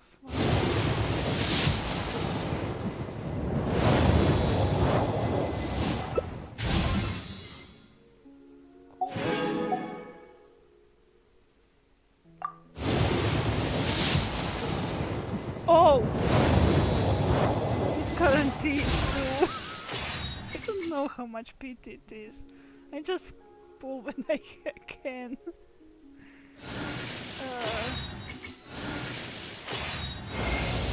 You can call me Columbina, or Kutar, or Moon Goddess.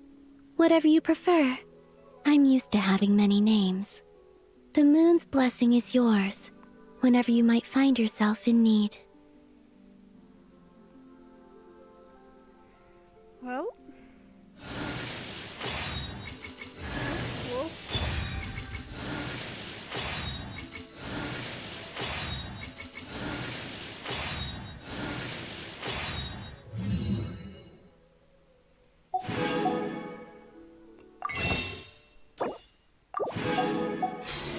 I'm not enough for one more, but I won't go for Aiden, so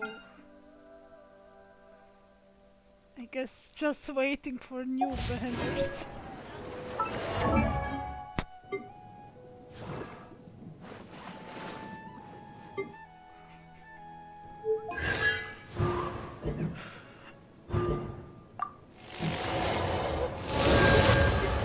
I didn't thought I was close to a 5-star, unless this is low PT.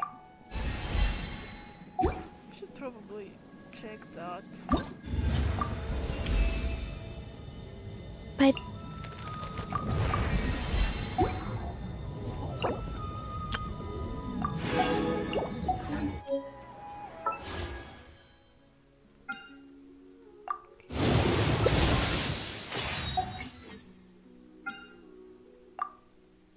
I'm actually interested.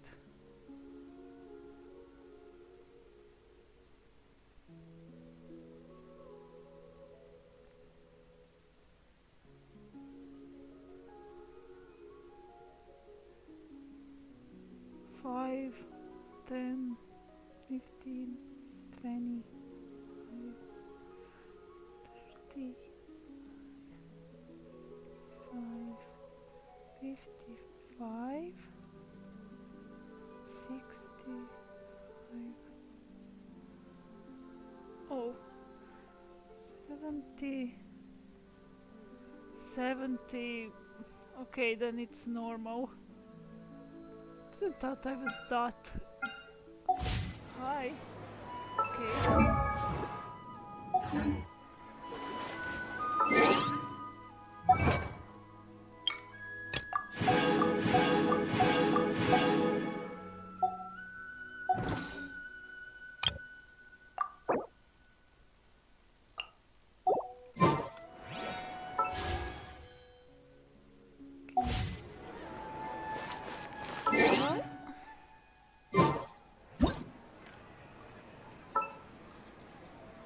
That's it for today. If anyone is watching this, thank you so much for watching and hope you had fun. Bye bye.